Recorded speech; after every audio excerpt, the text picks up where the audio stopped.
Chapter 472. I remember this guy. He's one of the traitors of the Tower of Eradication. He came with Samuel. Belden's face was tense as he spoke to Barney beside him. Thales listened to them in a daze. His gaze was locked on Ricky, who stood before him. The huge shock not only drained his spirit, but even the pain in his body seemed to have deepened a little. How is this possible, Samuel? Barney Jr. stared at Samuel, who stood among the disaster swords. You deliberately lied to us that this was the exit and lured us here, just for this? Barney Jr.'s words made the prisoners gnash their teeth in anger. Samuel stared at Barney for a second, snorted softly, and shook his head. I did not lie to you. Samuel paused for a moment. His voice was cold. This is the only way out. If you leave the gate, you will die. Barney Jr. snorted angrily in response. The aggressive swordsman in front of them clearly did not come with good intentions, but on their side, Barney glanced at his right arm, which was still in pain, and at the people who had suffered a serious setback in the alchemy ball. He instantly felt that this was a thorny problem.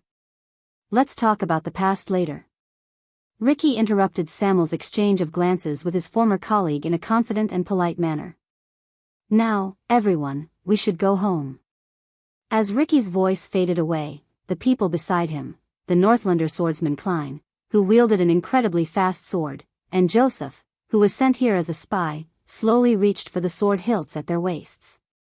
The prisoners of the royal guards tensed up. Not in their best condition, they raised their weapons with great effort and got into a fighting stance. We are in a bad condition. We cannot fall into a chaotic battle or encirclement. There is a problem with their power of eradication, and we cannot be entangled with them for too long. Barney Jr. stared at Ricky, who was right in front of him. He whispered to the people beside him, Belden, I can only use one hand, and there is no room for me to test the waters. I understand, Belden replied softly with a solemn expression. Wait for your signal. Barney Jr. nodded, raised his head, and raised his voice at Ricky. What is your goal? Ricky smiled faintly and was about to speak. Don't worry, but Thales, who was trying his best to calm himself down, changed his expression. He suddenly understood what Barney Jr. wanted to do. The teenager instinctively raised a hand. Wait, but before he finished speaking, Barney Jr. and Belden pounced on him like an avalanche. The battle instantly broke out. It seemed like it was because of his injuries, but this time, Barney Jr. did not take the lead. Instead, Belden roared and took the lead. The two of them stood in front of Ricky, one at the back, and the other at the front with an axe and a sword. Perhaps it was too sudden, but Klein and Joseph, who were standing behind Ricky, unsheathed their swords subconsciously, but they were still unable to catch up. They could only watch as the two of them approached Ricky first. Whoosh! At the same time, Ricky's silver longsword, Everlasting Truth, drew a beautiful arc in the air, bringing with it the sound of wind as it enveloped the two attackers. Ding! With a soft sound, Everlasting Truth hit Belden's axe in midair. He was in the lead. At that moment, Belden suddenly had the illusion that he was trapped in an endless, scorching vortex, and he was about to suffocate. What was worse was that even though he had expected it, the disaster sword's power of eradication still affected his arm, making it even more unstoppable than before. Scorching, oppressive, heavy. The mercenary axe in his hand, which was rather heavy, began to tremble uncontrollably. As Ricky smiled, Belden could only watch helplessly as his attack deviated by more than an inch. It barely grazed past Ricky's wrist. Ricky sneered in his heart. He knew that Belden's attack was no longer a threat. He turned his long sword around and charged at the other person. But at that moment, Barney Jr., who was one step behind, finally arrived. What surprised Ricky was that Barney Jr., who only had one usable arm left, did not attack him. Instead, he straightened his body and charged at Belden. Asterisk thud. Asterisk a muffled sound rose. Belden grunted and let go of the axe handle, which seemed to be out of his control. He used Barney Jr.'s charge to change his direction. He wrapped his fist in his palm, bent his elbow, and charged at Ricky. Ricky, who had been calm and composed, finally changed his expression. The axe is just bait? But Belden, who seemed to have lost control, had already arrived in front of Thales. Thales suddenly came to a realization. This was a variant of the Northland military sword style, counterattack. However, Barney Jr. used his comrade as a shield. He was secretly shocked. What kind of tacit understanding do they need to work together to execute this style from a shield in their hands to a living person beside them? Thales did not have time to think about it in detail. Ricky had no choice but to crouch and move, but he could not withdraw his long sword in time. He could only use the hilt of his sword as a shield. He struck Belden's abdomen violently and deflected his attack. As Belden grunted, Barney Jr. used this opening to finally thrust his long sword, which he had been preparing for a long time, straight at Ricky's abdomen. The sound of flesh being torn rose. Aha! Ricky's enraged roar echoed through the underground prison. At that moment it was as if the air around them had been compressed. Barney Jr. and Belden, who were already confident in their victory, shuddered at the same time. Thud. Before Thales could react, Barney Jr. and Belden staggered around Ricky like drunkards who could not control themselves. They fell to the ground in a disheveled manner. Clang. The axe and sword fell to the ground. Thales sighed in anguish. No. Tardin, who had taken over his duty to protect Thales, cried out in alarm. His eyes widened so much that they looked like they were about to pop out of their sockets. In the next second, the disaster swords reacted. Joseph and Klein caught up to them at the same time. They pressed their long swords against their necks and firmly suppressed the two men who had failed in their ambush. Ricky's body swayed. He stabbed his long sword into the ground and tried his best to maintain his balance. He lowered his head with a pained expression. Blood seeped out from the gaps between the fingers of his left hand, which was pressed against his abdomen. In just a few seconds, back and forth, the dangerous battle ended just like that. The people around them watched with their mouths agape. Damn it. Klein, the Northlander swordsman, stared at Barney Jr. by his feet in exasperation. How many times have we been ambushed tonight? But just as he was about to continue speaking, Ricky stopped him. No, they are very powerful. Ricky panted and waved his hand to reject Samuel's kind offer to help him up. They have been imprisoned for many years and are heavily injured, but they still managed to find such an opportunity. Ricky stared at the bloody wound on his waist and sighed. As Barney Jr. and Belden failed and were captured, Thale's heart became increasingly heavy and bitter. Quill Barney, right? Ricky's face was pale. He watched Barney Jr., who was dragged up from the ground by his subordinates. Barney Jr. was in a pathetic, if not tragic, state. He looked at the man's indignant and resentful expression. Samuel mentioned you to me before. He said it was very ridiculous. Ricky's eyebrows furrowed back and forth, as if he was enduring pain. He told me that no matter how bad Barney Jr.'s condition is, as long as you are alive, even if you only use your teeth, you can still deal the most fatal blow. Ricky stared at his waist and laughed brokenly. I believe him now. As a response, Barney Jr. only spat. His gaze never left the serious wound on Ricky's waist. Damn it. Almost. Normally, you would definitely be a worthy opponent. But not today. Ricky's panting gradually subsided. He turned to Thales, whose expression was incredibly unpleasant. I am very surprised, and also very impressed. Your Highness, in such a short time, you found yourself a team of top-notch guards. Now, we can wrap things up, right?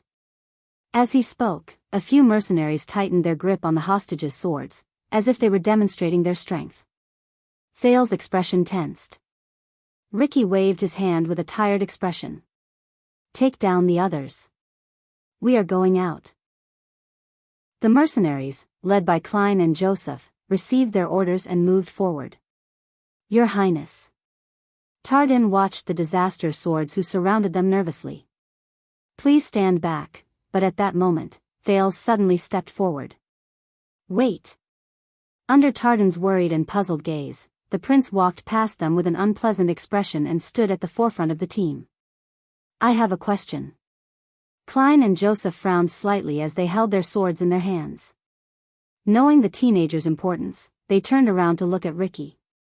Ricky took a deep breath, pulled out his saber from the ground, and stood firmly. He took a step forward with his saber in hand. Come, Your Highness. I believe that you are very tired. Let's talk after we get out of here. Thales ignored Ricky's words. He only stared at him, trying to find out the difference in every detail of Ricky's body. But he was disappointed. Although Ricky was heavily injured at that moment and looked tired, compared to the corpse that was once submerged in a pool of blood, he looked like a brand new person. Thales took a deep breath.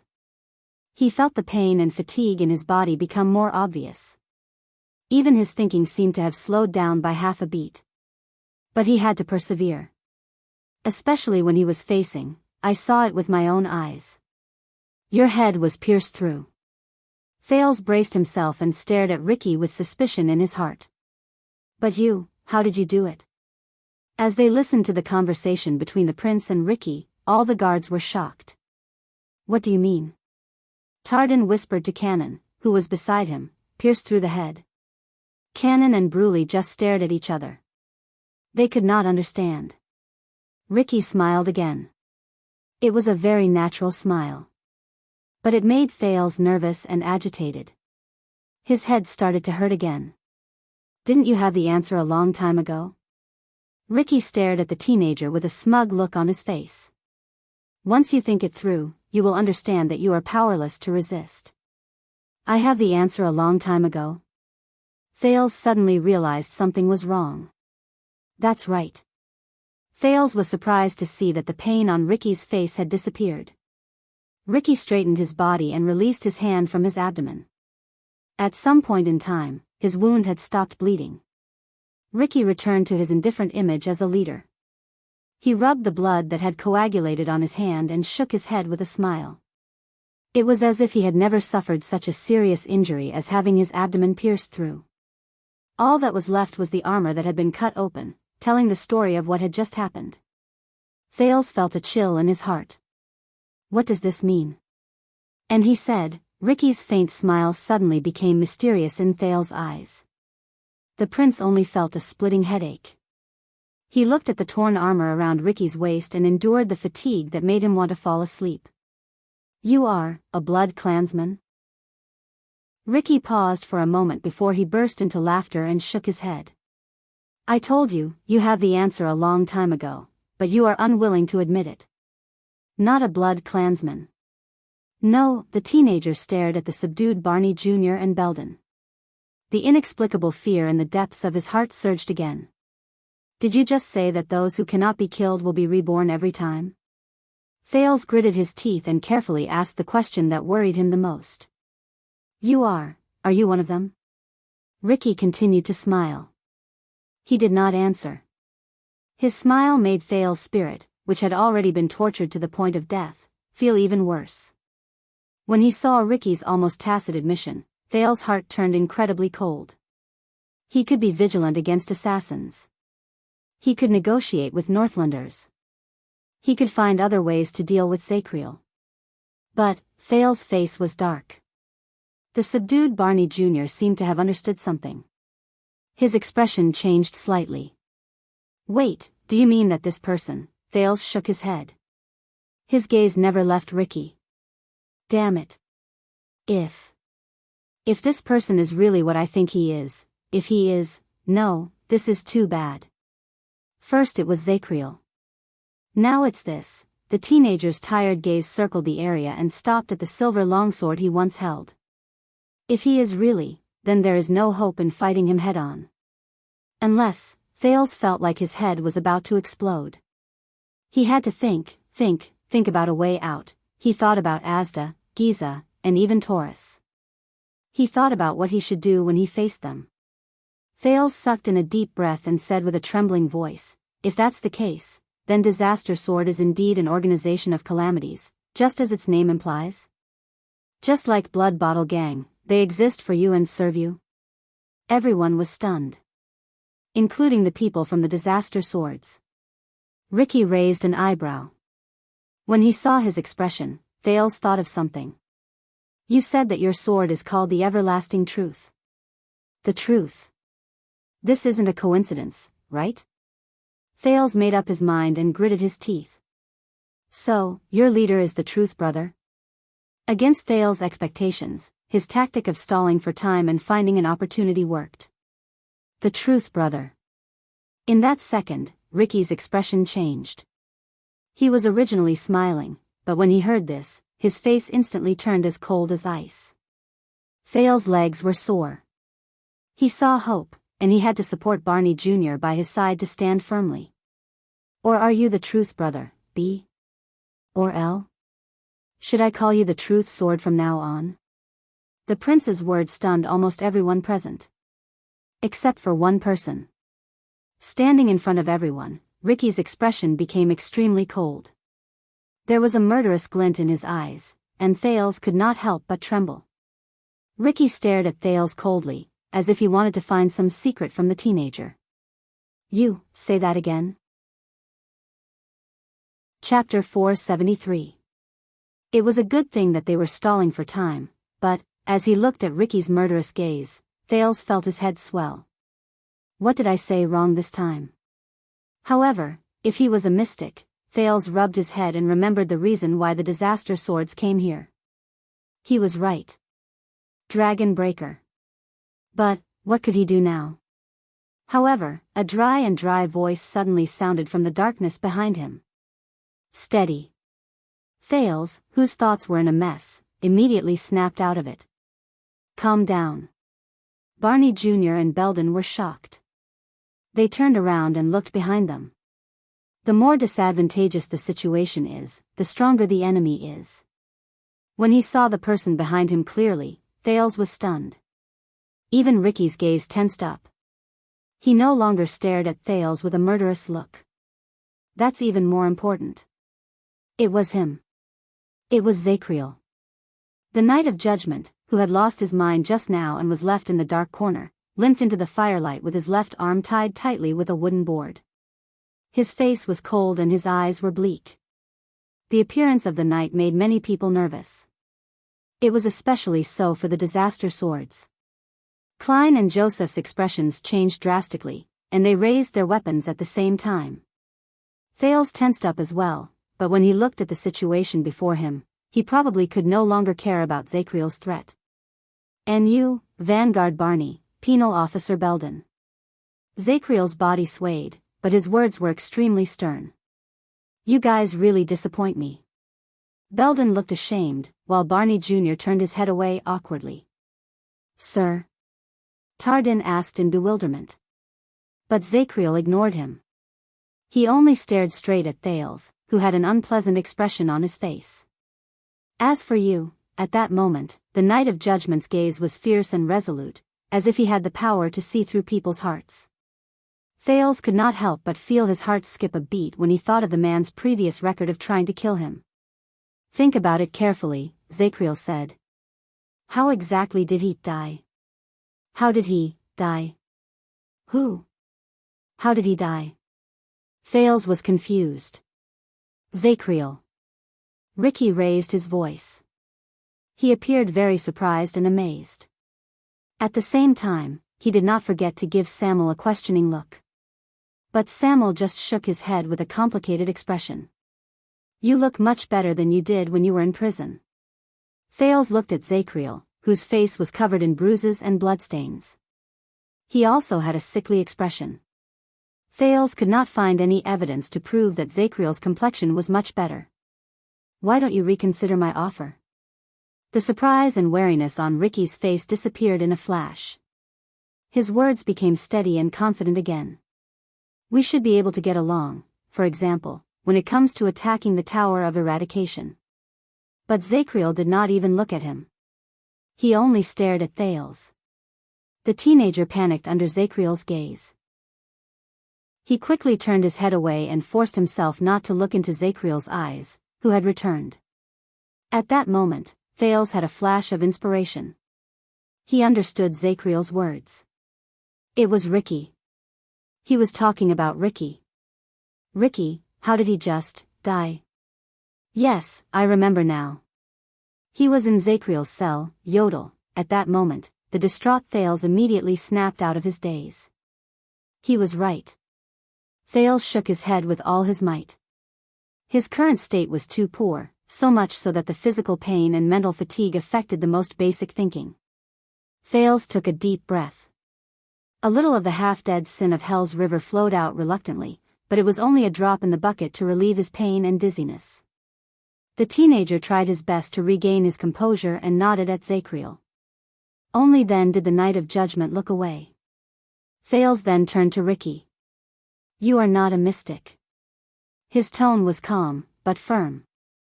You are not a calamity. The moment that word appeared, the royal guards were slightly surprised. Barney Jr. widened his eyes. Belden stared at Ricky stiffly. Ricky raised his eyebrows slightly. Thales took a deep breath. He felt the uneasiness in his heart gradually disappear. Absolutely not. The royal guard's surprise quickly subsided. They looked at Thales together. Oh. Ricky's smile slowly cooled down. Why are you so sure? Why are you so sure? As if to continue convincing himself, Thales, who had just breathed a sigh of relief, subconsciously blurted out, because you are a man. Ricky frowned. He was puzzled for a while. A man? But his expression immediately relaxed. I see. Ricky looked enlightened. Because I am a man.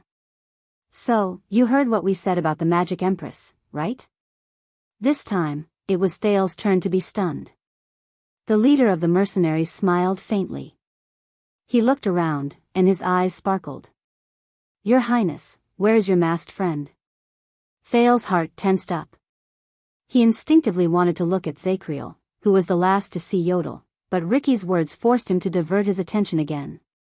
So, the sword he used to kill me, should be a legendary anti-mystic equipment, right? Thales' arm froze. Ricky was still as calm and composed as ever in front of him. His eyes were fixed on Zakriel. So, the legend is true. Other than the 4 weapons in the hands of the 3 marshals and the King of Constellation, there is another one in Renaissance Palace. By the looks of it, it is a sword. Most of the disaster swords and royal guards were confused. They could not keep up with Thales and Ricky's train of thought. But Thales' gaze on Ricky became more and more solemn. This is bad. He believed that Ricky was not a mystic based on the clues Zakriel gave him and the fact that Ricky died to the supreme sword. But Ricky quickly grasped their logic. He deduced that the sword in Yodel's hand that killed him was a legendary anti-mystic equipment from Thales' baffling words of, "You are a man." Thales subconsciously glanced at Zakriel behind him. But the man did not even look at him. He only stared coldly at Ricky. No, I can't count on him. Thales shook his head. Zakriel's mental condition had always been problematic. Besides, after going through a series of battles and being baptized by the alchemy ball, Thales did not think that it would be a good idea to place all his bets on Zakriel, who had returned after leaving for a while. Zakriel looked like he was limping and could not even walk steadily. Thales had no choice but to brace himself and continue. So, your death was also planned by you? Then. Thales stared at the disaster swords before him and counted their numbers. Then you watched us kill each other and reap the benefits? There were at least 30 to 40 of them. More importantly, there was Ricky, the biggest variable. But if he's not a mystic, Thales thought of Ricky's magic of resurrection. He felt that after he got rid of his fear of mystics, he had sunk into a deeper layer of the unknown. Planned? Ricky chuckled. His gaze never left Zakriel. Your Highness, you have to understand that this world is very complicated. Nothing is planned. Like tonight, isn't it? Nothing is planned. Thales clenched his fists. The mysterious and terrifying Shadow Shield, the Northlanders with terrifying backgrounds, the famous kingdom's secret intelligence department, the Northland's secret room, the former prisoners of the royal guards, and even the Constellatiate nobles in the camp. About half of the people in Blade Fang's camp are involved. Ricky clicked his tongue and shook his head. Of course, there's also us and you, Your Highness. When they are intertwined, all preset plans will be broken. Only accidents will be the main theme. Ricky narrowed his eyes, and a vigilant look appeared in his eyes. We never planned anything. Or rather, the only reliable plan we have is to act according to the situation. Act according to the situation? Thales recounted everything that happened that night in one go. From the tavern to the dungeon, from the mercenaries to the assassins, from the prisoners to Zacriel. His expression changed slightly. Ricky could be said to be the culprit of everything that happened tonight. From the beginning, it was his disaster swords who planned to break into the prison of bones and obtain the information they wanted.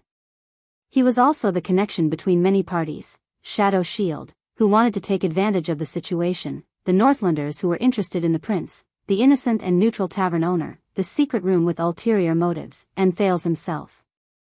All of them were gathered here by Ricky. He was also the trigger of the conflict.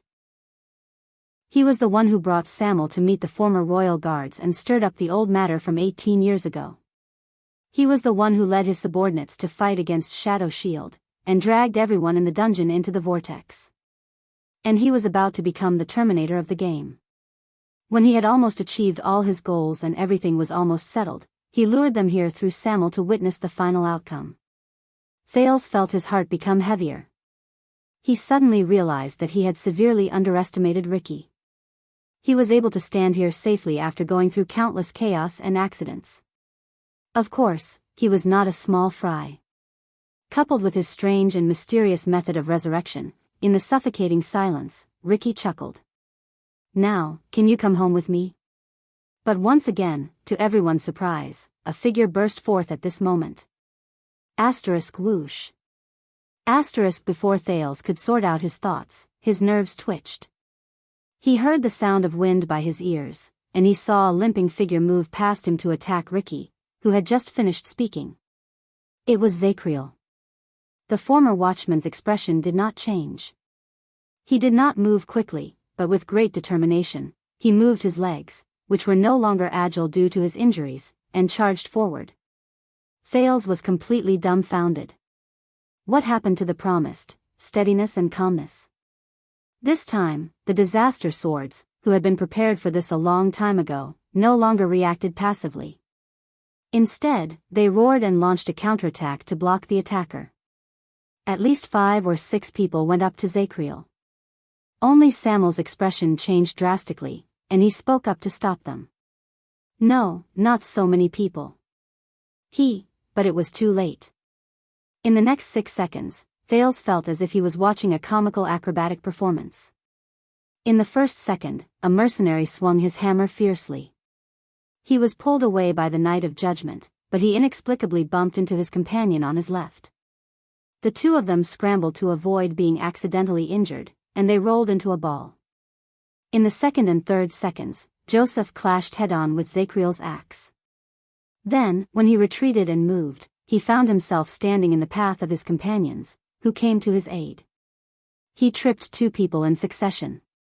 In the 3.5 seconds, Klein thrust his unparalleled sword accurately, and it miraculously helped Zacriel, who had his head lowered, block another attack. In the 4th second, the last mercenary who stood in front of Ricky cleverly chose not to engage with Zacriel.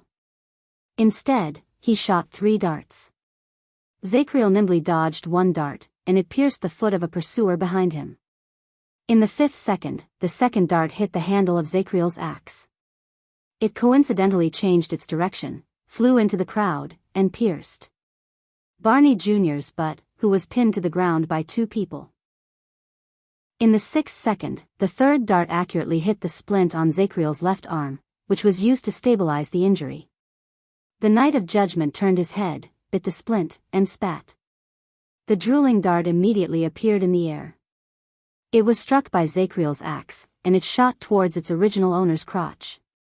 In the 7th second, Ricky was shocked to find that the mercenary who threw the dart in front of him had curled up into a ball in pain. He fell backwards and coincidentally fell towards Ricky's right foot. At the same time, Zakriel's axe flew through the air and shot towards Ricky's left foot. Ricky had to take a huge step back to avoid his companion's screams as he rolled on the ground. Then, he used his sword to parry Zakriel's throwing axe. But when he was done, Zakriel had already appeared in front of him. Oh no, Ricky, who was trying his best to maintain his balance, only managed to say half a word before the indifferent Zakriel raised his right arm and left arm at the same time. Asterisk crack. Asterisk there was a terrifying, muffled sound of bones cracking. Thales shuddered. In the next second, Ricky's head was turned in an impossible direction on his shoulder. Asterisk thud. Asterisk a soft thud rose. Ricky, who had been insufferably arrogant just a moment ago, fell to the ground with eyes wide open in disbelief. His head was twisted in a strange position, and he was looking behind him. He could no longer move. The battle ended while many disaster swords cried out in pain or in pain. Aside from the wailing wounded, everyone else was stunned. But Zakriel was not done. He extended his hand coldly and caught Ricky's falling everlasting truth in midair. It looked as if the fallen Ricky had thrown the sword to him of his own accord. Everyone's hearts trembled. Thales turned his head subconsciously. Asterisk swoosh. Asterisk there was another sound of flesh being torn apart. This time, amid the gushing blood, Ricky's head was separated from his body. It rolled limply on the ground. 1 second. 2 seconds. 3 seconds. Under everyone's almost shocked gazes, Zakriel stood up. With a clang, the longsword fell to the ground. Ricky's body lay on the ground, unmoving. His head was not far from his left shoulder. His eyes were wide open, and he stared at his neck. Once he was done, Zakriel grunted. He covered his chest and hunched his back. Obviously, he was not unscathed. The mercenaries around him reacted and were about to step forward. But Zakriel only took a deep breath, turned his head, and swept his gaze around him. The mercenaries all froze and retreated one after another. They retreated like a tide. Or a flock of sheep that ran into hungry wolves. On the disaster sword side, Klein supported Joseph, who was coughing. He stared at the ghost-like warrior in front of him in shock and fear. Damn it. It wasn't a coincidence that we were in the prison. This guy can really. The people on Thales' side were also dumbfounded by what they saw. 40. Quick Rope looked at the wounded and Ricky's corpse on the ground. He mumbled in horror, what the F***ck? F***ck, could it be true? The Knight of Judgment ignored the others. He only turned his head around and stared at the headless corpse on the ground with a grave expression. It felt like a long time had passed. But the corpse on the ground did not move. Zakriel breathed a sigh of relief and turned around. Thales and the others also breathed a sigh of relief. As expected, he remembered to deliver the finishing blow after killing someone. It's the right thing to do. But a few seconds later, Zakriel froze in his tracks as he walked back. Because a strange, rustling sound came from behind him. On the other side, Thales, Tardin, Cannon, Bruley, and Quick Rope looked behind the Knight of Judgment, and their faces instantly turned pale.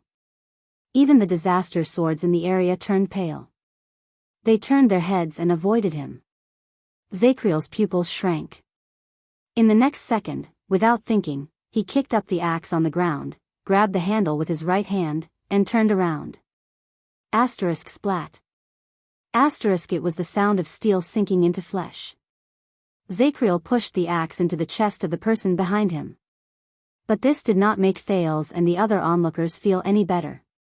Because they saw the corpse, who stood up again, grab Zakriel's arm, and nonchalantly stare at the axe that had sunk into his chest and was bleeding profusely. It was as if it was not his own chest.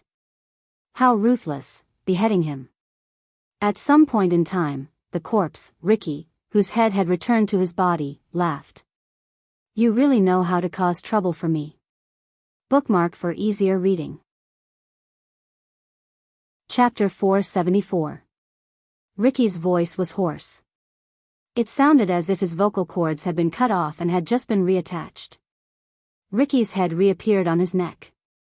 Thales watched all of this with his skin crawling. The terrifying fracture between the head and the neck was still vivid in his eyes. Above the fracture was a pale face that was devoid of blood, and below the fracture was the bright red skin of the neck. It looked like a head that had been sewn back into a corpse's body. But the stitches could not be seen. "What exactly are you?" Zacriel could not believe his eyes. He glared at Ricky, who was wrestling with him, and refused to give up on trying to cut him open with the axe.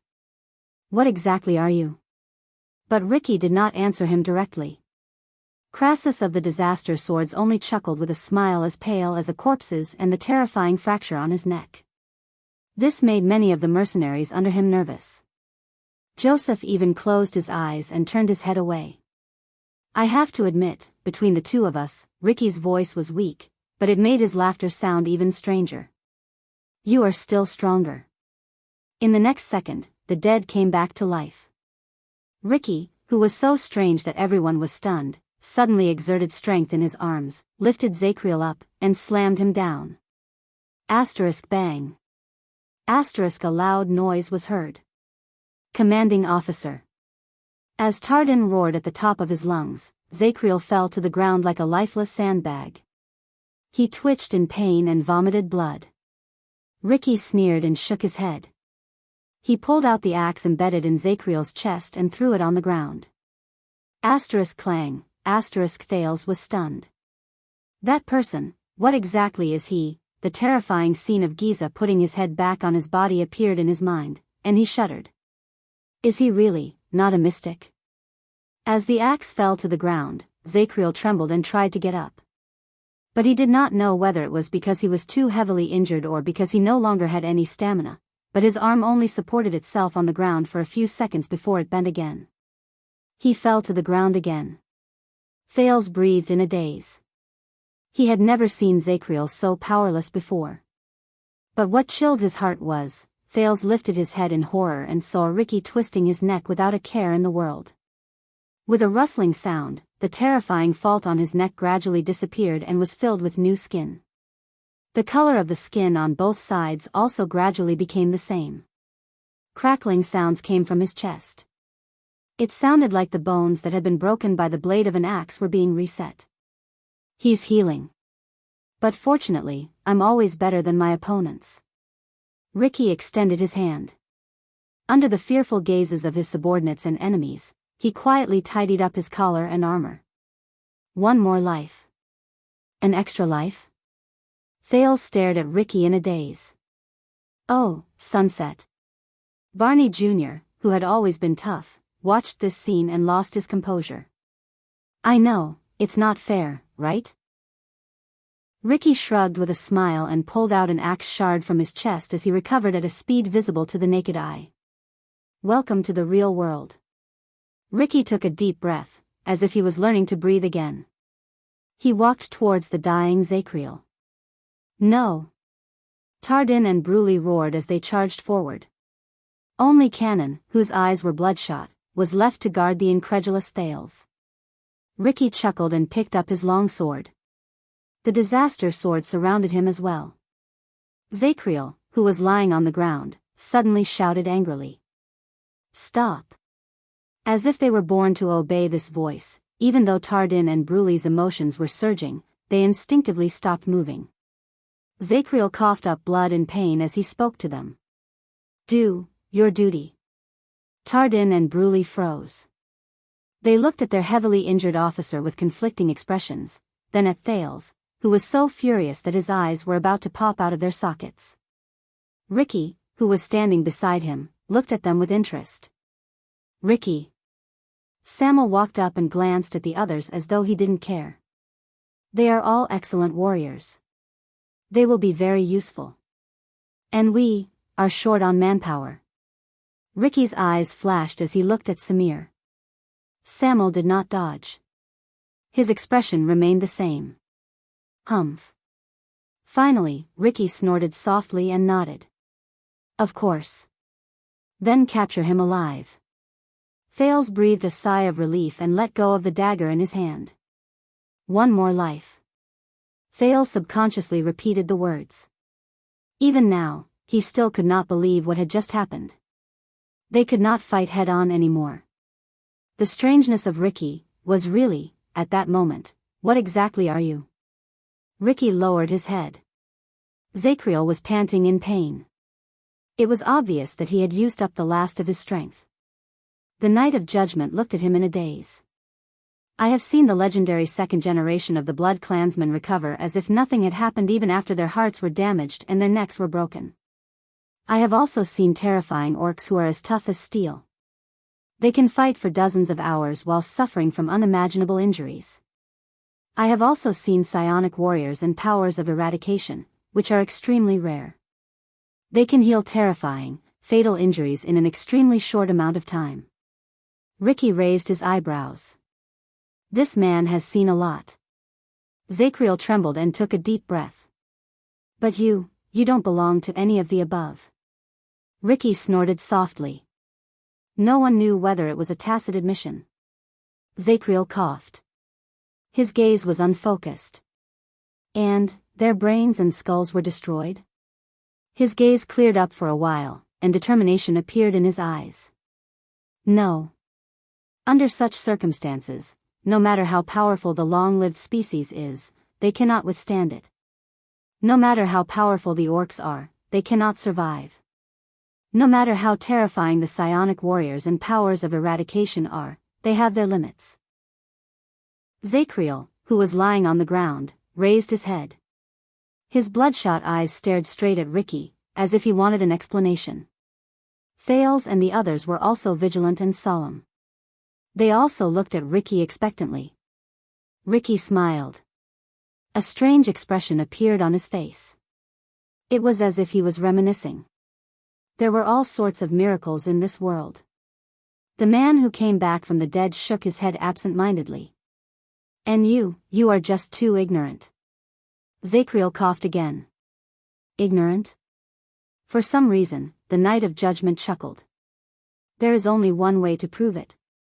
In the next second, Zacriel suddenly extended his hand and picked up a torch dropped by a mercenary from the ground. Ricky's expression changed. Zacriel flipped over, and the torch flew straight to the leader of the disaster swords. Ricky clenched his teeth and swung the torch away, but he was still hit by countless sparks. A few mercenaries had already pounced on Zacriel, who was at the end of his tether, and firmly suppressed him. Thales watched Zacriel's actions in surprise. What is he doing? But unexpectedly, in the blink of an eye, Ricky's upper body burst into flames. It was as if he was the torch that was lit on fire. Ah! Ricky roared and slapped away the flames on his body with all his might. What is this? Zacriel chuckled under the suppression of a few people. This is, oilcloth I removed from the torch. The Knight of Judgment suffered a heavy kick from a mercenary, but he still insisted on finishing his sentence. I stuffed some in your clothes. A little bit will set you on fire. After a few seconds, Ricky slapped away the flames on his body and lowered his hands. The smoke dissipated from his body. But at that moment, when Thales saw Ricky's face clearly, he cried out in surprise and took a step back. He was not the only one who reacted this way. The prisoners of the royal guards and even many of the disaster swords were shocked. Ricky was different. Even though it was only for a few seconds, the skin on the parts of his body that were burned by the flames peeled off inch by inch, like the paint peeling off a wall. It was especially so for the left side of his face. Thales stared at the person in front of him in horror. The skin on the left side of Ricky's face was gone. In its place were layers of dark folds that overlapped with each other. They looked like muscles, but also like the veins of leaves. As Ricky gritted his teeth, they trembled from time to time. The skin on his left eye had also peeled off, leaving only the same dark muscle lines and a terrifying eye that shone with a strange yellow light. It was not just the left side of his face. His left shoulder, left abdomen, right hand. All the places that were touched by the sparks or flames revealed layers of dark muscles that squirmed as if they had a mind of their own. The other parts of his body were still intact, like a perfectly normal human being. However, the combination of human skin and pitch-black muscles, human and inhuman, made everything seem even more bizarre. Thales was stunned. What is this? What the F***ck is this? The Ricky in front of him was like a human whose skin had been removed, and there was a strange yellow-eyed monster with dark black muscles that could even squirm. It had an incredibly terrifying and hateful face. Oh my god, Quick Rope was dumbfounded. Am I living in a horror story? Tardin subconsciously grabbed him and did not let him continue speaking. Even though Tardin himself was almost scared out of his wits. Ricky trembled. The human part of him showed anger. Of course, Thales could not tell what emotion the non-human part of him was feeling. The black and white monster cast a glance at the prince in the distance. Its strange and terrifying face shocked Thales so much that he shuddered. By Ricky's side, Joseph handed him a hooded jacket in a practiced motion. Thales could tell that Ricky had done so while suppressing great fear or disgust. The disaster swords around Ricky also instinctively moved away from him. Ricky put on the coat and used the hood to cover his half-human, half-ghost appearance. He spoke slowly. I know. In that second, Thales' hair stood on end. He only felt that the moment Ricky opened his mouth, what came out of his throat was a rough, hoarse, and sharp noise that sounded like grinding stones. It was like someone scratching a steel plate with their fingernails. It was a sound that could only be heard in everyone's worst nightmares. He was not the only one who felt that way. Quick Rope's face even turned pale. He subconsciously covered his ears. Thales did not know whether the nightmarish voice had negative magic, but as the voice spread, everyone in the area became nervous and uneasy. The mercenaries who were close to Ricky moved away nervously. They wanted nothing more than to be further away from their leader. So much so that they even forgot to be on guard against the enemy. I know that I don't look good right now, Ricky said coldly. Every syllable gave people goosebumps. Thales even felt his entire body tremble. I need some time to recover. The moment he stopped speaking, Thales breathed a sigh of relief. Ricky stared coldly at Zacriel on the ground with his terrifying yellow left eye and normal human right eye. And you, the moment Ricky opened his mouth again, Thales truly felt as if he was tormented in a horror story. But when the Night of Judgment saw Ricky's face, even though he was shocked and puzzled, he was the first to speak. As expected, the flames, they made you reveal your true form. Thales breathed a sigh of relief. He was very grateful that Zacriel interrupted Ricky. The repulsive Ricky shuddered a little and clenched his fists. Zacriel stared straight at him, gritted his teeth, and spoke in an aggressive manner. Tell me, which of the 7 sovereigns do you serve? Under the hood, Ricky's exposed human pupils shrank. At that moment, many people were stunned. Including Thales. 7 great kings? Wait, little rascal.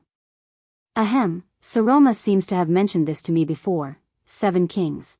But before Ricky could answer, Zacriel continued to speak loudly.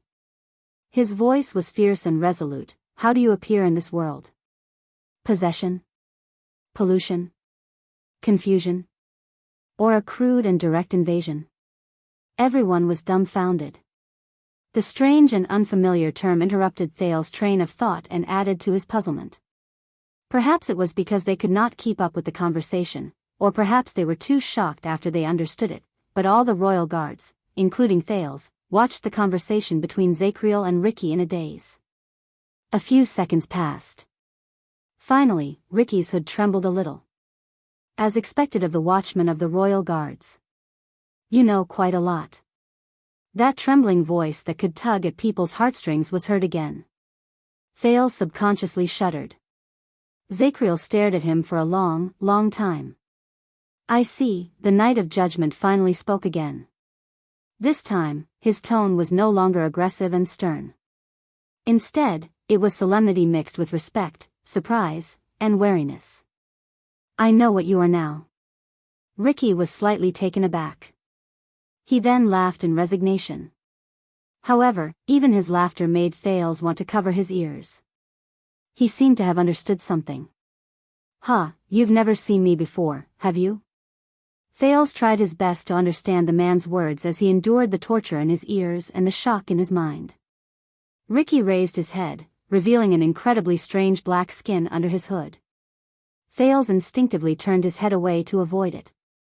"So, you were just testing me just now?" Zacriel closed his eyes and nodded as if he had accepted his fate. "But I am certain now." Ricky stared at him for a long time before he finally nodded. There was admiration in his human eyes. On the other side, Barney Jr. could not help but look at Ricky in horror, then at the Night of Judgment. "Zacriel? What is going on?" Zacriel exhaled and turned to Thales and his former colleagues. "All of you, put down your weapons." When he said this, everyone on Thales' side was shocked. "See commanding officer?" Tardin asked tentatively. Zacriel shook his head. "We can't defeat him. At least, we can't do it without the corresponding weapons and methods." Ricky snorted softly.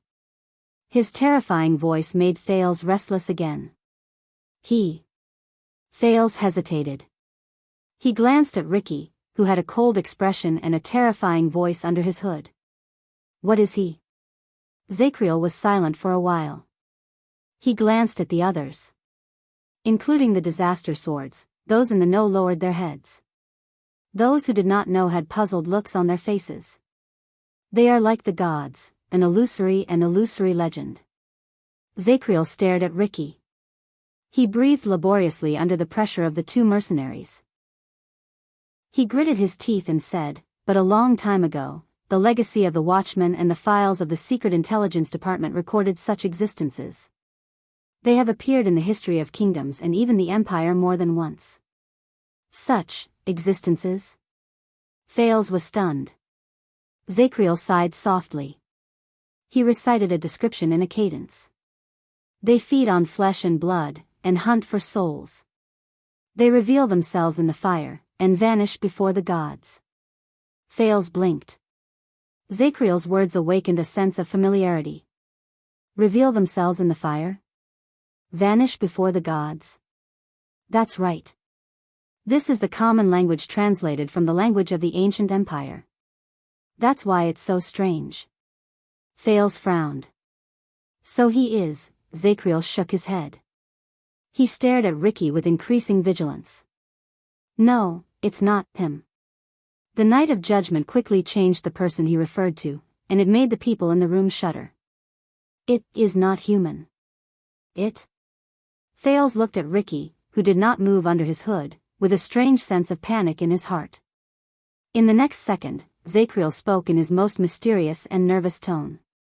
"It came from hell." In the strange and uneasy atmosphere, Ricky curled up the corners of his lips under his hood. He listened to Zacriel's last word with great interest under everyone's terrified gazes. Demon. Chapter 475. Under the light of the fire, Thales stepped onto the stone stairs in the storage room while being guarded by Klein and Joseph vigilantly. There was an indescribably strange stench in the air, causing Thales to frown repeatedly. He could not believe it. A few hours ago, he was escorted into the prison of bones by the disaster swords, and a few hours later, he was still forced to leave with them under the watchful eyes of the disaster swords. It was an unconventional way to have a beginning and an end. The heavily injured Zacriel was supported by Cannon and Bruley as he staggered in front of Thales to his left. The security around them was even more exaggerated than Thales. Ricky, with his hood on, walked beside them. He did not move an inch away from them. Not far behind the prince, Tardin and Quick Rope returned to being tied up.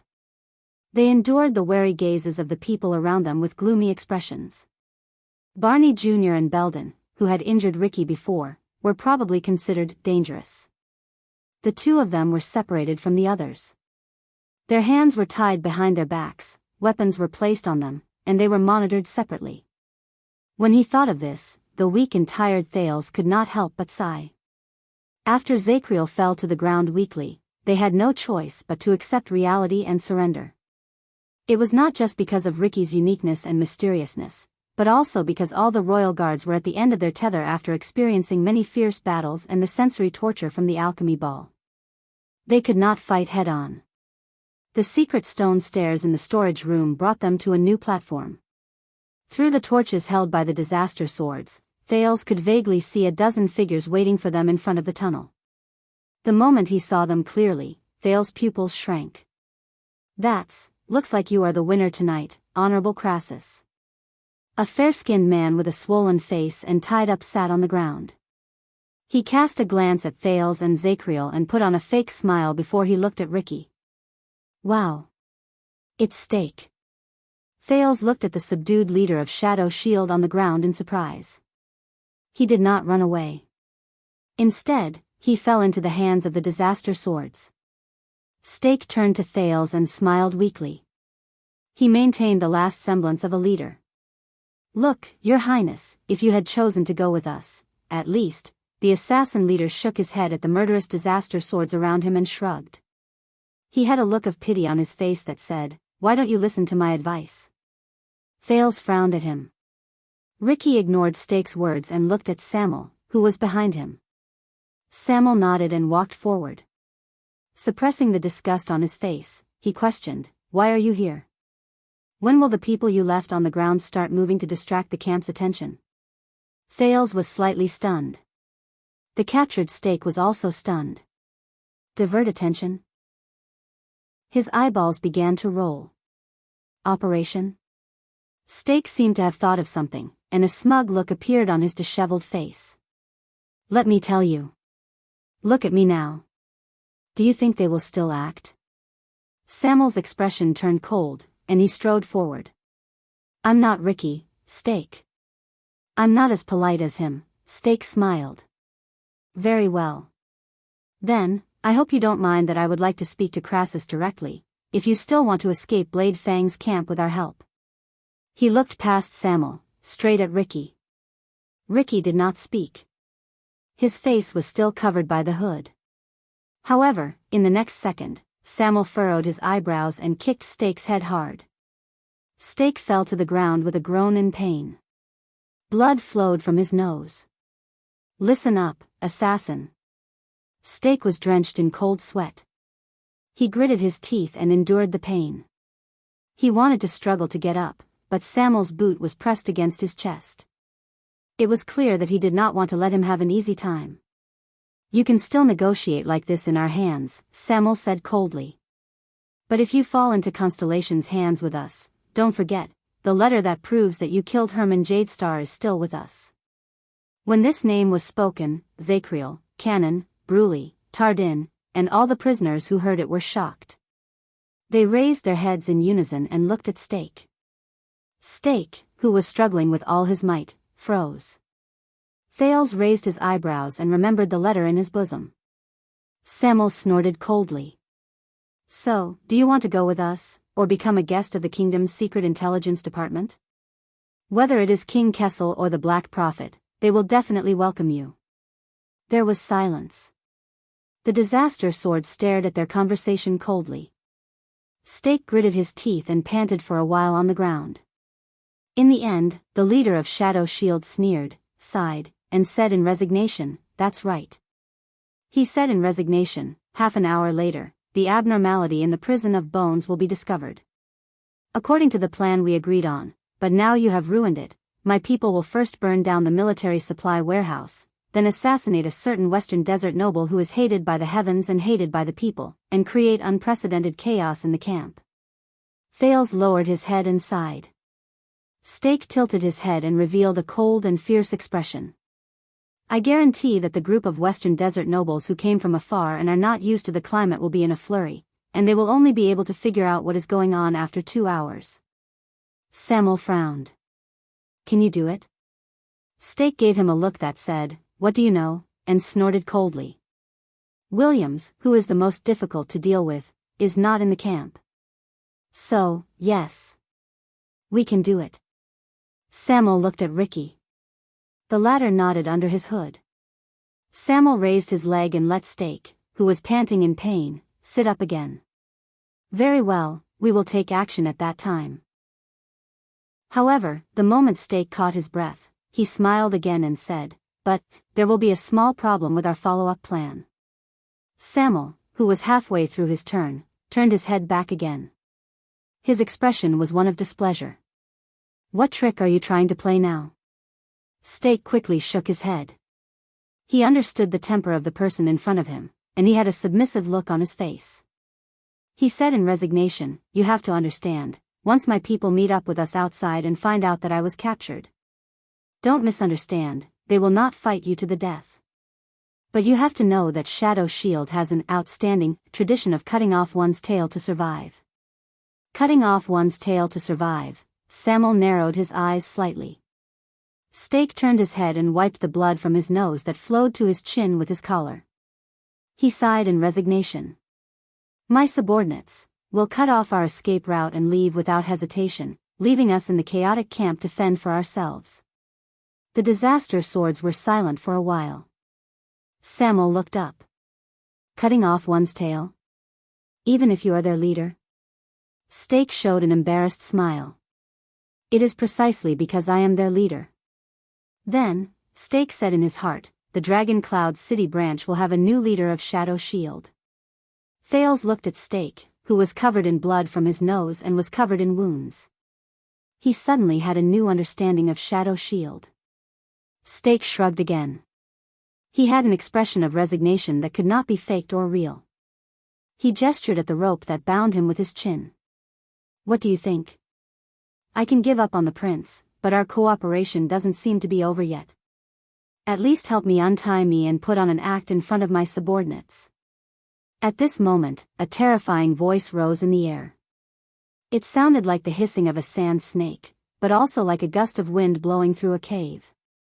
It made Thales feel uncomfortable. "Don't worry." The people around him subconsciously retreated and covered their ears. Ricky walked through the crowd. With his hood on, he came before Steak and continued to torture Thales' ears with his inhuman voice. "We have our own way." But Thales did not know whether it was because he was already used to it or because Ricky deliberately controlled it, but when he heard Ricky's inhuman voice again, the discomfort and desire to tremble were no longer as strong as before. Steak was also affected by the voice, and he trembled for a few seconds. He was puzzled for a moment, then he instinctively asked, "Crassus, why is your voice so strange?" Ricky gave a signal to the person behind Steak with his eyes. In the next moment, a slender figure behind Steak walked forward and knocked him out with the hilt of her sword. Thales saw the person who knocked Steak out clearly. Once again, he was stunned. "We're done. Prepare to leave." Klein, who was beside Ricky, walked forward and spoke to the person who was waiting there. "Well done, miss. The information you brought back is worth 1,000 taels of gold. You will be rewarded in the end." It was Marina. Under Thales' surprised gaze, the disaster swordswoman who tied him and quick rope up in the tavern, Marina Novork, who wielded dual swords, nodded. She glanced at the prince with a cold gaze, and her gaze met the prince's. "Wait, what did Klein just say?" "What information I brought back?" A second later, Thales suddenly understood. Marina was the one who brought the information that Zacriel was chasing after Thales to the disaster swords after she woke up. After that, Sean chased after him and quick rope. And after Thales had no choice but to seek help from the prisoner guards, Samuel replaced Sean and appeared in front of them. When he thought of this, Thales' face turned pale. He glanced uneasily at Ricky, who was by his side under the hood. After the prince was saved by Yodel, he thought that he had gotten rid of the mercenaries, and that the only threat left was Shadow Shield. But in reality, whether it was Marina, Sean, or Samuel, Thales had always been under the surveillance of the disaster swords, who were hiding in the dark. Until Thales' party and the other enemies in the underground prison exhausted each other, and both sides were injured. The more he understood, the heavier Thales' heart became. The group of people were escorted by the disaster swords and continued moving forward. Then, they went up another stone staircase and arrived at a huge circular platform that seemed to be able to accommodate hundreds of people. A huge circular stone pillar stood in the center of the platform. Around it were a dozen different stone platforms or tables, and there was also a huge, dilapidated, round well that was already empty. Many of them had already been broken and abandoned. They had turned into countless stones or scrap metal and were scattered all over the ground. Thales carefully stepped over an obstacle that he did not know was made of steel or stone. He looked at the layers of stone platforms on the platform and asked in a daze, "This is..." Ricky did not even turn his head around. "The forge hall. Or, what's left of it." This time, Ricky's voice started to return to normal. Although it was still unpleasant to the ears, it no longer gave the impression that he was scratching against a steel plate. Ricky sighed and said, "A long, long time ago, the prototype of the world's first batch of standardized anti-mystic equipment was secretly born here." Thales was shocked. He stared at the stone platforms, which had obviously been abandoned for a long time. His gaze changed. What a pity, Ricky's footsteps stopped. It was only then that Thales realized that they had arrived in front of a stone slab. Ricky took out the key that had returned to its former owner from Thales' hands. He gently wiped an ice symbol that said, "Towards Omniscience," on the stone slab. "Everyone, rest where you are. Also, hold tight," Ricky said faintly. Following his orders, Zacriel was forced to kneel by a stone platform by Samuel. Cannon and Bruley protested as they were carried away by swords. Quick Rope and Tardin walked to a spot far away from them under Klein's watch. The guards were scattered far away, and they could not look at each other. But, rest? Hold tight? Thales did not react to Ricky's words for a moment. But in the next second, as the key in Ricky's hand began to turn, a rough and unpleasant vibration came from under his feet again. Asterisk rumble. Asterisk Thales held onto a stone table beside him and steadied himself. He subconsciously looked around. He thought that another exit was about to open. But when he looked up, he realized that he was wrong. Asterisk rumble. Asterisk in the dim firelight, Thales was surprised to see that the wall at the edge of the platform was slowly sliding down. Soon, Thales felt his body become heavy. There was a faint pressure coming from the soles of his feet. Many people, including the disaster swords, jumped in shock. Their expressions changed abruptly. Before Thales could finish his sentence, he realized the current situation. He looked at Ricky, then at the wide, descending curved wall around him in shock. "We're going up?" Ricky smiled. "You are very sharp, Your Highness." He nodded and spread his arms in the midst of the panicking crowd. He watched with satisfaction as the entire platform slowly rose. "Now, we are riding the tools that the wizards used to transport materials up and down the tower to the surface, which was once the top floor." Asterisk rumble. Asterisk up and down the tower. The top floor? Thales narrowed his eyes and sized up the deep darkness beyond the firelight. "But isn't this underground?" He did not finish his sentence. "Yes, most people think that the prison of bones was born an underground dungeon." Ricky sat on the stone platform beside him and faced Thales. His tone was filled with emotion. "But only a few people know that this place, the confinement research lab under the alchemy tower, was once a huge tower that rose from the ground." Huge tower. Thales was stunned. "What?" The prince subconsciously raised his head to look at the ceiling. "But we came in," but Ricky only raised a finger and stopped him from speaking. "You know, thousands of years ago, before the empire was built and before humans rose to power, the Great Desert was not called the Great Desert." Ricky sighed softly and knocked on the stone platform he sat on. At that time, dozens of sandbanks of various sizes had yet to be connected. The lakes and oases were not covered by layers of yellow sand. This magic tower stood among them. Unfortunately, too many years have passed, and countless sandstorms have buried most of its body. Now, many people think that Blade Fang's camp was born as a sturdy and reliable sand dune. They are not surprised as to why so many fortresses can be built on soft sand. They are used to it. There was a hint of regret in Ricky's voice. "Rest well. We will be able to reach the surface soon." Thales was silent for a long while amidst the slow but rhythmic, and to a certain extent, intimidating rumbles. "You know this place so well?" Thales said quietly. "So, you have seen how this tower used to look like?" At that moment, Ricky quickly raised his head. His terrifying yellow eyes were revealed under his hood. Thales subconsciously leaned against the stone platform behind him. You do not have to spend so much effort to test my background, Your Highness. Unknowingly, Ricky's voice had returned to normal, just like his face. Other than that yellow eye, he was almost like a normal person. Ricky stared at Thales for a long time, making the latter even more uneasy. Yes, I am older than I look, Ricky said softly. But I am not that old either. At least, I do not have as much history as you think. Thales subconsciously gulped. Looking at him, Ricky laughed involuntarily. I know what you want to do, Your Highness. I can see that you have a special quality. Ricky stared straight at Thales. The teenager suddenly realized that Ricky's yellow left eye was changing color. It changed back to its normal human color. Even now, even in the most disadvantageous, worst, and most hopeless situation, you still refuse to give up, right? Ricky chuckled and pointed a finger. I wonder, did you obtain the sin of Hell's River because of this, or did the sin of Hell's River turn you into this? Thales was slightly stunned. Most disadvantageous, worst, most hopeless. Thales turned his head and glanced around. On the slowly rising platform, Zacriel narrowed his eyes and stared at them with a tired expression.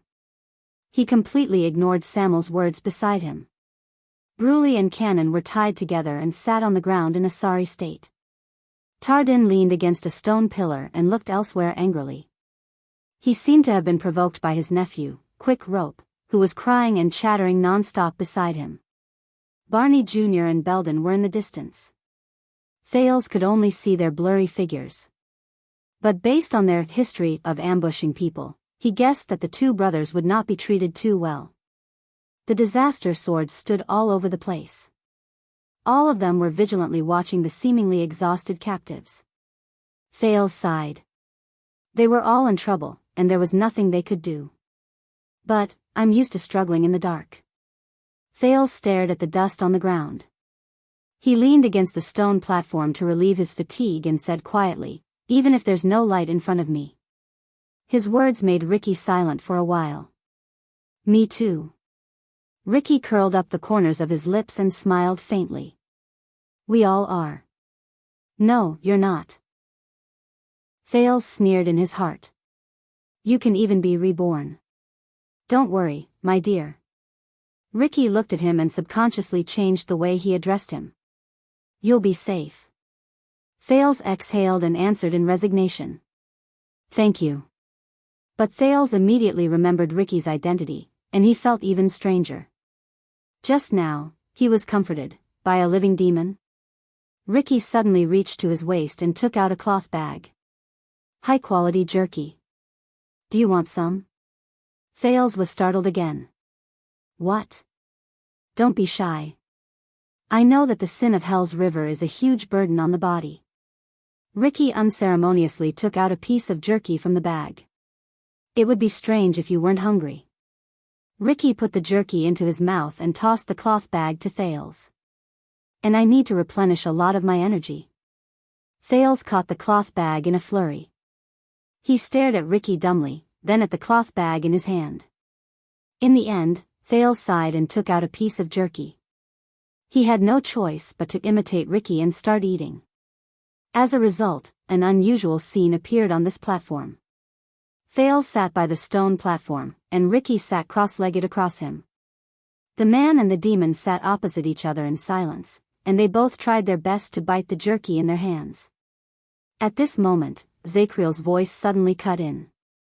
Why? Thales and Ricky turned their heads at the same time. Zacriel leaned against the stone platform not far away with a weak expression. Demon, what is your goal? Ricky frowned slightly. When he saw the weakened Zacriel, Thales subconsciously wanted to hand him the jerky, but Ricky glared at him and stopped him. Zacriel ignored the jerky and said airily, that's right. After the Battle of Eradication, it has been a long time since a demon dared to appear on the ground and in the human world. After the Battle of Eradication, Thales seized this timing. Not for a long time. Ricky stared at Zacriel and smirked. Are you sure? Zacriel did not answer immediately. He looked at Ricky for a long moment. Finally, when Ricky turned his head around impatiently, Zacriel spoke with a hint of hesitation. All right. A long time ago, there was a suspicious record in the inheritance records of the Watchmen. It was said that a king of Constellation was muddle-headed. His subsequent actions brought about countless disasters and chaos to the kingdom. There were countless disasters, and the people were plunged into misery and suffering. Thales was shocked. Zacriel stared at Ricky with a burning gaze, as though he wanted to dig something out of Ricky's body. After that, the temple and the secret intelligence department suspected that king was possessed by a demon.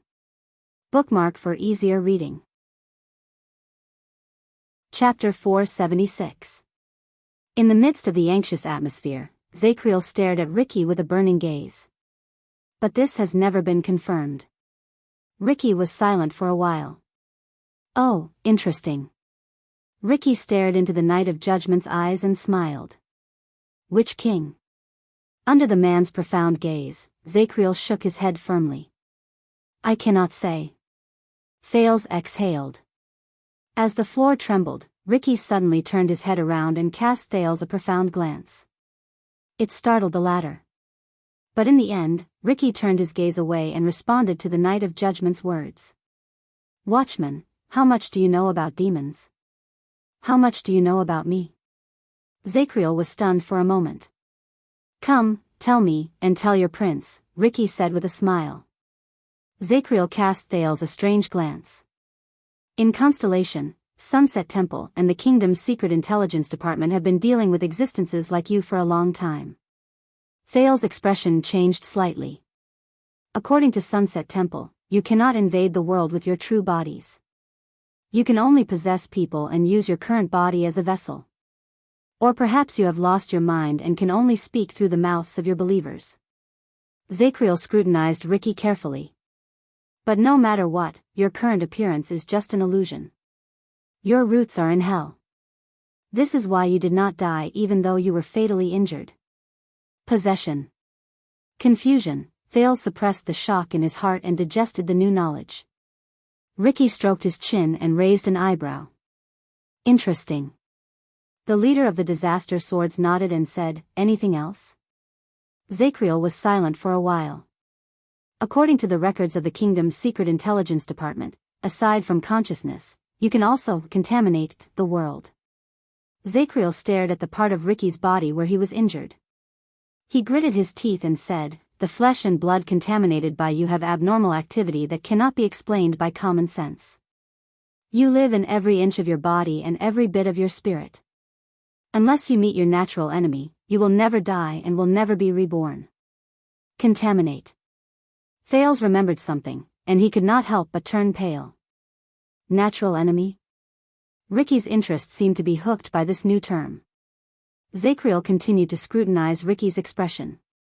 The weapons blessed by the priests in the temples possess the power of the gods, and they can cause irrecoverable damage to you, Zacriel said softly. This is the so-called divine vanquishment. The temple. Thales recalled the few times he had crossed paths with Sunset Goddess and Bright Moon Goddess, but they were all unpleasant memories. But you must have a purpose, don't you? Zacriel stared at Ricky. It's written in the Sunset scripture that when demons appear in the world, they must have a request. Then, why did you come all the way from hell to find out the truth about the Dragon Breaker? Ricky was stunned.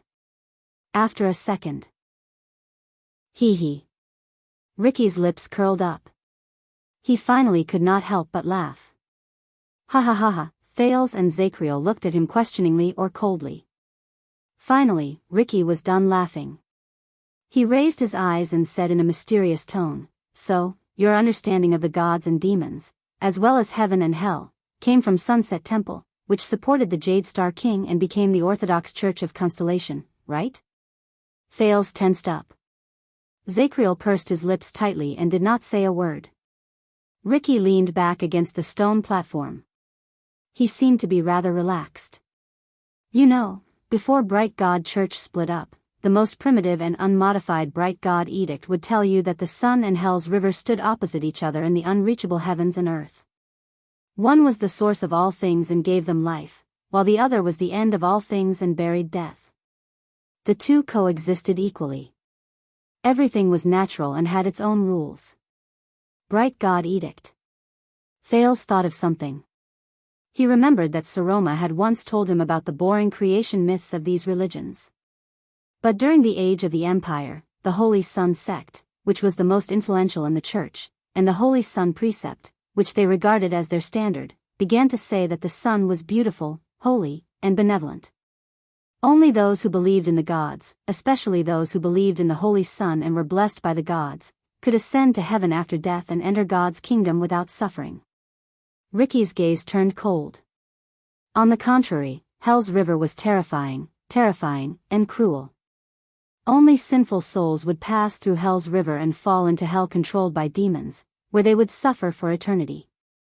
From then on, the Bright God Church's self-proclaimed Orthodox Holy Sun faction began to take power.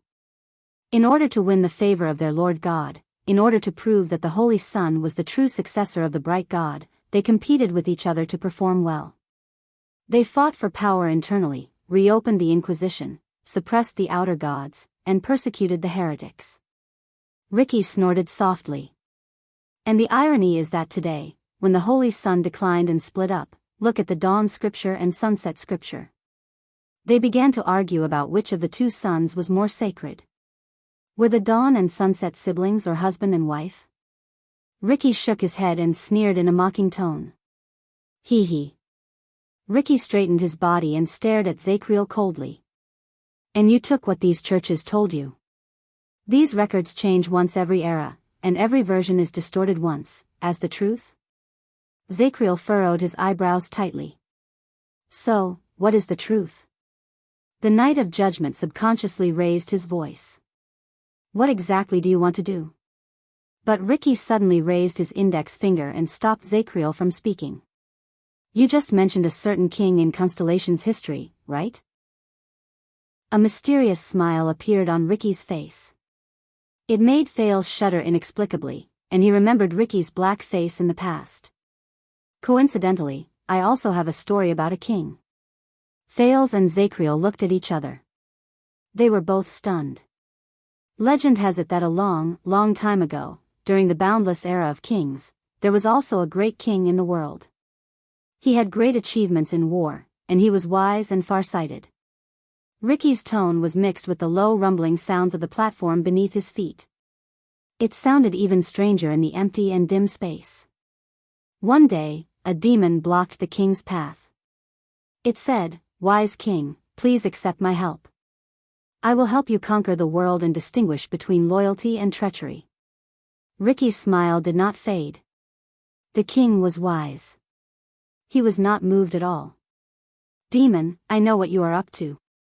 You just want to destroy my kingdom. The demon flew into a rage out of humiliation and attacked the king.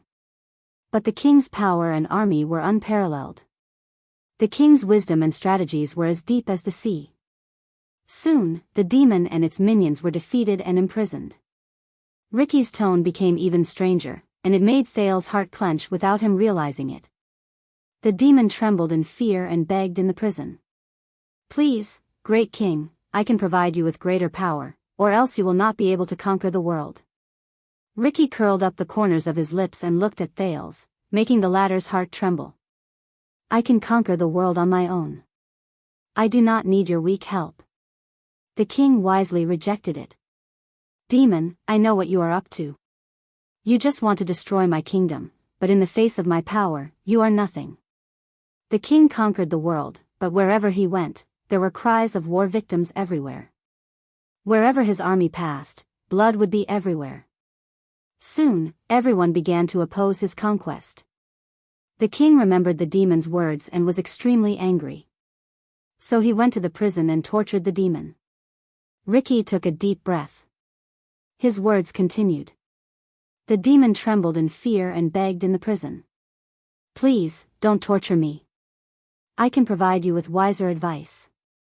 Otherwise, you will not be able to distinguish between loyalty and treachery. Zacriel's gaze froze. I can distinguish between loyalty and treachery. I do not need your foolish advice. The king wisely rejected it. Demon, I know what you are up to. You just want to destroy my kingdom, but in the face of my wisdom, you are as stupid as a pig. The king returned to the court and used his methods to suppress the voices of opposition. He regained support for the war. But one day, the generals who were loyal to him rebelled and betrayed the king. The king remembered the demon's words and was filled with regret. So he went to the prison and asked the demon. Thales had a premonition of the direction of the story. He frowned deeply. Damned demon, come. I will accept your help, the king said angrily. In the next second, Ricky raised his head. A hint of yellow light flashed in his left eye, which had returned to normal. But I have already destroyed your kingdom, the demon said with a smile and disappeared before his eyes. And the king could only sit on the ground powerlessly until the rebel army broke into his palace and destroyed his kingdom. Ricky finished his story and looked at Thales. He let out a few chuckles that carried a profound meaning. This made the teenager's heart turn cold. This story sounds like a fairy tale at first, but Zacriel did not buy it. It sounds like a foolish king who brought disaster to the country and the people. He was falsely accused of being a demon. Ricky shook his head nonchalantly. He did not seem to be offended at all. You know, the servants of the monarch of annihilation are the most delicate and extravagant. They love to bewitch kings, attach themselves to the nobles, and witness death and chaos through the whispers and murmurs behind the scenes. Most of the time, wherever they are, there will be war. And the believers of the monarch of annihilation are a group of opera fans. Their favorite actors are the believers with firm beliefs in the temples. Oh, they will never get tired of watching these actors' beliefs crumble on the stage of life under their guidance. In the end, they will betray and blaspheme the gods. Ricky said a few terms that Thales had never heard of in a seemingly casual manner. Monarch of annihilation. Infinite monarch. Zacriel finally became solemn. He looked at Ricky with a grave expression. So, you do not belong to the above two monarchs. You are the lackey of the other five. Ricky laughed involuntarily. Yes, yes. There are 7 layers of hell, so there are only 7 monarchs who rule over hell, right? Ricky said perfunctorily. Let me guess, where did you hear this from? Sunset Temple? The kingdom's secret intelligence department? He then shook his head. Mortal. As he listened to their conversation, Thales blinked furiously. Indeed, when he was in Dragon Cloud City, he had read quite a number of religious works, but hell, demons. But did you know that the King of Silence has a group of the most violent pets? They love to pollute powerful warriors and soldiers with strong wills because they can taste blood and violence the fastest. Ricky looked at Zacriel with a smile in his eyes. Like you. At that moment, the Knight of Judgment was stunned. But Ricky continued. They like to torture people's will, challenge people's limits, and enjoy human pain. For example, they will show boundless illusions to certain prisoners who have been imprisoned for many years, as well as the past that they miss the most and the people that they can't let go of.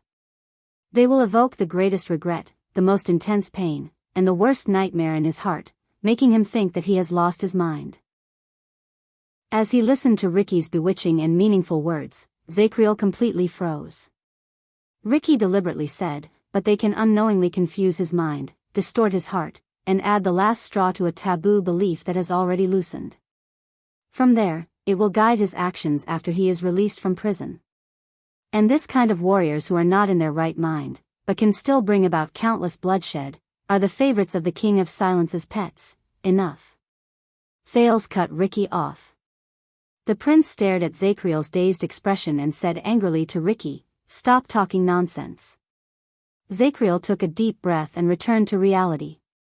Of course, the demon is talking nonsense.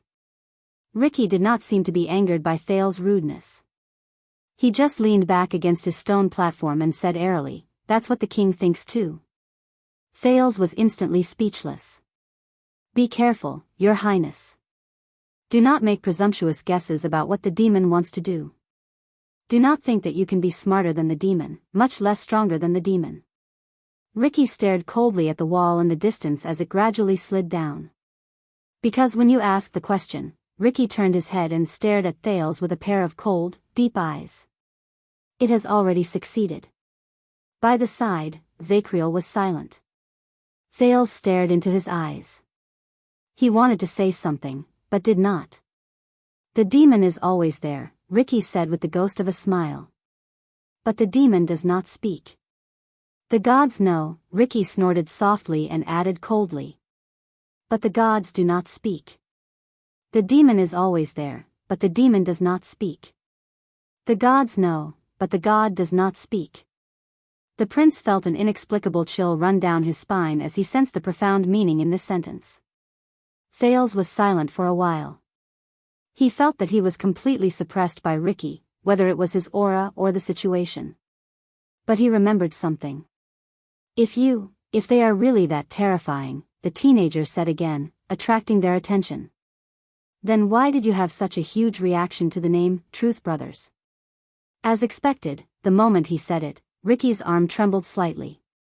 He stared at Thales with a complicated gaze. I have heard of it, Thales braced himself and continued. The calamities, the mystics. They killed the gods, started the battle of eradication, and dragged the demons from hell into it. At that moment, even Zacriel furrowed his eyebrows. Thales sucked in a deep breath and asked the biggest question in his heart. So, you came here today to ask about the world of purification. I mean, the Dragon Breaker's background, and the relationship between the legendary anti-mystic equipment and the two empresses. Is your goal a calamity like the Magic Empress?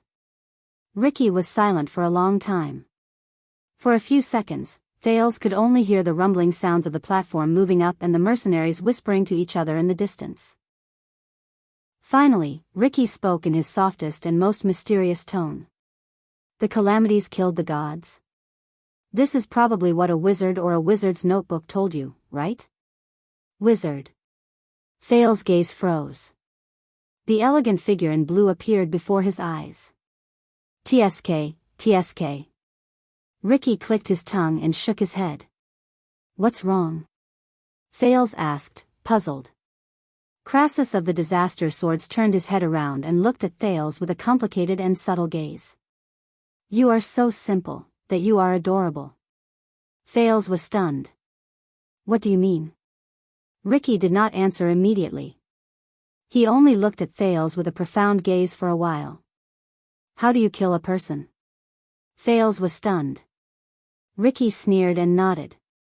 He looked at Zacriel, who was opposite him. Oh, that's right. Pierce his heart, wait until he stops breathing and loses his life. But if I come back to life and start breathing again? Oh, sorry, you didn't kill me. Ricky laughed even more merrily and pointed at his neck. Zacriel's gaze on Ricky became even more solemn. But Ricky's next sentence made Thales even more puzzled. So, how do you kill my sword? Thales was stunned. What? Ricky touched his everlasting truth and smiled. To kill my sword, you also cut off the hilt of your sword, wait until it stops breathing, and lose its life? Thales blinked to show his puzzlement. No. Ricky shook his head mysteriously and pointed at his silver-edged longsword. Because swords have no life. You can't kill a sword. Thales was stunned. Then, similarly, how do you kill a book, a dream, an oath, and a spirit? Ricky's gaze became harsher and colder. How do you kill these abstract things that have no life and no boundaries between life and death?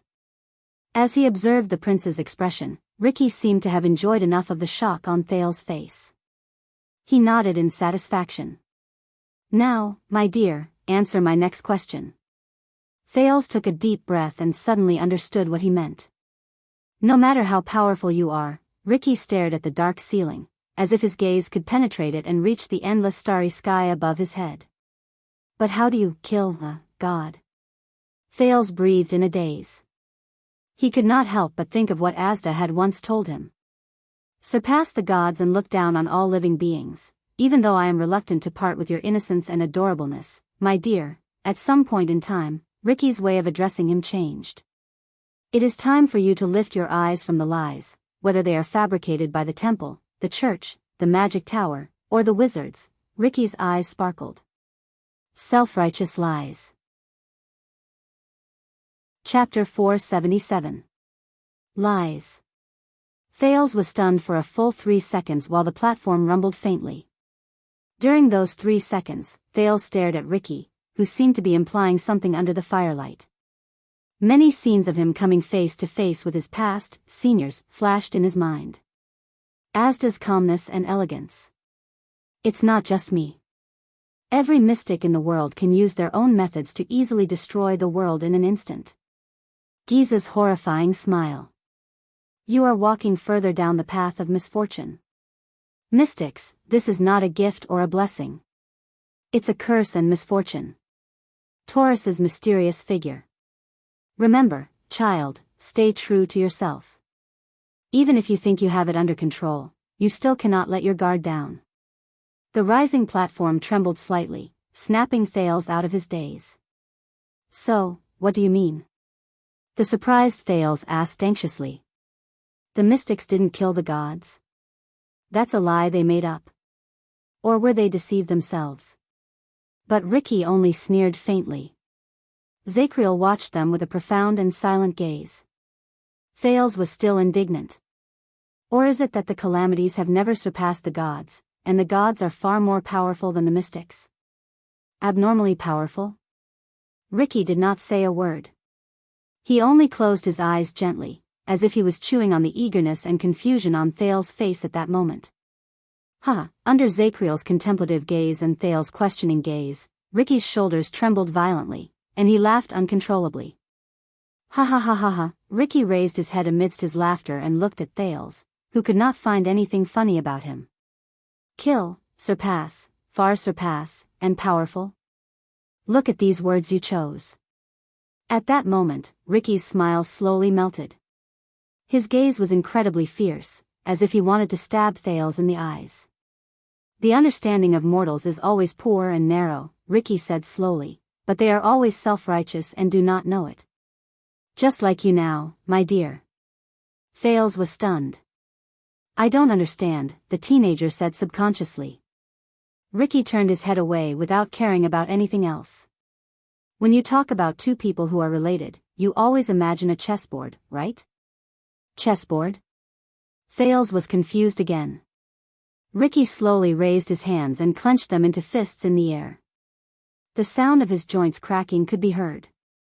Then, the two parties involved will be placed on the two ends of the chessboard in your imagination, and a game will begin.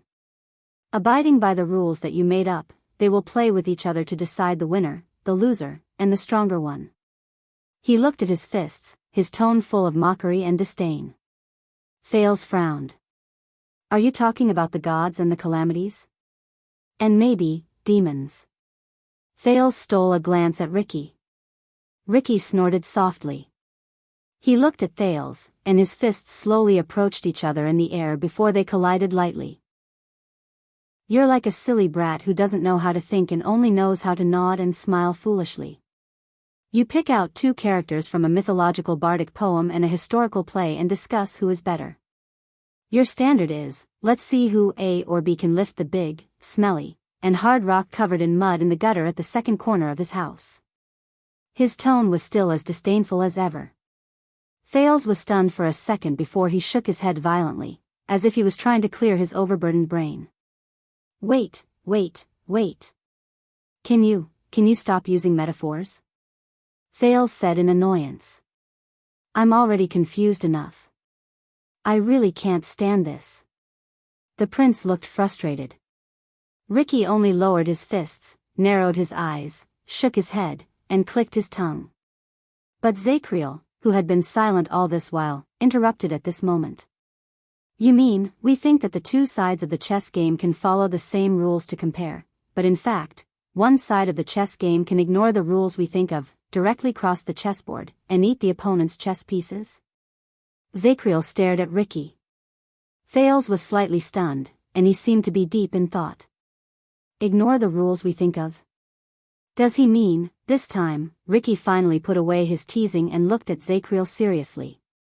No, I mean, the demon and the Knight of Judgment stared at each other for a few seconds before he finally spoke softly. Perhaps the two parties in the game should not have been placed on two sides of the chessboard in the first place. Thales was stunned. Should not have been placed on two sides of the chessboard? Ricky's gaze froze slightly, and he pointed at his own head. What they are playing is not the same game of chess, not the same kind of chess, not even chess. It is not even appropriate for both of them to appear in your mind at the same time. Zakriel's expression changed slightly. Ricky turned to Thales again, as if he really enjoyed the feeling of teasing the prince. And my dear, you arrogantly asked me just now, but what I asked was, who won this game? Thales was stunned and speechless. Zakriel's expression was solemn. Ricky's expression was still calm, and he looked a little pleased. But at that moment, Thales remembered many memories he had neglected for a long time. A tense confrontation in the Sunset Temple. That's right, I am Wuxia Xianxia, the head ritual master of Sunset Temple, the only spokesperson of the Sunset Goddess in the world. The unusual exchange in Bright Moon Temple, if the gods truly exist, if they are truly the creator of all things in the world, how could they allow this to happen? In the black track under Dragon Cloud City, the light on Silver Shadowman's body shone. I was quite lucky after I died. I received the blessings and gifts from a certain great existence. When he thought of all the history of him dealing with the gods, Thales trembled slightly. Mortals often use their own limited imagination to understand the gods in their hearts. They are the gods they look forward to, fear, loathe, revere, love, and worship. Ricky and Zakriel were both stunned. They turned their gazes and saw Thales, who was in a daze. They subconsciously repeated the words they heard before. Mortals always use their own barren thoughts to understand the gods. Because their lifespans are short, they imagine the gods to be eternal existences. Because they are weak, they presume the gods to be existences with unparalleled might. Because they think of themselves as a member of the multitude of living beings, they imagine the gods to be of a higher and stronger kind. Thales took a deep breath, and a solemn expression appeared on his face. The problem is, eternity, power, life, these mortal things. If the gods are truly beyond the understanding of mortals and stand in a different perspective, then do they really see these things in their eyes? Under Ricky and Zakriel's strange and surprised gazes, Thales' eyes darkened. He stared straight ahead. His tone was grave, and his tone was ethereal. Because the true gods may be far beyond our imagination. They are another kind of existence. Thales exhaled and quietly sank into deep thought. On the slowly rising platform, Ricky and Zakriel looked at each other in surprise. Who said this? Zakriel asked softly. Dragon Cloud City's Bright Moon Temple. Thales did not even turn his head. He seemed to still be immersed in his thoughts. High Priestess Jewel. When Zakriel heard the name Dragon Cloud City, he could not help but frown deeply. Ricky was silent. Then, he sighed softly. Very good. This is probably the most detailed description of an indescribable god that I have ever heard in my life. An indescribable god, Thales furrowed his brows. He suddenly felt that the seemingly neurotic High Priestess Jewel had said to him in Bright Moon Temple 6 years ago, on that night filled with blood and conspiracies, might be extremely important. Your Highness. Ricky sighed. Even the way he addressed Thales became formal without him realizing it. You always surprise me. Ricky's gaze became solemn. Bright Moon. As expected, when Bright God Church is destroyed, the Church of Holy Sun is divided, Sunset Church is stuck in its ways, Breaking Light Church is corrupted, and the two temples are fighting against each other using Errol's name to cheat each other of their food and drinks, only the seemingly weak and aloof Bright Moon. Ricky sighed with emotion. Even though the mountains are gone, the bright moon is still in the sky. The Northlanders do have their ways. But in the next second, Ricky retracted his rare solemn tone and changed the topic. But, if she said that, are you sure her salary won't be deducted? This joke brought Thales and Zakriel back to reality.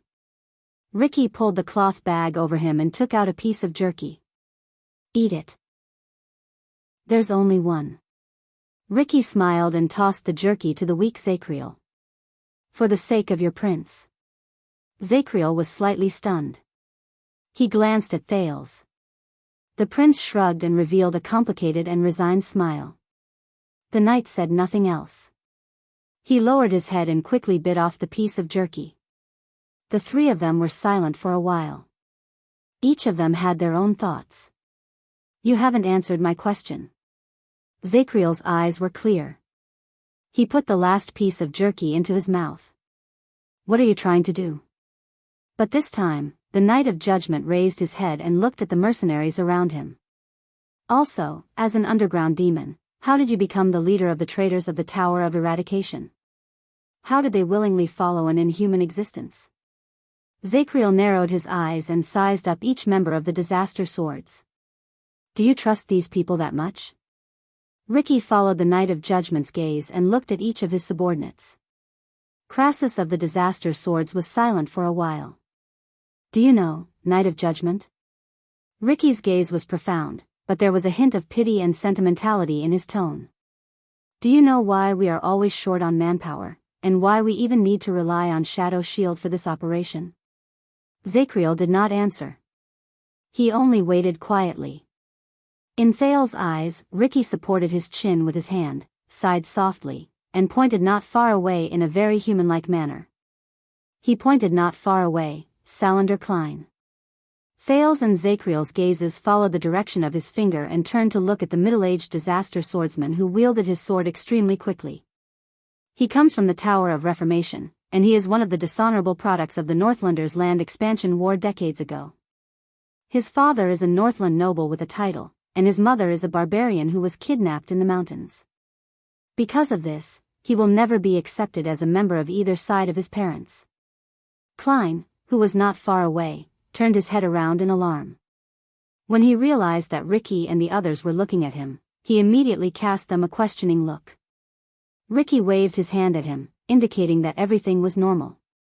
On the surface, the Northland nobles in the Tower of Reformation treated him as a chess piece to appease the barbarians after the war and pretend that they were at peace. But behind their backs, they only felt that he was a dirty, ugly bastard.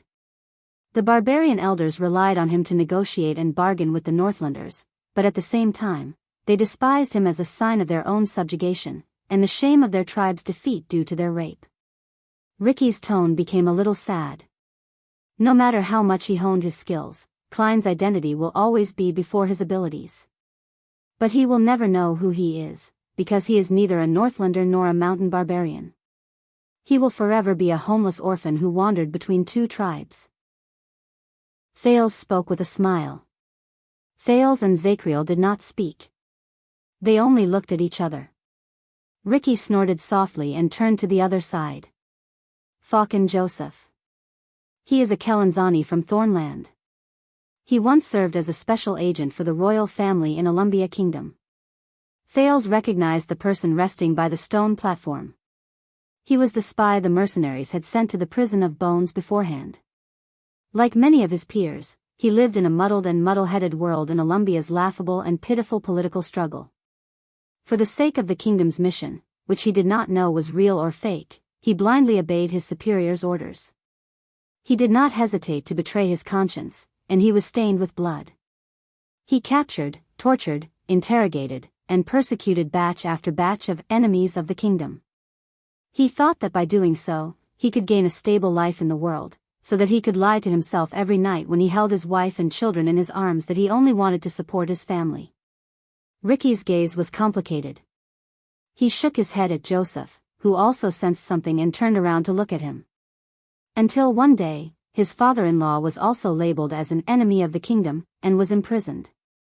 And Joseph's superior, who also wanted to support his family, turned Joseph's wife and children into bargaining chips to extort confessions from him. From that day onwards, the excuse he used to deceive himself shattered. Zacriel did not know if he had triggered something, but he sighed softly after he finished listening. Ricky's emotions seemed to have been stirred up. He turned to Thales, and his gaze became slightly gloomy. And Sean, who unfortunately died in battle, was a Nadarjan from Lagudan State in the Eastern Peninsula. Thales remembered Sean, who used an axe and was eventually killed in battle against Barney Jr. He could not help but be stunned. That's right. He used to be the most promising and representative occupation among the Nadarjans, a bandit. He was quite good at it, and his results were outstanding. Until one day, he fell in love with a lady he kidnapped. Ricky stared at Thales in a daze, but it was as if he was looking at another person. Sean gave up on everything. He only wanted to marry her, get married, and have children.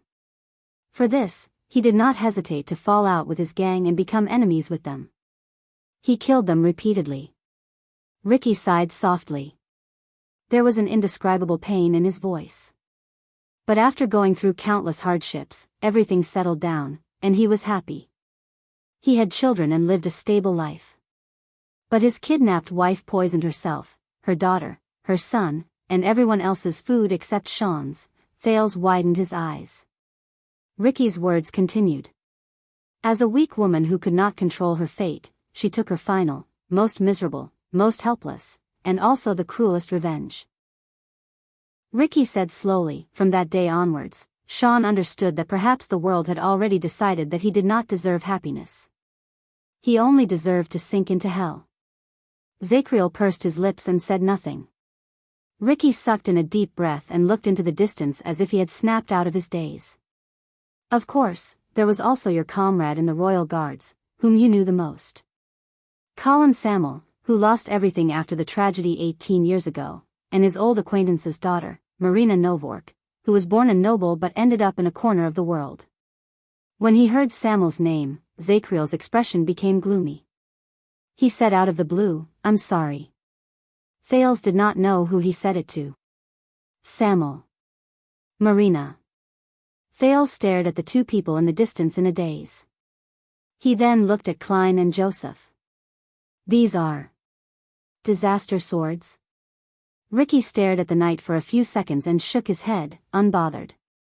Every person who becomes the scion of the outer tower has their own story, Ricky said. As he spoke, the light in his eyes became serious. Every person is an inhuman existence rejected by this world. Rejected by this world. At that moment, Thales remembered the lonely figure who only had a sword a long time ago. There is a reason why it is called the sin of Hell's River. We should have left the mortal world forever, but we deceived the ferryman of Hell's River time and time again, and avoided death's summons at the last moment. So, our existence is the sin of Hell's River. It is proof that it did not manage death responsibly. Thales was lost in his thoughts. Do you understand now? Ricky raised his head with a stern expression and answered the Knight of Judgment's question just now. They are not following me. What they are following is the resentment and anger that comes from despair and injustice in their hearts. It grows stronger because of it, but they have nowhere to vent it. They can only burn in their empty wounds. Zacriel's gaze froze. At that moment, Thales clearly felt that the Ricky in front of him was different. The power of eradication in his body boiled again, and it gave the teenager a premonition of extreme danger. Scorching. Oppressive. Heavy. Thales shuddered. The scene of the disaster swords and shadow shield fighting against each other in an oblivious manner appeared before his eyes. Ruthless, crazy, and merciless. Zacriel clearly felt something. The Knight of Judgment's entire body stiffened. His right arm trembled slightly, as if he was suppressing his desire to attack. But Ricky did not care about the Knight of Judgment's abnormality at all. His gaze was like a blade, and it coldly cut through the air before him. Even his voice had gained a little more of the chilling vibe from before. This is far from what those so-called swordsmen of eradication in the Tower of Eradication, who have been corrupted for many years, are used to fawning over the children of nobles from various countries, and who seek benefits from both sides of the powerful forces. They are hypocritical and aloof. In the next second, Ricky stared straight at Zacriel, as if he could see through his soul. Join us, Knight of Judgment. His tone was firm and brooked no argument. We have too many similarities.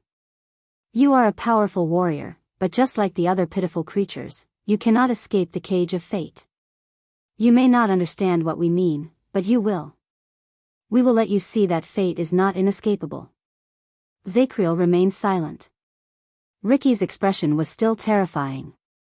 He extended his right hand to the Knight of Judgment.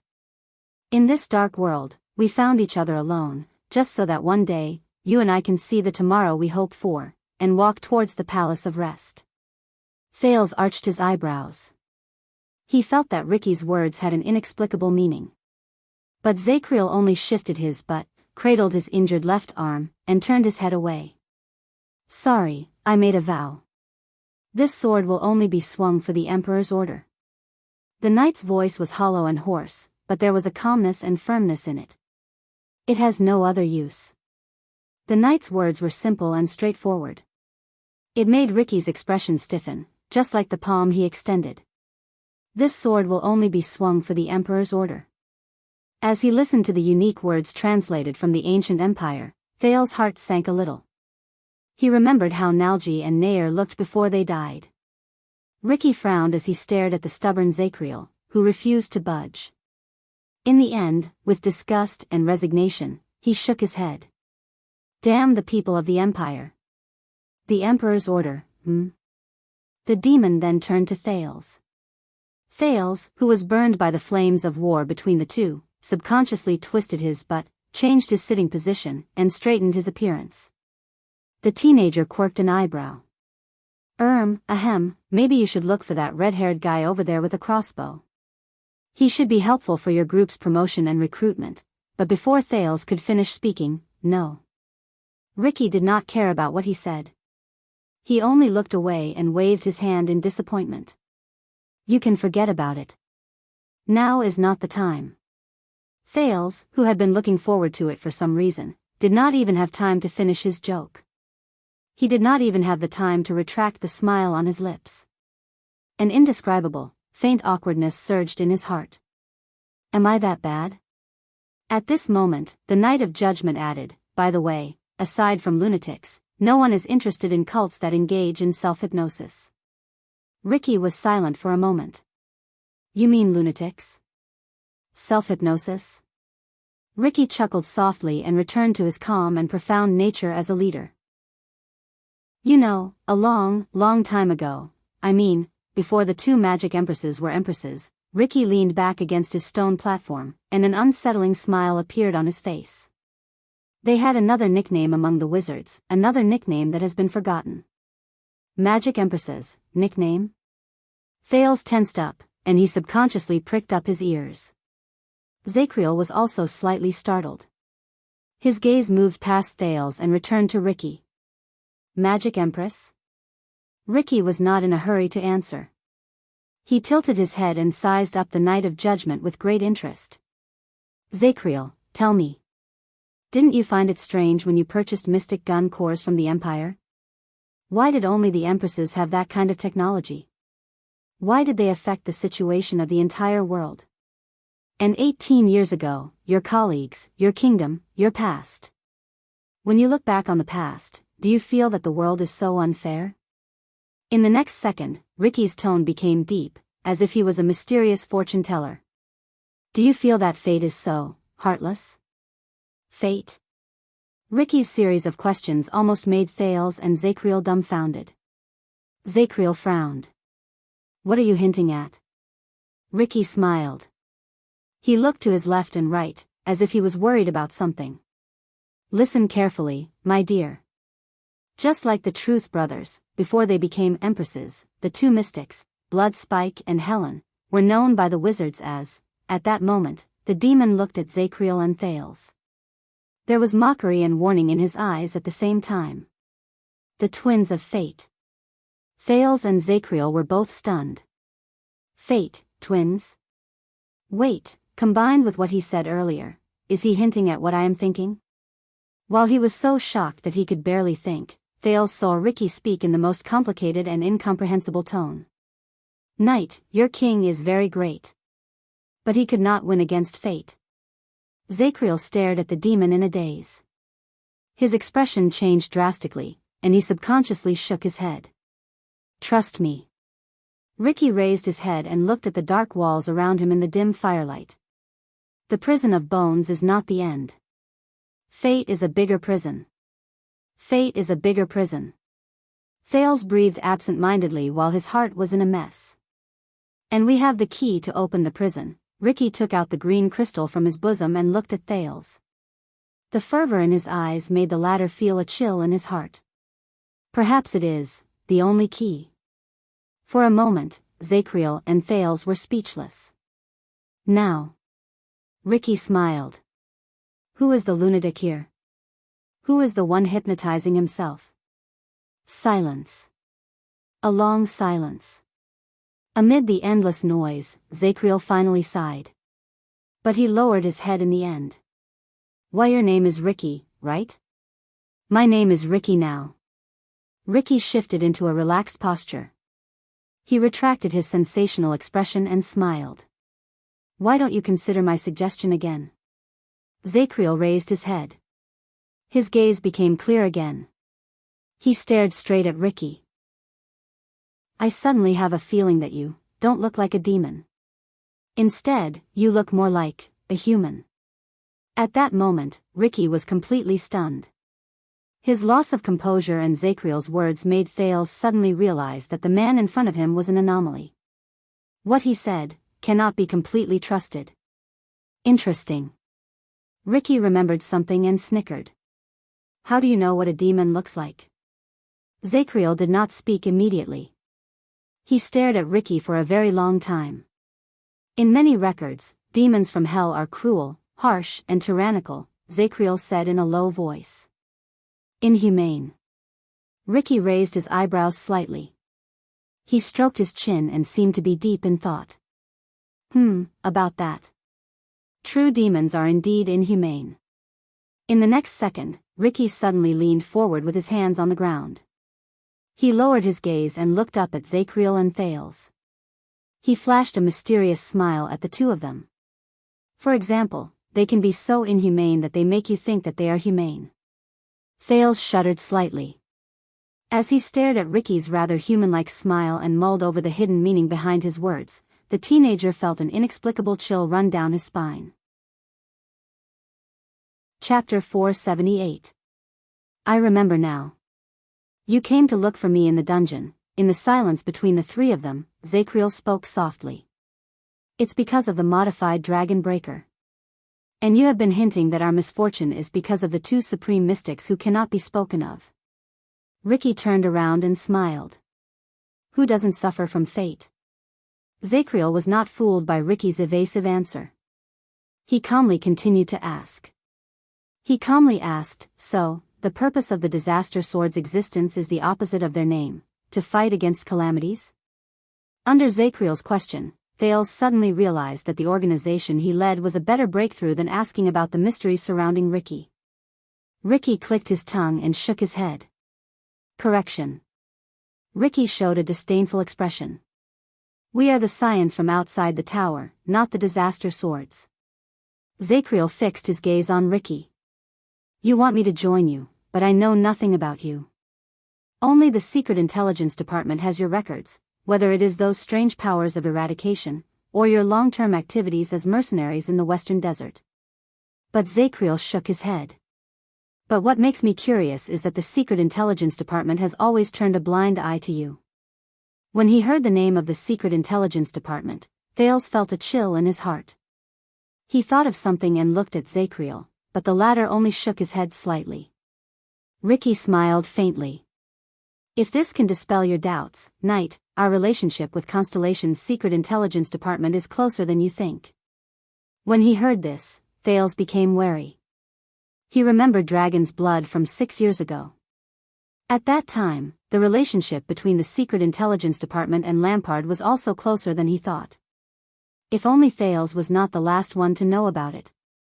Perhaps Zacriel's relaxed tone gave him hope, because Ricky smiled and continued to speak. More than 100 years ago, Hill Crassus, who walked out of the Tower of Eradication, came to Constellation to avoid being hunted down. At that time, the Red King furiously attacked Sharpblade Valley, and the relationship between Constellation and the Tower of Eradication was at its worst. At that time, Crassus made a deal with the Red King, John II. He obtained the king's permission and protection, and was able to hide in the western desert in the name of a mercenary group. Zacriel and Thales were both stunned. Ricky smiled and gestured to the people around him. This is the origin of the blood whistle, and it is also what you see today, us. 100 years ago, Crassus made a deal with the Red King, and Disaster Sword made a deal with Constellation? A thought flashed across Thales' mind. What deal? The king has the royal guards and a group of vassals serving him. Why would he need to rely on an outsider? Zacriel asked in a grave tone. Convince your subordinates to join us, knight, and I will tell you more, Ricky interrupted Zacriel confidently. Believe me, we don't have any conflict with your beloved kingdom. In fact, we even have a long history. And I can help you. Ricky's tone was bewitching. But to his disappointment, Zacriel only lowered his head and muttered to himself for a while. But there is a reason why the Tower of Eradication calls you the Disaster Swords, right? The Knight of Judgment asked softly. Ricky sighed. Correction, we've never admitted that we're calamities. He seemed to be very concerned about this. But at that moment, Zacriel suddenly raised his head. His eyes shone.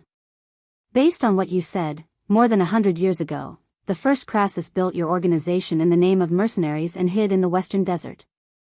Do you know what I remember? Ricky raised his eyebrows and made an expression that said, so? In the next second, Zacriel's tone became serious. Coincidentally, at that time, a certain underground organization that started off as bootlegging merchants in the western desert also grew stronger in Eternal Star City with the tacit approval of many powerful nobles, until it controlled the entire underground world. Ricky was slightly stunned. When he heard this, Thales thought of something. The knowledge he gained while he struggled in the underground world before he became a prince returned to his mind. Started off as bootlegging merchants in the western desert, underground organization, powerful nobles, gradually grew stronger in Eternal Star City, control the underground world. Isn't that Blood Bottle Gang? Thales subconsciously uttered the name. He could not help but feel surprised. At that moment, Ricky's expression became unpleasant. Thales suddenly understood many things. Zacriel had built a bridge for him to obtain information. Of course. Zacriel confirmed Thales' guess with a cold tone. Later, we all knew who was behind Blood Bottle Gang. Blood Bottle Gang, Thales could not help but think of those two strange figures again. One was elegant and graceful, and the other was sweet and pleasant. However, Ricky furrowed his eyebrows. The demon suddenly realized something. He had underestimated the human before him. But Zacriel was like a knight who followed up on his victory. He said coldly, then, when Blood Bottle Gang was flourishing, Crassus and the Outer Tower's legacy he had just built were called Disaster Swords by the Tower of Eradication? At that moment, Ricky's face turned ashen. Thales remembered. Ralph once told him that during the fight between gangs 6 years ago, Blood Bottle Gang had hired a swordsman with a strange power of eradication, and he listened directly to Asda. That was not all. Thales looked at Ricky, whose expression was getting worse, and remembered another detail. When he was in Dragon Cloud City, Asda said before he left, he wants to go to the Tower of Eradication. Thales could not help but clench his fists. He had never wanted to see the mastermind behind Blood Bottle Gang as much as he did at that moment. Asda, and, well, maybe only Asda. Built together with Blood Bottle Gang, and attacked together with the Calamities. Zacriel's tone was filled with mockery, as if he had seen through the lie. Yes, come, tell me again. Are you not Disaster Swords? Ricky was silent. Thales watched their confrontation cautiously.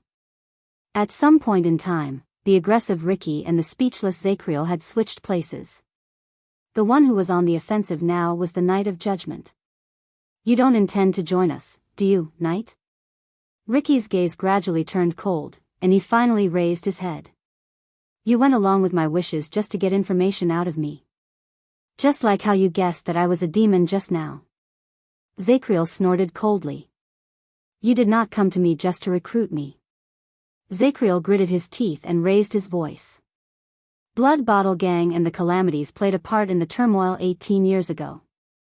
You, who had such a good relationship with them, were naturally part of it, right? Ricky did not answer his question.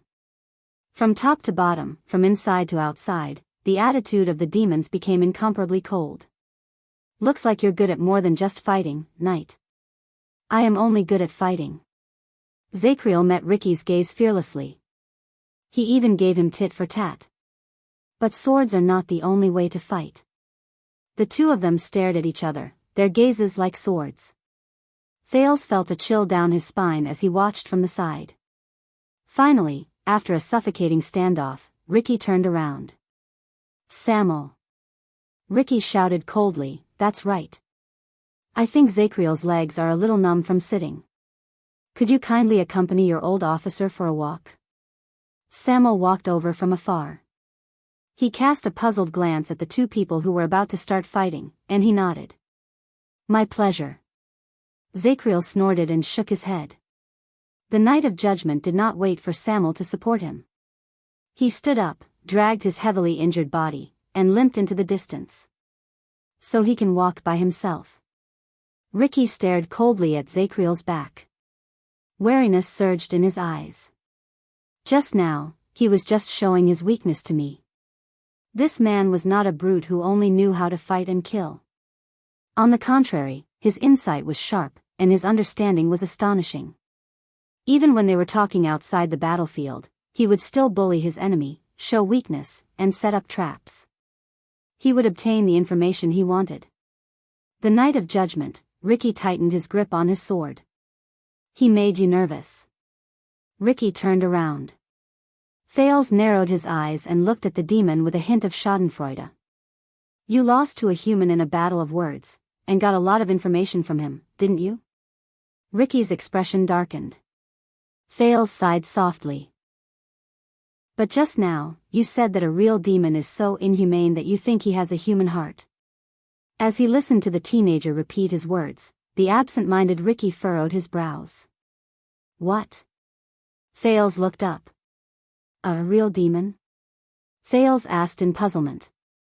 What does that mean, Ricky? You mean that you are not a real demon? Ricky's cheeks twitched a little.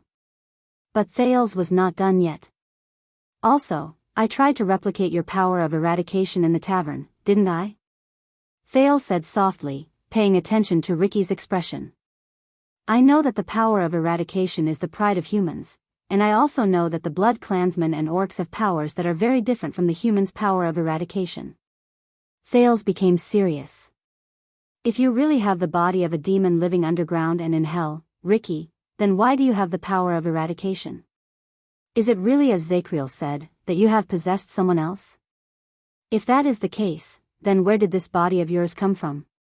Ricky's expression became unpleasant again. He suddenly realized that the teenager in front of him might not be easier to deal with than Zacriel.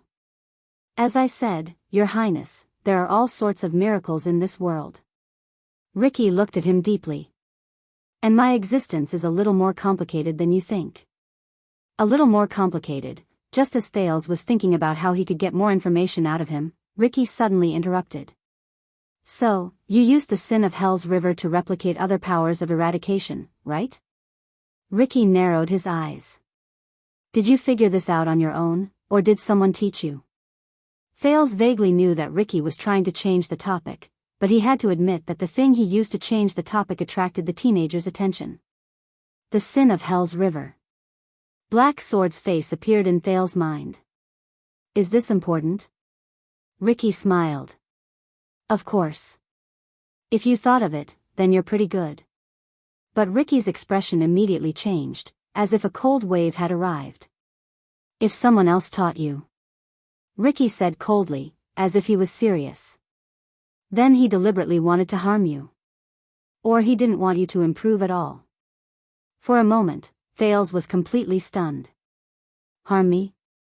Thales was about to retort in disdain when he thought of Ricky's identity as a demon, but he suddenly remembered the scene when he parted ways with Black Sword. About the sin of Hell's River, after tonight, you better not use it again. No way. The teenager subconsciously clenched his fists. When he thought of this, the mocking words that Thales was about to say paused for a moment. Harm me? What do you mean? Ricky took a deep breath. Thales suspected that what Ricky wanted was the satisfaction of seeing others confused while he answered their questions. He leaned back, shook his head, and said with a smile, because the Sin of Hell's River's transformation characteristics have so many uses, and there are so many ways to improve yourself, but you chose the stupidest, the least effective, the most troublesome, and the most boring one. Ricky's eyes flashed, and his expression was profound. Imitation. Thales frowned. Is there a problem? Ricky snorted coldly. Of course there is.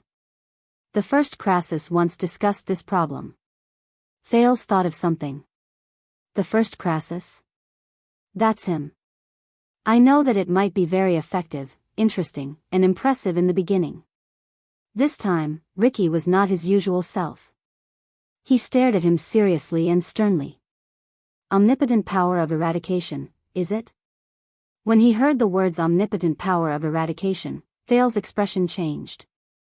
Yes, he does know something. When he saw Thales' tacit expression, Ricky sneered. So, you think that in the future, when you encounter powerful elites and useful powers of eradication, you will activate your Sin of Hell's River, imitate and replicate them, and easily take them as your possessions, your spoils of war. You will then obtain their powers as if you were cheating? Thales asked. The teenager was stunned. He had never thought about this problem. Jayla's strange blade technique, Waya's edge of no return, Nicholas' twist of fate, he had imitated quite a number of people over the years, but... So, to you, the power of eradication is an apple or a sword. Ricky's expression grew sterner, and his voice was especially clear amid the rumbling sounds around him. You can eat it when it is delivered to your mouth, and you can use it when it is placed in your hands? Thales was a little dumbfounded by his sudden and fierce tone. Ricky then snorted softly. Tell me, Thales. This time, Ricky, who would either address him as Your Highness in a distant manner or call him, my dear, in a teasing manner, actually called Thales by his name. Ricky said coldly, do you think that this is the meaning of the Sin of Hell's River, and even the true essence of the power of eradication? Thales raised his eyebrows and twitched the corners of his mouth awkwardly. No. Of course, he was not stupid enough to say, yes.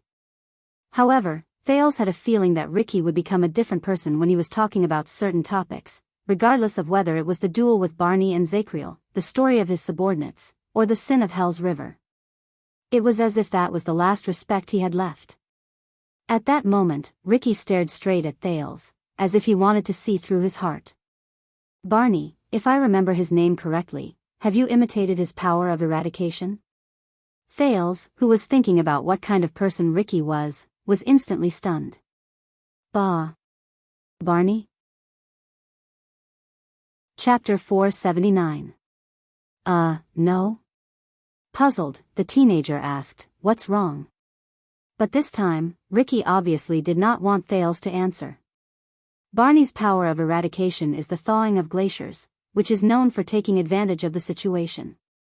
But can you sense the existence of taking advantage of the situation in his fight? Thawing of glaciers? Taking advantage of the situation? Wait a minute. Thales was stunned when he heard the familiar term. Thawing of glaciers. Isn't this the power of eradication of the fortress flower from 6 years ago, Sonia Cecire? Is her power of eradication the same as Barney Jr.'s?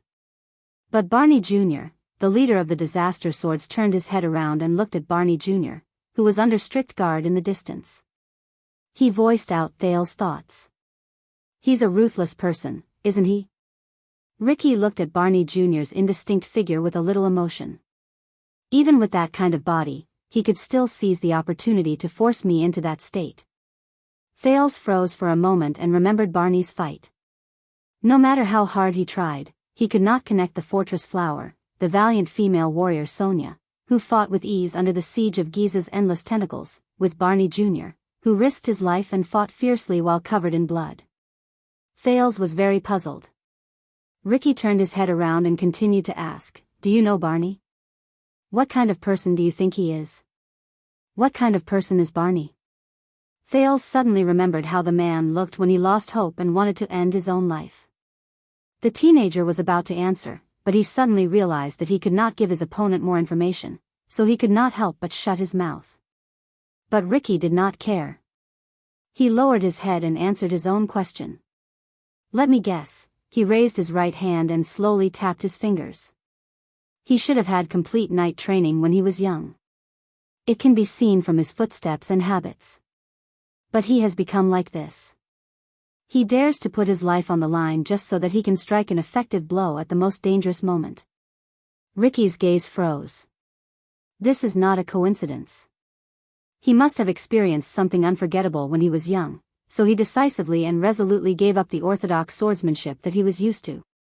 In the end, he took a risk and completely changed his fighting style, becoming what he is now, sacrificing everything for a single victory.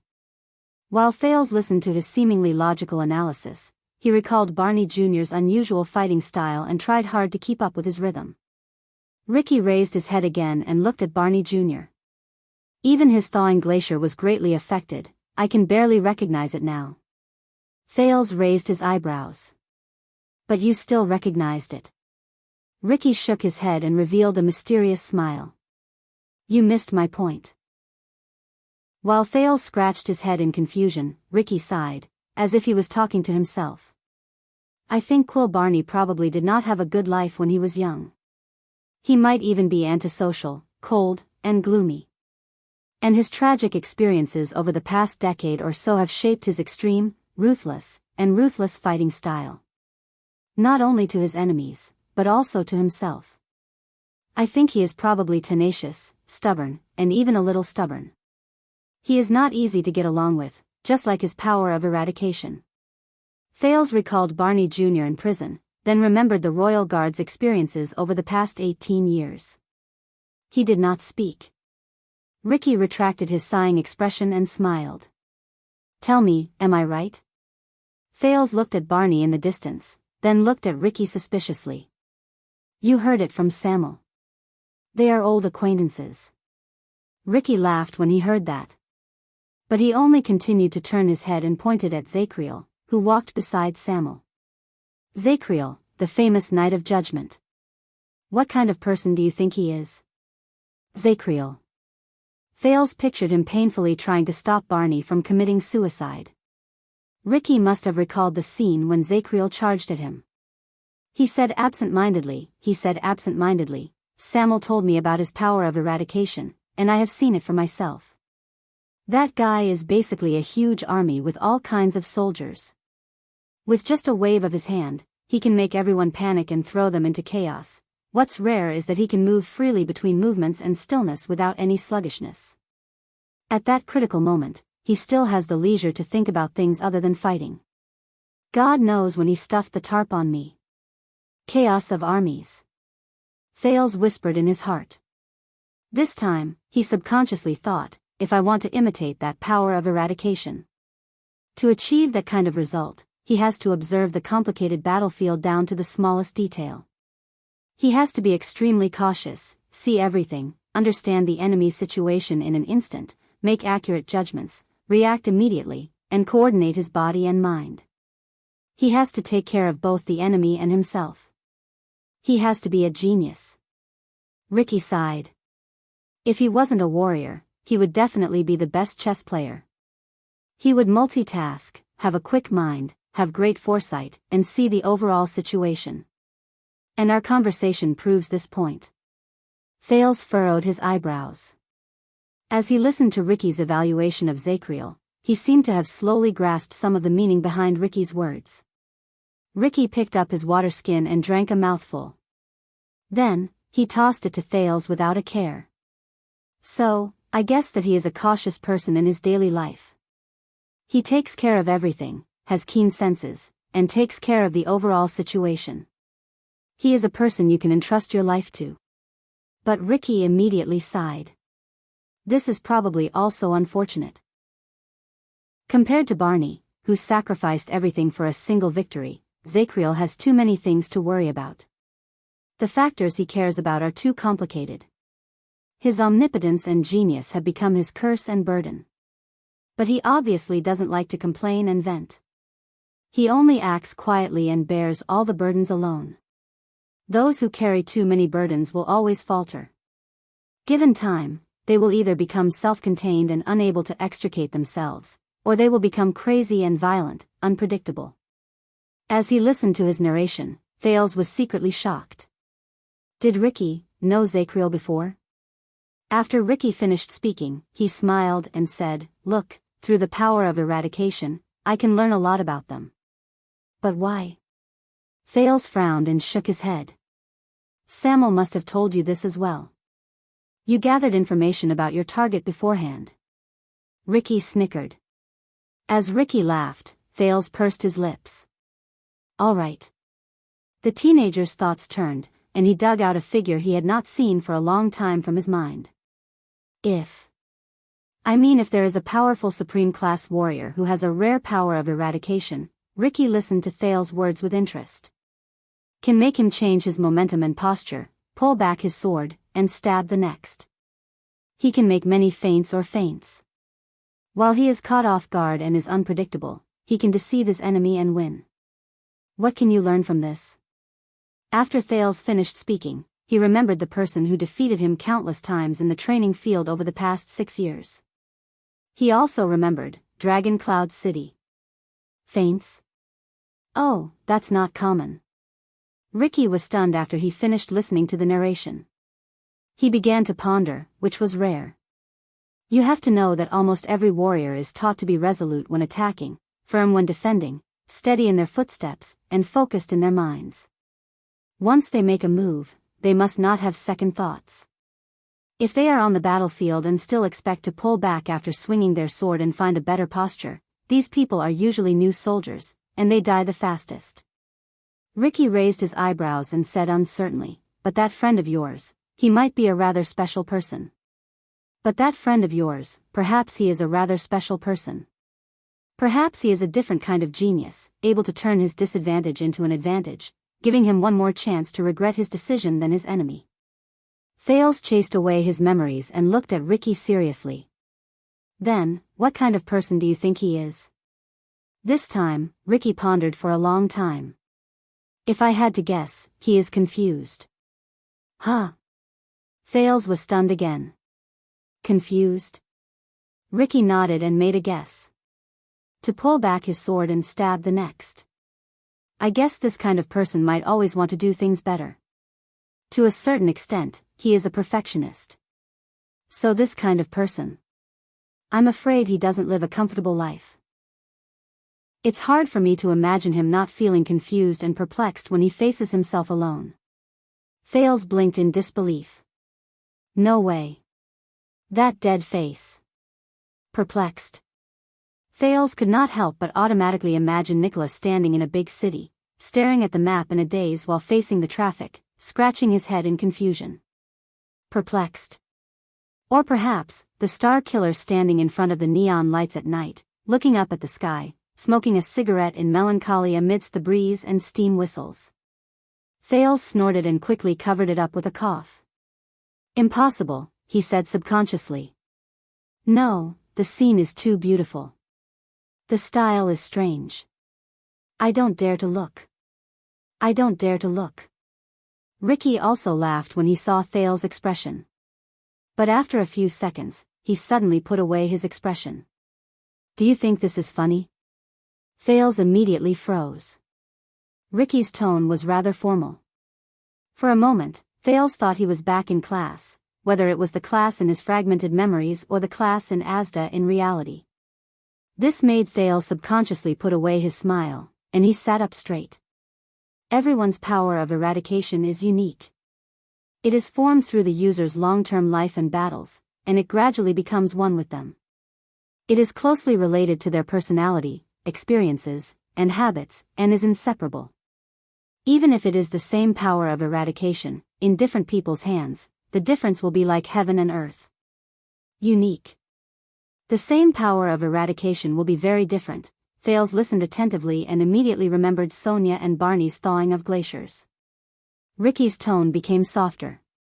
Just like that, the style of the power of eradication matches the user's characteristics, echoes with each other, and reflects their understanding of battle, themselves, and their enemies. It is the unique emblem that is branded on every warrior. The unique emblem that is branded on every warrior, unique emblem? Thales immediately remembered the topic of their conversation, and doubt rose from the bottom of his heart. But the sin of Hell's River, the so-called omnipotent power of eradication, Ricky stared at him. His gaze was cold and sharp, and his tone was crisp and firm. You, on the other hand, want to perfectly display the great strength that countless experts have accumulated in every battle, every life and death experience, and every kind of experience through only a few minutes of observation and contact? Do you want to demonstrate the great strength that has been shaped by their personalities, experiences, bodies, and even their enemies and opponents? Thales was stunned. Personality, experience, body, even enemies and opponents. Ricky narrowed his eyes. When you were obsessed with imitation, the biggest mistake you made, Thales, was to treat the power of eradication as a tool that was separated from the warrior himself. You imagined the power of eradication as a platter made up of a few lifeless parts. You thought that you could take away one part at any time and ignore the other. You thought that you could only choose their strengths and ignore their weaknesses. You thought that you could only imitate the warrior's strength and benefits at this moment, and easily throw away the sweat, and price they paid in the past few decades of their lives. You thought that you could only remember the state you want to imitate at this moment, and ignore how they became what they are now from the past. Thales frowned heavily and began to think carefully about Ricky's words. Ricky leaned forward and stared at Thales intently. His tone became even fiercer. Did you know that even the most despairing suicide squad needed the help of Shaka wine during their suicidal charge on the battlefield in Western Desert? But Quill Barney, a man of noble birth, managed to do it so easily. This meant that he had to brush past the tip of a blade countless times. He had to train his spirit between winning by a hair's breadth and losing everything at the last moment. He had to abandon his hesitation about the pros and cons, seize the opportunity at that moment, and turn it into his normal state, and become the man he is today. So, his thawing of glaciers, his strength, and his fighting style are things that I can imagine, but I can never learn. Because I can't feel the terror of a hair's breadth, I can't practice that kind of decisive fighting style, and I can't reproduce his fighting style, which is full of distinct characteristics. Ricky's eyes flashed, and he spoke firmly. So, no, Thales, the power of eradication is not a kind of power, nor is it a weapon, much less a state. It is the warrior himself. Thales trembled slightly. From Eternal Star City to Dragon Cloud City, and then to Western Desert Hill, even though Thales himself had awakened to the sin of Hell's River and practiced sword arts, in truth, he had always been indifferent towards the power of eradication in his heart. It was very simple. Asda's words had affected his judgment. The power of eradication was just an accessory created by the wizards for the knights.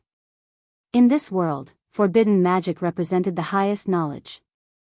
Moreover, after experiencing mystic energy, and even knocking on the door, entering the thing stage that Taurus mentioned, but it was only now that Thales suddenly realized that he had forgotten again. He had forgotten the old crow's teachings and his own understanding of magic. Humility. Yes, magic might be all-encompassing and all-encompassing. It may seem vast, boundless, and enchanting. But the power of eradication. According to Ricky, it was much more focused and simpler than magic. Because it is the warrior himself. Thales pondered. Ricky's words continued, each sentence harsher than the last. In other words, Thales, your current sin of Hell's River is a true reflection of yourself. You only know how to adapt to the situation and can't find your unshakable self. However, Ricky's next sentence was like a long sword that pierced the bottom of his heart. This is your power of eradication, and it is the current you. You are forced to move forward, dragged forward, without a goal, without direction, swaying left and right, drifting along with the flow, and even, at that moment, Ricky's eyes widened in anger, as if he wanted to see through Thales' soul. Without a self. Thales was stunned. When he watched Ricky rely on his observations of the power of eradication to deduce the characteristics of Barney Jr., Zacriel, Nicholas, and the others, he found it rather interesting. But when it was his turn, Thales took a deep breath. If my sin of hell's river is me. The teenager lowered his head in a daze. Without a goal, without direction. Swaying left and right, drifting along with the flow. Without a self. Ricky did not notice Thales' abnormality, but the teenager was in a daze. For a moment, he could only hear his own breathing. Has he always been like this? Then, Ricky spoke again. His stern tone brought Thales back to reality, as if he had been blown away by a cold wind. The omnipotent power of eradication? Imitation? No, it is not as beautiful as you imagine it to be. If you are not me, if you do not know my personality, if you do not know whether I am radical or cautious, if you do not know whether I like to stab or slash, if you do not know my habits when I fight, if you do not know the strength I use when I hold my sword, if you do not know which muscles I use when I attack, if you do not know the situations and history of my battles in the past, if you do not know the life I have experienced in the past, and how I came to form such a power of eradication, Ricky's gaze became more and more terrifying, as if he was looking at an unbearable humiliation, as if Thales had committed a heinous crime. Then, you will not be able to imitate the most important and essential part of my power of eradication, the things that make it and I, the way I am. Thales, who had been thinking deeply about a certain sentence just now, could only listen quietly. If you have not experienced the Night of Judgment's life, you will not be able to obtain Zakriel's multitasking and ignore the terrifying burden he has to bear at all times. If you have not seen Barney's world, you will not be able to only enjoy Barney's terrifying lethality and ignore the devastating price he has to pay when he cuts off all means of retreat. Ricky snorted coldly, and his reprimand was merciless. No matter how exquisitely you imitate the sin of Hell's River, the product of it can only be a substandard product, a nondescript dregs.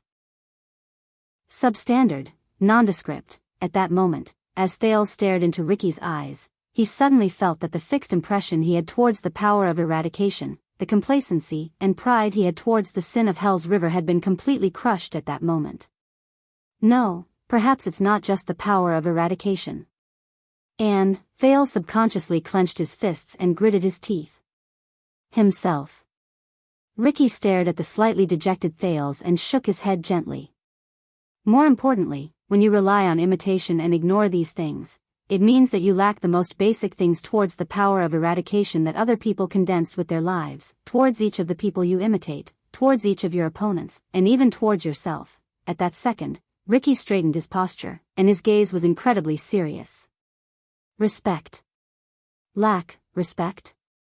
Thales was shocked by his attitude.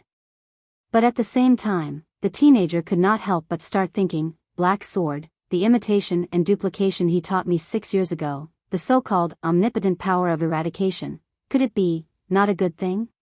Ricky's tone could almost freeze the entire underground prison. You are not imitating at all, you are plagiarizing.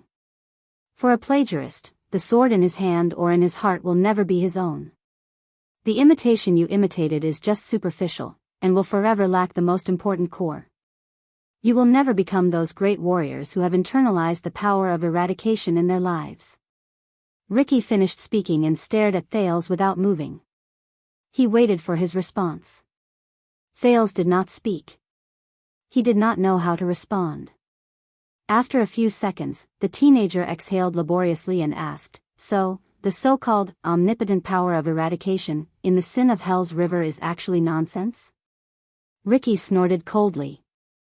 No. He leaned forward and gently raised his index finger at Thales. This statement is correct. But you're on the wrong path. Under Thales' confused gaze, Ricky spoke softly.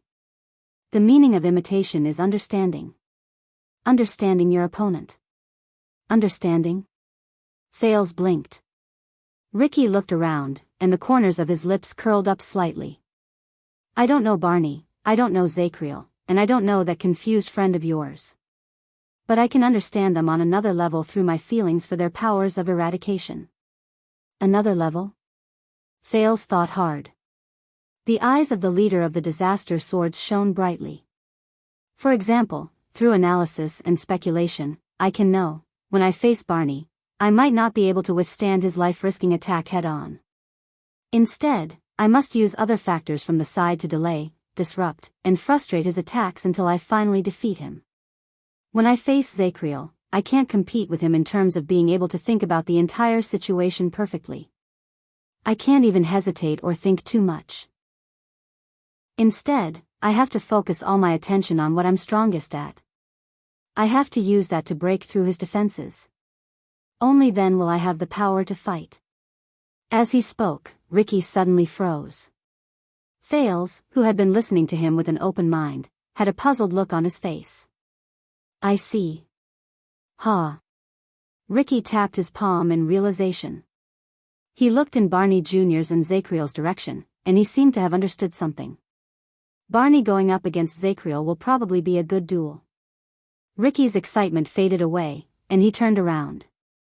And when I face that confused friend of yours, my best choice is not to fight him head-on, to fight him one after another, to drag out the fight, or to give him a chance to deceive me and launch feints to find my weakness.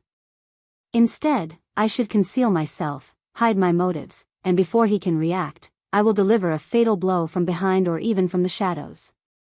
I will defeat him in an instant. Thales frowned. But Ricky immediately changed the topic. But do you know, he stared at Thales with a profound look. You can do all these better than me. Thales thought of something. Ricky sighed. My power of eradication has its own characteristics. My opponent's style has already become fixed, and this is how I can bring out my strongest points. But you, Thales, your sin of Hell's River is constantly changing. You can do more, understand more, grasp more details, and understand your opponent faster, better, and more perfectly through this so-called imitation.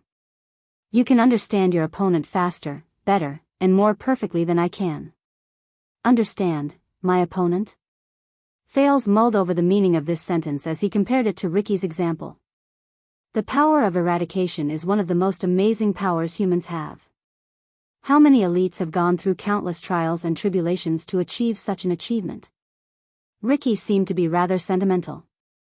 And the sin of Hell's River's imitation is not to simplify this process. On the contrary, it is to better understand this process of your opponent, and then better adjust and strengthen yourself, increase your advantage in battle, and give you options to deal with the situation. Thales' eyes lit up. You mean? I don't want to copy my opponent's advantage, but to find my chance to win? Ricky smiled. The surprised teenager recalled the elites he saw through the sin of Hell's River. The volcanic eruption in Araka Murcha's body. The colorless but determined power that filled the fortress flower. The silver needle-like glare that drifted about Nicholas' body. The gray color on Raphael's body. Thales suddenly understood. He did not want to become them. Instead, he wanted to surpass them. Through the imitation ability of the sin of Hell's River, you can deduce their experiences, characteristics, strengths, and weaknesses.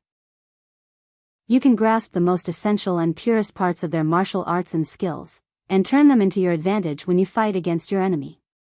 You should not lazily skip this step and dream of becoming them and copying their achievements. Ricky used his finger to point at Thales, who seemed to have understood something. Remember, the important thing is how you are, and not how strong your opponent is. The important thing is how much you gain, not how much you can imitate. Once you master this, you will be able to find a way out in every situation, and find a way to deal with every powerful enemy. Thales shuddered slightly. It was as if a train of thought that had been blocked for a long time in his mind had been cleared. Ricky narrowed his eyes and looked at Thales, whose eyes were becoming clearer. The stern look on his face slowly melted. The advantage of the sin of Hell's River's endless changes is not to allow you to imitate the real and become all your opponents. Instead, it is to allow you to face all your opponents calmly and fearlessly. Ricky took a deep breath and looked at Thales, whose expression had changed. He sighed softly. This is the true, omnipotent power of eradication. Thales stared at him firmly and nodded slightly with a serious expression. I understand. But... Thales hesitated for a while, but still asked, why are you telling me this? Ricky stared at him and did not speak for a while. But before Ricky could answer, *thud. Asterisk a slight tremor came from under his feet. Everyone's expressions changed. Including Thales. A few seconds later, the rumbling stopped, and everything returned to silence. Thales looked at his feet in surprise. This is... Thales' expression darkened when he felt the sudden lightness under his feet. The platform stopped. At that moment, everyone on the platform stood up, and it caused a small commotion. Ricky. A few seconds later, Klein walked over slowly with a torch in his hand. He said solemnly, "We've reached the ground." Ricky nodded and waved his hand. The disaster swords got into action and were ready to move out. Thales subconsciously looked around, and to his dismay, he realized that he and his companions were still captives. "Why did I tell you?" Ricky turned his head around and stared at Thales. He said meaningfully, he said with a seemingly profound tone, "I told you, my dear, you have a key that can open a door we have been looking forward to for a long time." "Key?" Thales frowned. "Has anyone ever told you that you look like a temple priest when you talk so mysteriously?" Ricky was slightly taken aback. But then he smiled. "Yes, there has been." While Thales was stunned, Ricky raised his head and looked at the ceiling, which had unknowingly gotten close to him. It was as if he could see the world outside. He ordered loudly, "Everyone, get ready. Everyone, get ready.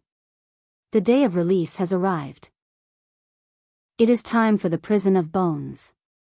Under the gazes of all the mercenaries, Ricky's eyes focused, and his gaze turned fierce. It's time to say goodbye. Bookmark for easier reading. Chapter 480. It was a small piece of sand. It was located in the middle of several sand dunes of different sizes. It slept quietly under the dimly lit sky. It was dead silent. Then, all the sand on the ground began to tremble slightly. Asterisk bang. Asterisk a muffled sound rose. An irregular surface suddenly appeared in the center of the sand. Asterisk thud. Asterisk as muffled sounds rose one after another, countless grains of sand slid down from the gradually raised surface and fell into the dark hole underneath.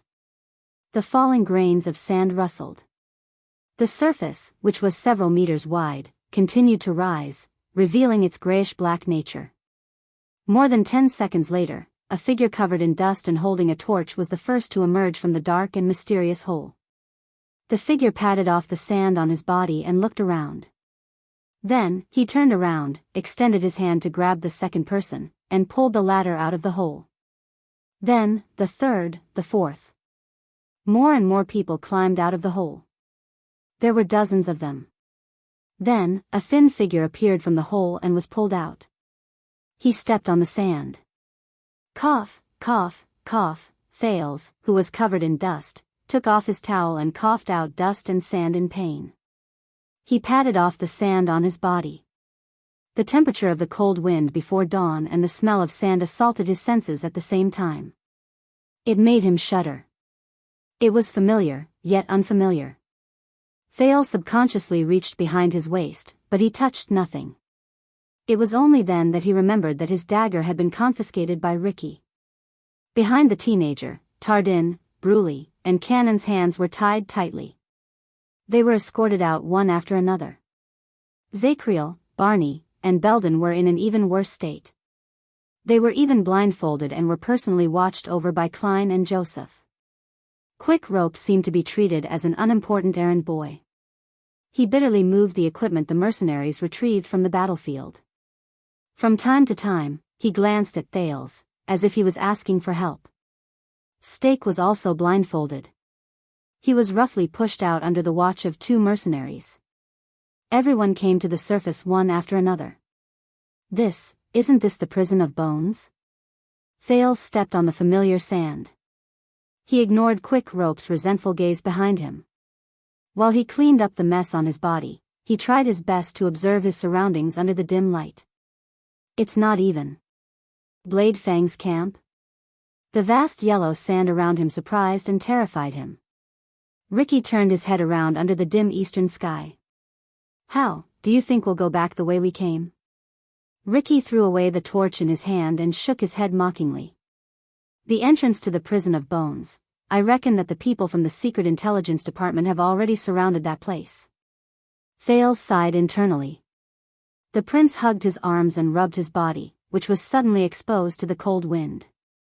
He looked around in puzzlement. Where is this? It's not far from Blade Fang's camp.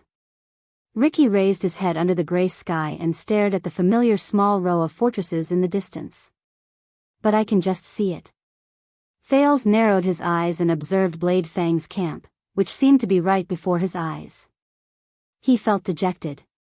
In the desert, just in sight, was equivalent to walking for a whole day. So, what would happen to them next? What are you waiting for? Thales asked while rubbing his hands together. This time, Ricky only glanced at him coldly. Timing. Opportunity? Thales frowned. While the cold wind howled, Ricky raised his head to look at the sky. Everyone, final check. We're leaving. Ricky walked past Thales, who was deep in thought, and walked towards Samuel, who stood in a secluded spot. He stared at the royal guards who were tied up tightly in the distance and whispered to Samuel, "How is it?" Samuel avoided the group and cast a glance at Zacriel before he shook his head. They refused to join us. Ricky frowned and exhaled. Barney? Samuel snorted softly. He seemed to be very displeased. Especially Barney. That guy's temper is harder than a rock. Ricky stared at the blindfolded Barney and clicked his tongue softly. But he just had to be the one who mastered the secret of the Northland military sword style. Samuel's eyes brightened. Then, is he? But Ricky shook his head in disappointment. The thawing of glaciers. Both of them were silent for a while. Ricky swept his gaze over his subordinates who were doing their final checks and preparations behind him. He gestured at Zacriel with his chin. I've been trying to convince their commanding officer. If he agrees first, but Samuel shook his head firmly. Not Zacriel. The determination in Samuel's tone made Ricky a little stunned. The key is not Zacriel. Samuel looked at the slightly shorter and frail figure behind him. His expression was complicated. They are only loyal to him. Ricky looked in the direction of Samuel's gaze. He saw the teenager, who was covered in wounds, looked exhausted, and had a bruise on his chin. He stared at the sand under his feet dejectedly while he mumbled something. Him? Ricky was momentarily stunned. His gaze lingered on Thales for a few seconds. You told me that you could make them fight amongst themselves. Ricky turned his head around, and his expression became stern. What happened after that? When that child appeared, all of you knelt together? What happened? Samuel was silent for a while. The sleeping Nalji and Nair appeared before his eyes. And the teenager's smile. I rest by the Emperor's side, it's nothing. Samuel looked up and shook off his memories. He tried his best not to look at Thales. He's just, very convincing. Ricky raised an eyebrow when he sensed the alienation in Samuel's tone. Huh. Very convincing. Is that so? He cast Samuel a deep glance. I am very curious about one thing, Samuel. Ricky's words made Samuel nervous. Crassus narrowed his eyes. Before we arrived, did you manage to find out why the Knight of Judgment wanted to kill that child? Samuel's breathing froze for a moment. Why? He was silent for a few seconds. Ricky approached him slowly. What is it that you haven't told me yet? Maybe, it's about the royal family? When he saw Samuel's expression, Ricky chuckled. All right, I know that you might not be able to let go of the oath you swore in the past. I completely understand, but Samuel took a deep breath and interrupted him. Zacriel did that. Samuel looked at Ricky seriously. Maybe it's because, he's really mad. Really mad? Ricky frowned, and his face was filled with suspicion. Samuel lowered his head unnaturally. You saw it too. Zacriel was shouting about killing them just a moment ago, and in the next moment, he came back to help them. I think he's really mad. This time, Ricky stared at Samuel for a long, long time under the dark but almost bright sky. Samuel did not raise his head. Oh, he's mad. Ricky's gaze never left Samuel, but his tone became strange. No wonder it's so hard to communicate with him. He continued to observe Samuel's expression. Samuel coughed and suddenly spoke. Listen, you want the secret of Barney's swordsmanship. Sure, if we can take that child away. At that moment, hey, Ricky. Uncle Ricky? Ricky, little dumbass. Ricky and Samuel turned their heads and were surprised to see Prince Thales raise his hand high in the crowd and shake it at them. Little dumbass? Can we talk in private? Thales' forceful shake of his hand and loud shouts attracted many people's attention. Behind him, Marina even put her hand on the hilt of the sword by her waist. You said, take him away? Ricky glanced at Samuel, sighed, and walked back. I want to. Ricky went in front of Thales and resumed his calm and slightly humorous expression. Your Highness, don't tell me that you want to find a quiet place to pee. Because you can do it on the spot. We don't mind. To his surprise, Thales smiled, revealing a row of teeth. I suddenly thought of a question about the air calamity. He went to the Tower of Eradication with all of you, right? As soon as he said that, the mercenaries who were busy with their own things fell silent. Many people looked in their direction.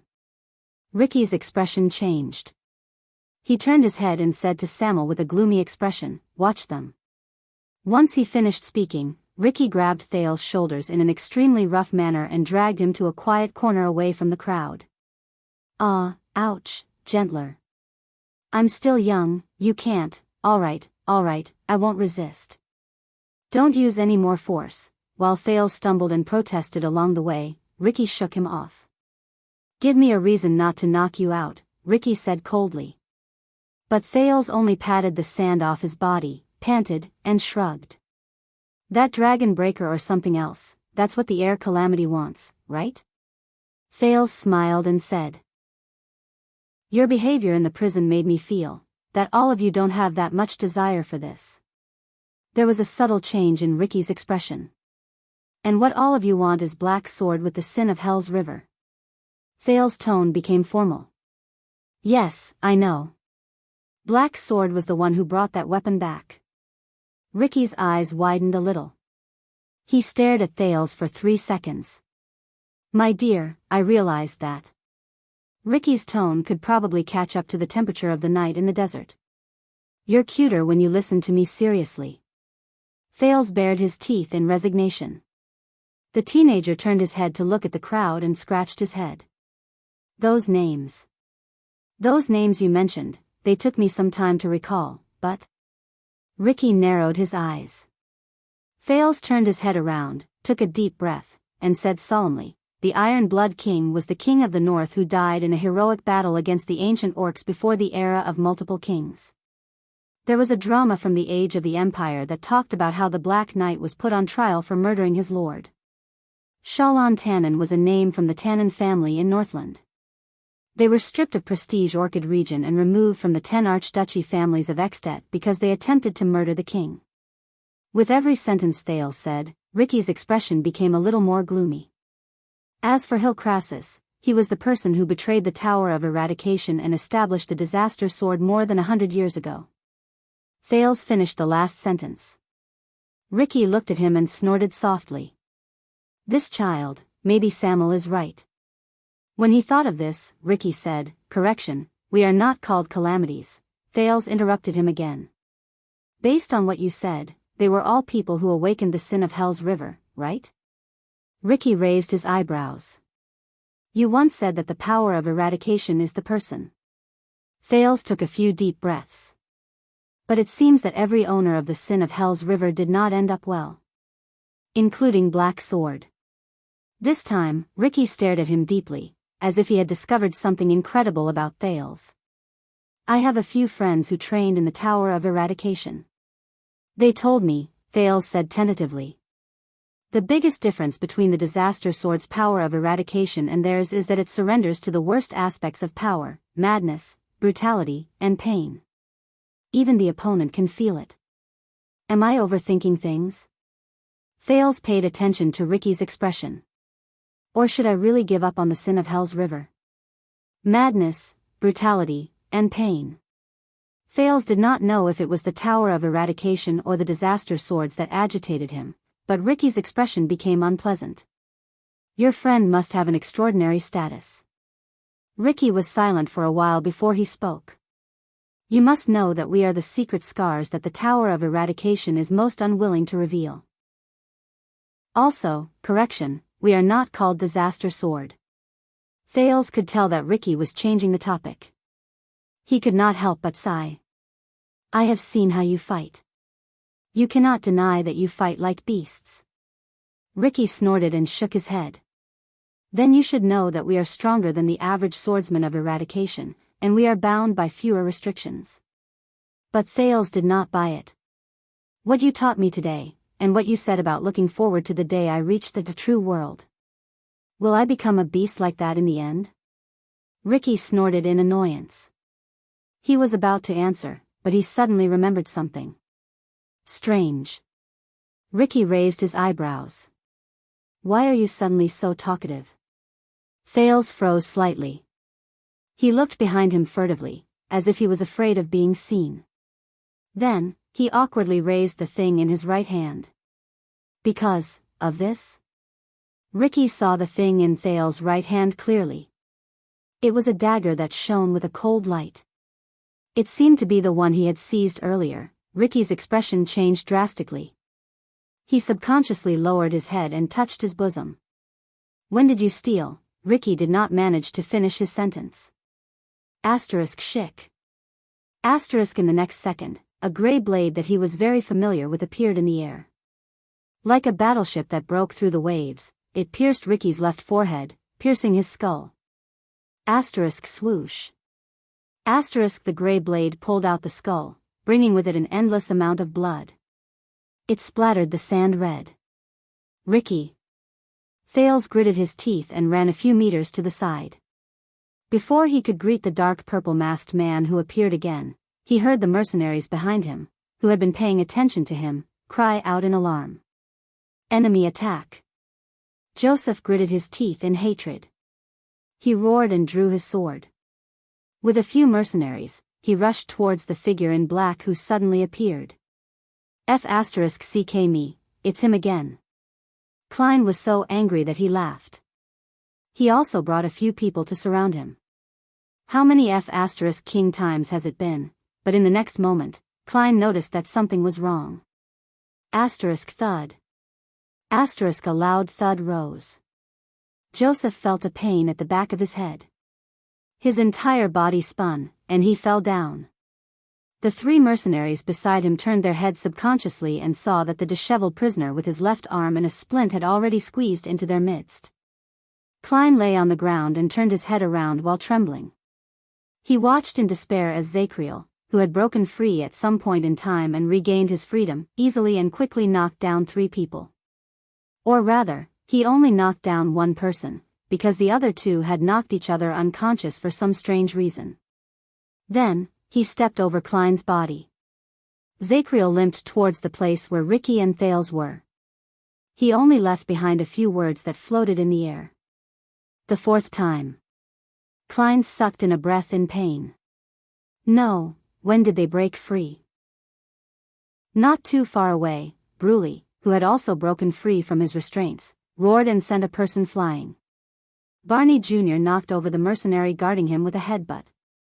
Tardin snatched an axe and threw it to Belden.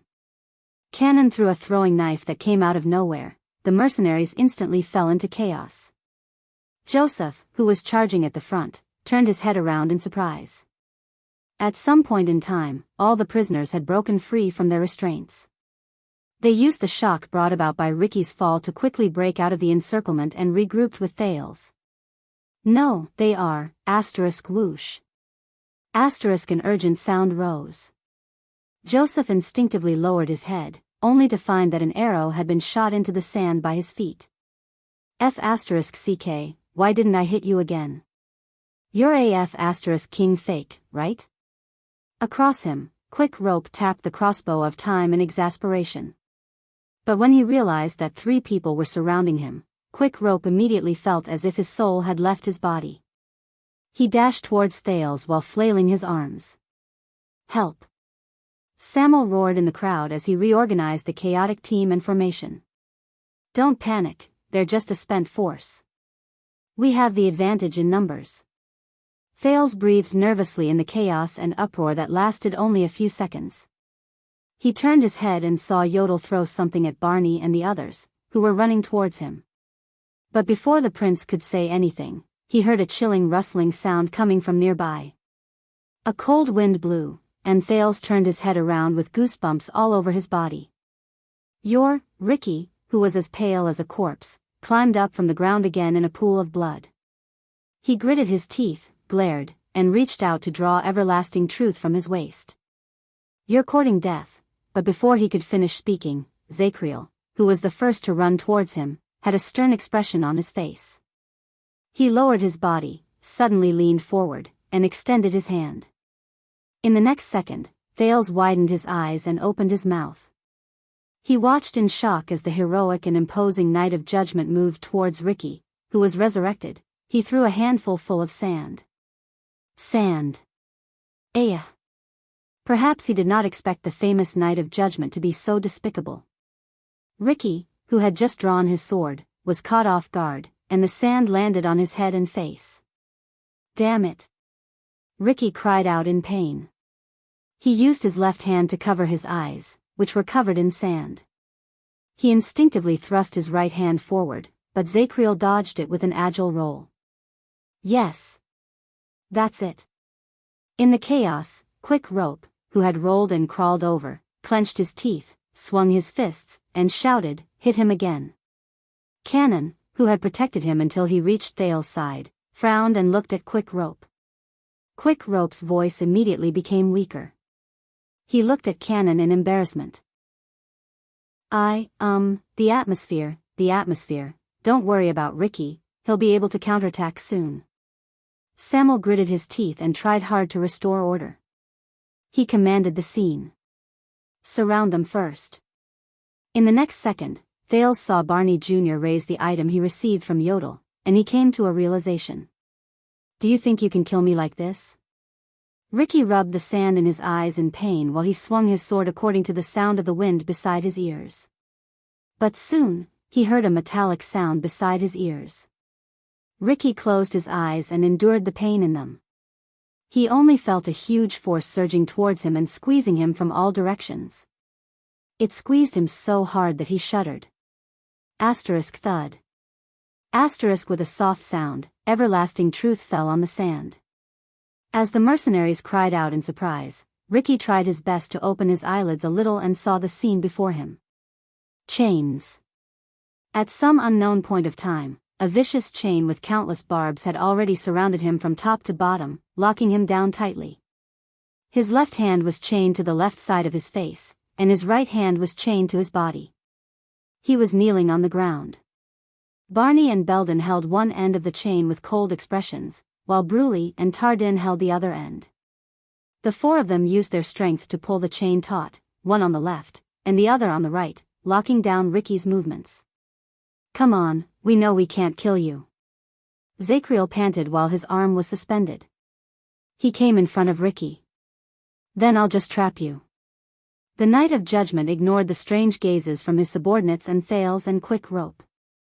With a calm expression, he rubbed off the remaining sand in his right hand, picked up everlasting truth in front of the immobile Ricky, and turned towards the mercenaries. "By the way, it's a good sword." Thales exhaled and supported Quick Rope as he stumbled towards him. He recognized the chain on Ricky's body. It was the chain Stake had used to trap Yodel. Aha! Ricky, who was chained down, could not suppress his anger and roared. "Zacriel."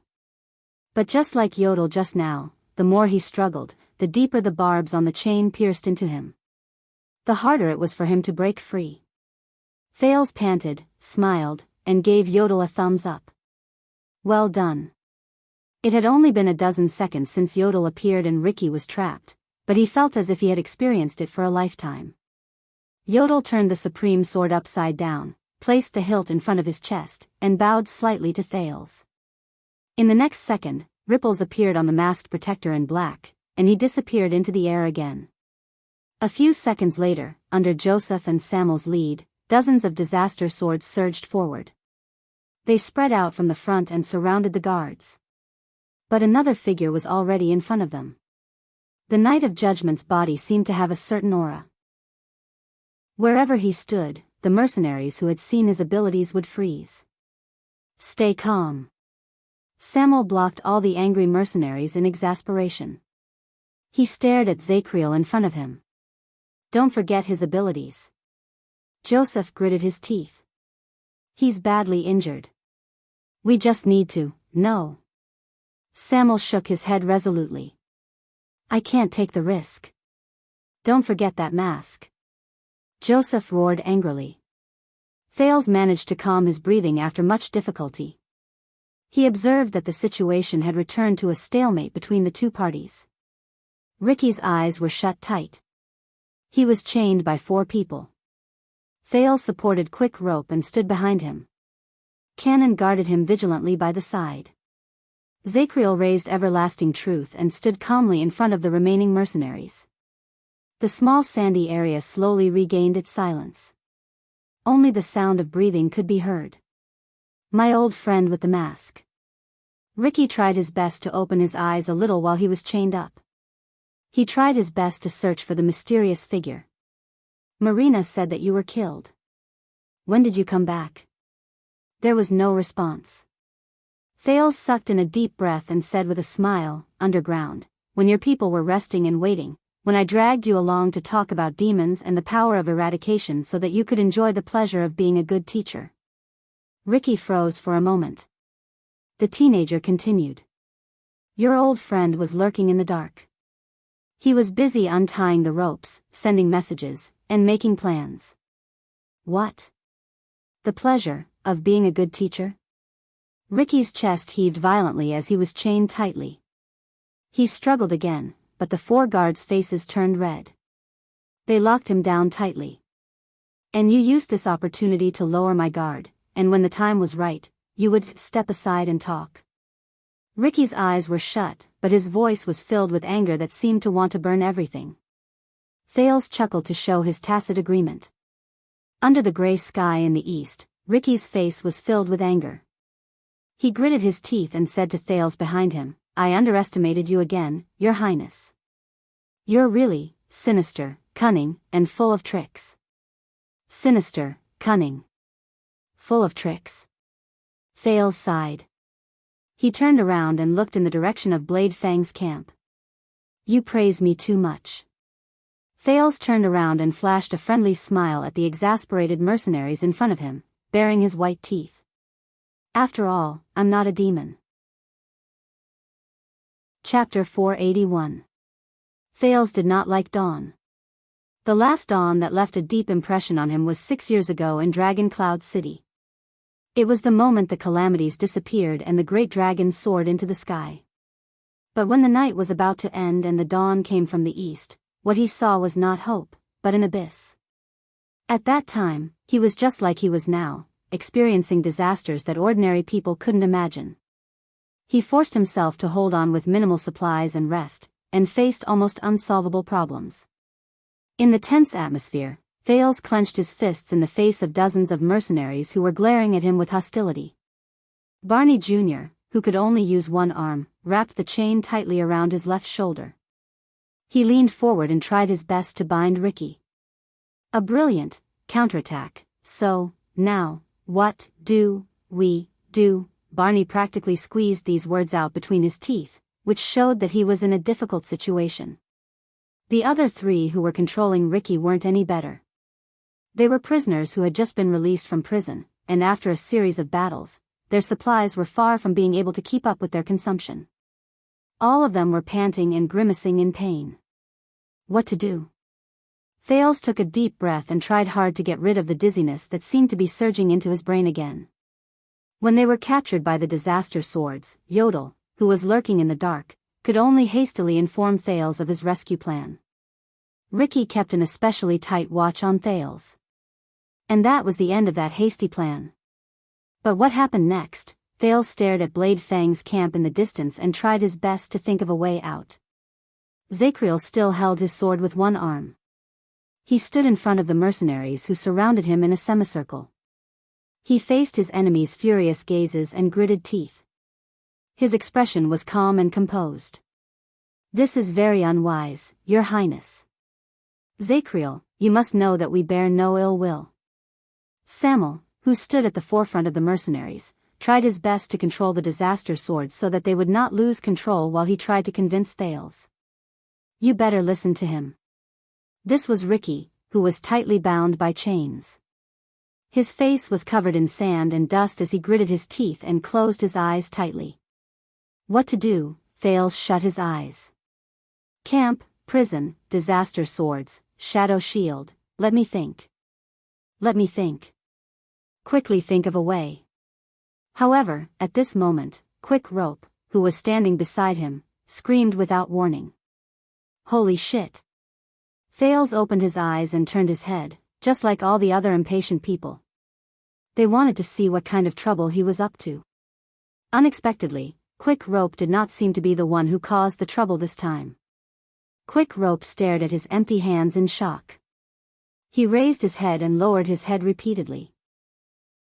This place is haunted, but before he could finish, another figure appeared in the ink-colored ripples, holding the black crossbow of time in his hand. It was Yodel. For some unknown reason, the moment Thales saw him, he felt a sense of security from the bottom of his heart. Just like many years ago. Quick Rope's mouth formed the shape of an O, and it did not return to normal even after a long time had passed. Before everyone's eyes, Yodel bent over in a practiced manner, stepped on the pedal, and strung the bowstring in a few seconds. He took out a small arrow with a special design from behind his waist and put it on the crossbow. F***CK. What the F***CK do you want to do? Josh, who was among the mercenaries, cursed and then fell into deep thought. Quick Rope came to a realization. He stretched out his hand and shouted anxiously, "Wait, there's something wrong with this thing's crosshair," but Yodel did not have any intention of paying attention to them. The masked protector raised the black crossbow, faced the camp, and pulled the trigger at the sky. Asterisk whoosh. Asterisk there was a rapid and piercing sound. Be it the mercenaries or the royal guards, everyone was stunned for a moment. Asterisk whoosh. Asterisk the sound of the crossbow was sharp and resounding, and those who heard it were moved. It spread from the sky and did not fade away. It spread through the wilderness, and it could be heard clearly within a radius of several miles. Of course, that included Blade Fang's camp. Yodel tossed the crossbow back to Quick Rope. He ignored the latter's mutterings of, "Why can't I?" who was greatly shocked. Asterisk whoosh. Asterisk the sound of the crossbow began to weaken, but Thales' ears twitched. He had heard this sound before. This is the signal arrow of the White Blade Guards of Dragon Cloud City? Under the surprised gazes of the prisoners, the prince looked at Yodel in surprise and delight. The masked protector nodded silently. Thales widened his eyes. But how did you? Yodel bowed and nodded. His figure began to blur again. The Star Killer. You didn't finish rummaging through his luggage. The masked protector's figure completely disappeared from everyone's sight. Only one sentence was left in the air. So. I didn't waste it. Didn't waste it? Thales raised his eyebrows. He imagined the miserable scene of Nicholas the Star Killer waking up and realizing that he was lying naked on the wasteland. Everything from his horse to his luggage had been plundered, and he had no money at all. Thales put away his boring thoughts, and his mood lightened. Very good. What we need to do now is to stall for time and wait for reinforcements. Oh, no, I recognize you. Tardin, who was tugging at the chains with all his might, widened his eyes. He stared at the spot where the masked figure disappeared and hissed. You're that little girl from Renaissance Palace. But Zacriel, who had been paying attention to the enemy, suddenly spoke and interrupted him. Tardin. Focus. We don't have time to talk about this. The Knight of Judgment's stern rebuke drew everyone's attention back to the enemy. I've had enough, and you reminded me of it. Joseph, who was at the forefront of the mercenaries, strode past Samuel and stared at the Knight of Judgment, who was like a natural moat. Since we're outside, switch to crossbows. The dozen or so mercenaries at the back did not hesitate. Filled with anger, they immediately put away their melee weapons and pulled out crossbows or shortbows from their backs or waists. What? Thales's expression froze. Zacriel frowned slightly. Crossbows. Great. Another thing I hate so much. Fire as many as you can. Load them up. Joseph's expression was ferocious. He pointed his long sword at Zacriel, who was frowning as well. Cover fire. I don't believe that I can't kill this son of AB*TCH branded warrior. Thales watched with an unpleasant expression as the mercenaries brought out more than a dozen crossbows of different sizes and a few ferocious bows. The crossbowman stepped on the pedal, bent down, and used a drawbar or a hook to load the bow. The archers quickly drew their arrows, nocked them, and loaded them on the bowstrings. The scene of countless crossbow arrows flying at him and little rascal during the night of dragon's blood appeared before his eyes. No. However, beside Joseph, Samuel angrily pressed down on a bow that was nocked with an arrow.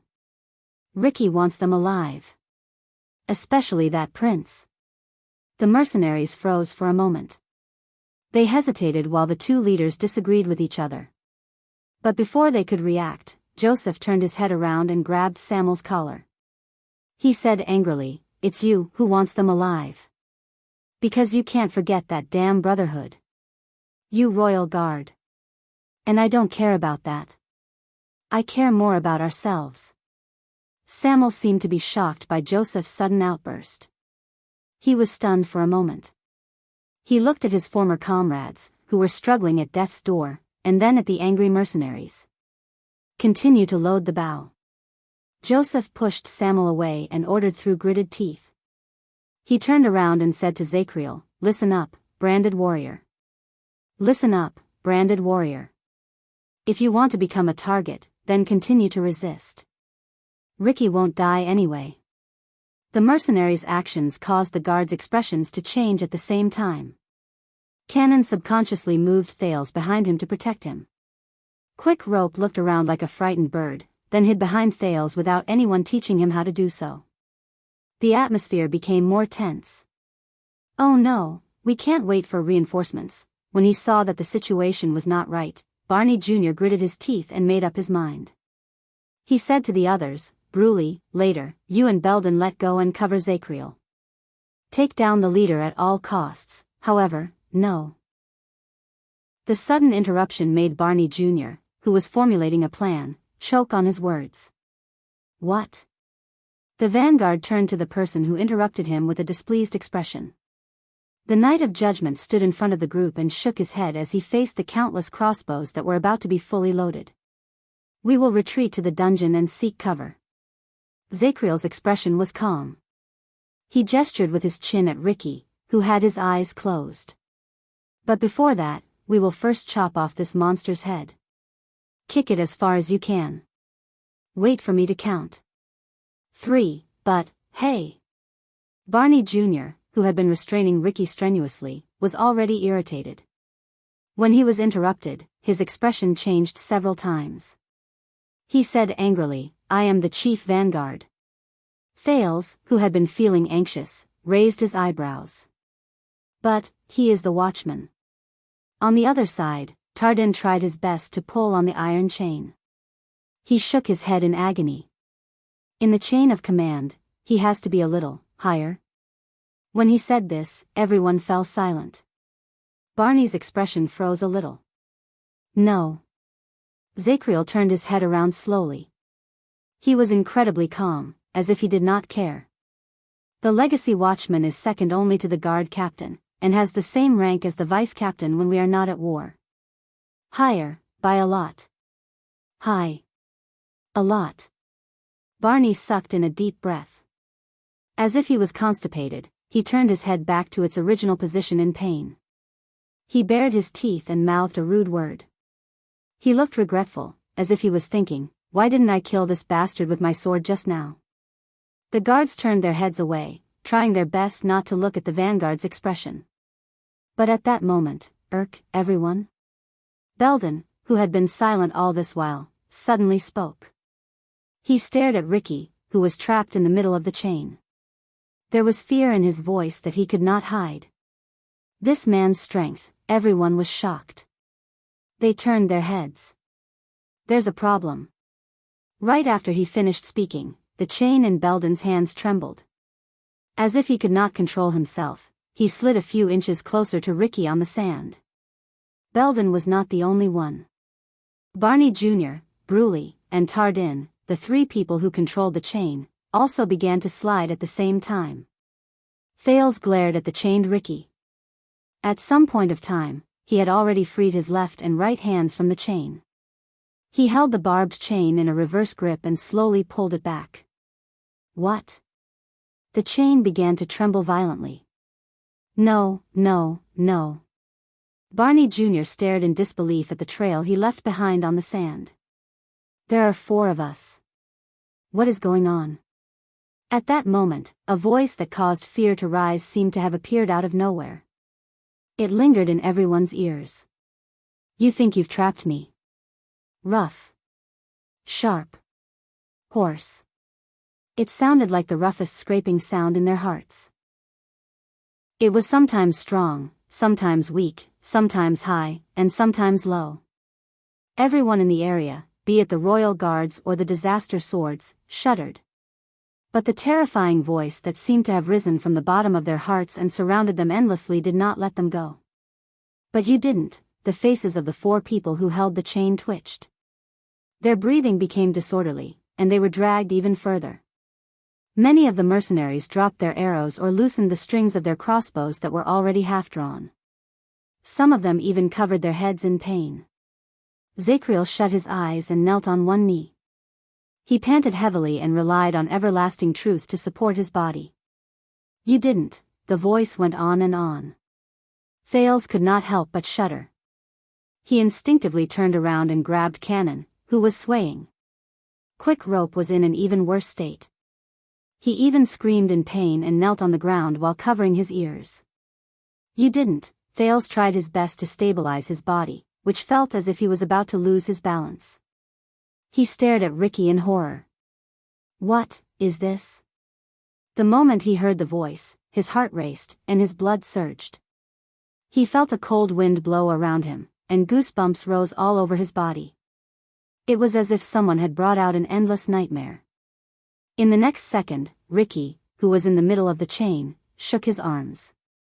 The guards on both sides could no longer bear it, and the chains fell from their hands. Bang. An ear-piercing explosion rang out.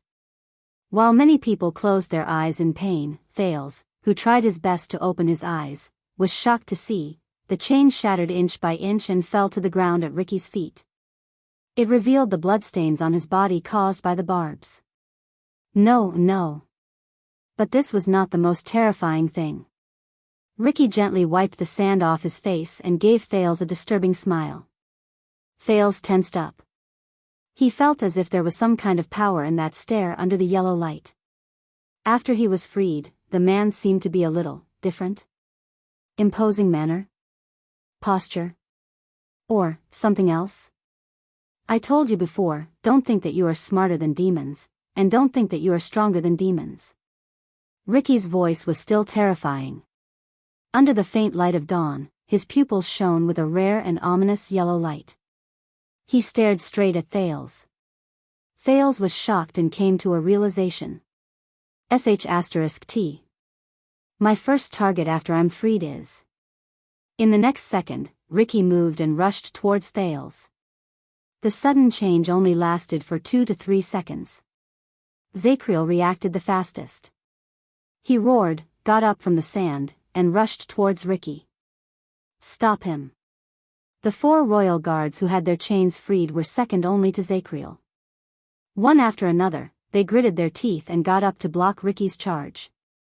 On the other side, Klein, who had just recovered from his dizziness, pushed aside the crowd that was swaying left and right. He pushed aside Joseph and Samuel, who were at the front row and covering their ears in pain. He shouted in exasperation, "Attack!" The mercenaries roared in response. With the help of their powers of eradication, they stood up, drew their swords, and attacked. The once balanced situation became chaotic once again. The moment Ricky moved, Thales could not care about anything else. He instinctively turned around and ran towards the exit of the underground prison. But he had overestimated his own body. He had just eaten and rested, so he could still walk slowly. But now, the more he ran, the weaker his legs became, and the darker his vision became. At the center of the chaos, Ricky stopped, turned around, and swung his arm at Belden, who was trying to intercept him from the side. Thud. The penal officer, who only had time to protect his head and face, grunted. He was thrown backwards by the terrifying force and fell into the soft sand. In just a moment, Barney Jr., Tardin, and Bruley, who were the closest to him, had already caught up to Ricky. Bruley roared and raised his arms to meet the attack head-on. Barney Jr.'s left elbow struck Ricky's waist, and Tardin kicked Ricky's knee. The three of them were prepared to suppress their enemy in unison. But at that moment, endless power of eradication surged from Ricky's body. It was like an endless abyss, allowing him to turn around calmly and face the three men. The three men who crashed into their enemy instantly felt the power of their attacks disappear without a trace. It was as if they had touched a ball of cotton that had no end, or a boundless abyss. Ricky only trembled slightly. "Did you think that I was just a target that wouldn't die?" The terrifying voice traveled into their ears again, causing the three men who held Ricky back to tremble at the same time. "Oh no," Barney Jr. only managed to spit out half a word. In the next moment, Barney Jr., Tardin, and Bruley were either sent tumbling or flying in a straight line, like kites with their strings cut. They stirred up a cloud of dust on the sand, like splashing waves. At that moment, Ricky seemed to have become a different person. His gaze became more ruthless and fierce, and his movements became fiercer and faster. He became even crazier. Ricky snorted softly. He turned around and took a step forward, but Zakriel's sword had already closed in on him like a shadow. Ricky wanted to dodge, but he frowned when he realized that Zakriel seemed to be at the most perfect angle. He could not dodge at all. So, he smiled faintly. Rip. Steel broke bone. But Zakriel was stunned. His sword cut into Ricky's cheek from the side. It even cut open half of Ricky's lips, but it stopped in his mouth. "Did you say that you want to cut off my head?" Ricky, who had half of his cheek cut open and was bleeding non-stop, bit the sword in his mouth, literally, in his mouth, and revealed a strange smile. Beautiful skills, his teeth and lips did not move, but that terrifying voice rose out of nowhere in an incredibly bizarre manner. It made Zakriel's body tense up, and he shuddered. Stupid idea. Ricky grabbed the sword by the side of his face, pulled it out, and pulled it back. Zakriel immediately let go of the sword hilt, and only then did he avoid being pulled back by Ricky's great strength. In just a short while, the sounds of battle rose all around them. The mercenaries surrounded them. Barney Jr. and the others, who struggled to get up, had no choice but to fight against the enemies. "Give up, before more casualties occur." Samuel went up to Barney Jr. and advised him through gritted teeth. "CKU." Barney Jr. cursed and flung a chain he had grabbed from the ground. Thales, who had finally reached the exit of the dungeon, felt his legs go limp. He needed quick rope support to stabilize himself. "Go and help them." Thales tested the lifeless sin of Hell's River and the mystic energy, which was almost taboo, while he said firmly to the hesitant Canon, "Stall for time. Go." Canon's hesitation only lasted for a moment before he shook his head firmly. "No. You're more important." Thales was so angry that he could only clench his teeth and gasp for breath. On the other side, Ricky retrieved his silver longsword. Without waiting for his half-cut face to recover, he charged at the unarmed Zacriel. Zacriel dodged the sword and frowned. To his dismay, he realized that Ricky's strength seemed to be endless. His movements were fast and coherent, and there was no hesitation. But his moves were ruthless, his momentum was astonishing, and he was very oppressive. The Knight of Judgment, who had lost the initiative and was in a terrible state, was in a difficult situation. He was in danger a few times, but he could always avoid danger at the most critical moment. After he forced Zacriel to roll away in a pathetic manner, Ricky suddenly stopped moving, turned around, and swung his sword. Asterisk clang. Asterisk he left a trail of sparks in the air. As the metal clashed, Ricky extended his right arm and stabbed a figure in the ripples in the air. Thales was shocked. You forgot something, Mask. Ricky turned his head to look at Yodel, who was gradually becoming visible. His terrifying voice rose again. The night is over, and dawn has arrived in the desert. And when you attack, I can see your footprints. The masked protector trembled. He grabbed the sword stuck in his left shoulder and tried to stop Everlasting Truth from advancing any further. In the next second, Yodel seemed to have given up on struggling. Instead, he raised his head, shook his right hand, and the gray short sword shot out like lightning. Ricky only tilted his head slightly and dodged the attack. You missed. Ricky sneered and looked at the masked assassin, who was trembling and kneeling on the ground because of his terrifying power of eradication. But the one who answered him was not Yodel. Instead, it was a gray short sword that pierced through the back of his neck and came out of his mouth. He did not miss. Zacriel, who had appeared behind Ricky at some point of time, said coldly. Ricky trembled. He felt his cervical vertebrae being severed, and he could no longer feel anything below his neck. He could not help but let go of the long sword. No, Ricky widened his eyes in disbelief. His oral cavity was clearly destroyed, but his terrifying voice still rose out of nowhere, causing Zacriel to shudder involuntarily. How did you? Zacriel tightened his grip and stopped Ricky from continuing. Do you know what abilities this legendary anti-mystic equipment has? The Knight of Judgment shook his head in disgust and pushed Ricky's body away. As expected, legendary anti-mystic equipment? Ricky fell down powerlessly. He watched helplessly as Zacriel pulled Yodel up, patted the latter's shoulder, picked up Everlasting Truth, and turned to him again. Zacriel raised his long sword coldly. I'm not telling you. However, in the next moment, Ricky howled on the ground. His howl was shrill. It shook people's hearts. All the people who were fighting in the field shuddered. They could not control themselves and instinctively knelt down. Thales used all his strength to hold onto the metal plate at the exit of the dungeon. Beside him, Cannon and Quick Rope had already knelt down. They were in great pain. What in the world is this? On the other side, Ricky struggled to get up at an even faster speed than before. He used his arms to block Zacriel's trembling long sword.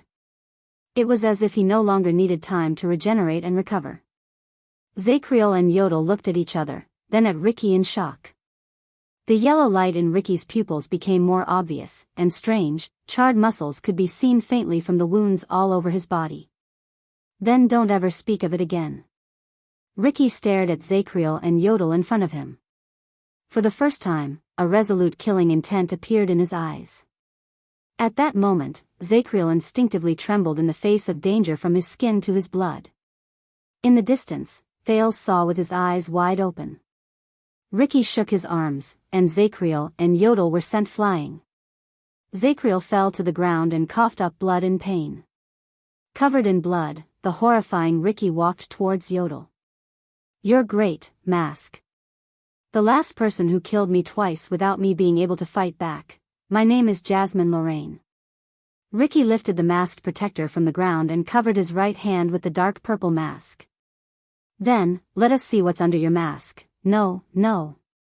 Zacriel, who fell to the side, extended his hand in pain and fear. That mask. You can't. Ricky laughed savagely. He grabbed the edge of the dark purple mask, and infinite strength surged from his palm. For more than 10 years, Thales had never heard Yodel cry out in pain or in pain. The masked protector was a man of few words. Even when he was injured in battle, he would only let out a grunt. Until this moment. Ayaha! Yodel roared in pain and anguish. Under Ricky's incredibly delighted, savage laugh and endless strength, Yodel struggled even more. His limbs trembled uncontrollably, and the extent of his movements was so great that it was as if he was enduring the most terrifying torture. No! When Thales saw this, he gritted his teeth so hard that they almost shattered. He instinctively snatched the crossbow of time from Quick Rope's hand. "Give me the crossbow." Quick Rope was shocked. But that crosshair, at that moment, whoosh. A shrill, sharp sound rang. It was as if the morning light had broken through the darkness. What followed was an even more piercing explosion. Crack.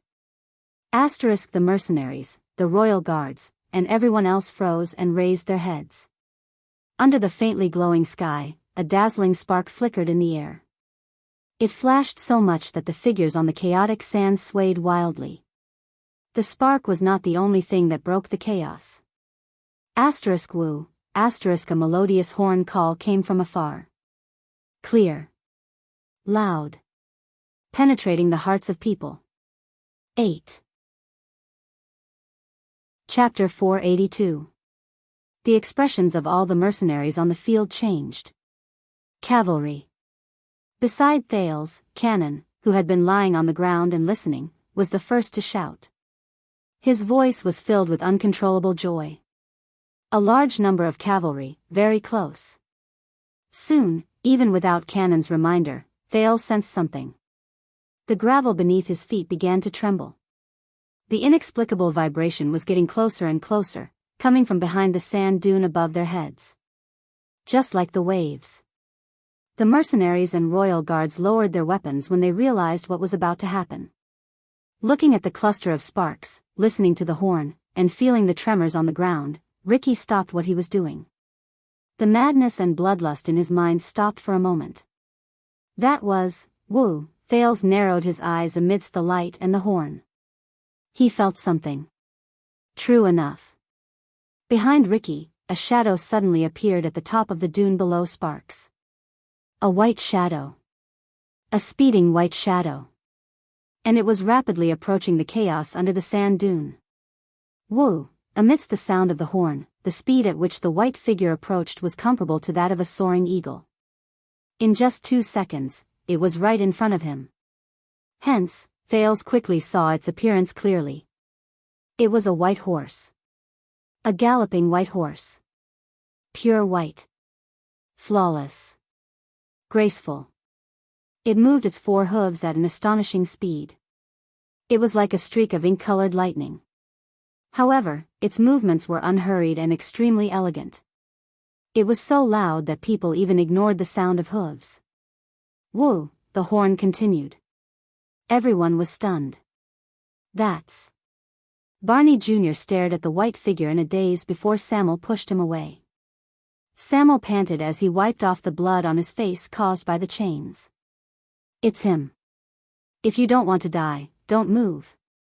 Thales also looked at the white figure in surprise, but when he saw the figure on the horse, he immediately realized that it was a knight.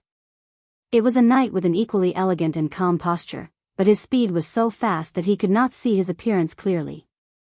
Soon, the sound of galloping hooves became clearer and slower. Thales subconsciously raised his head.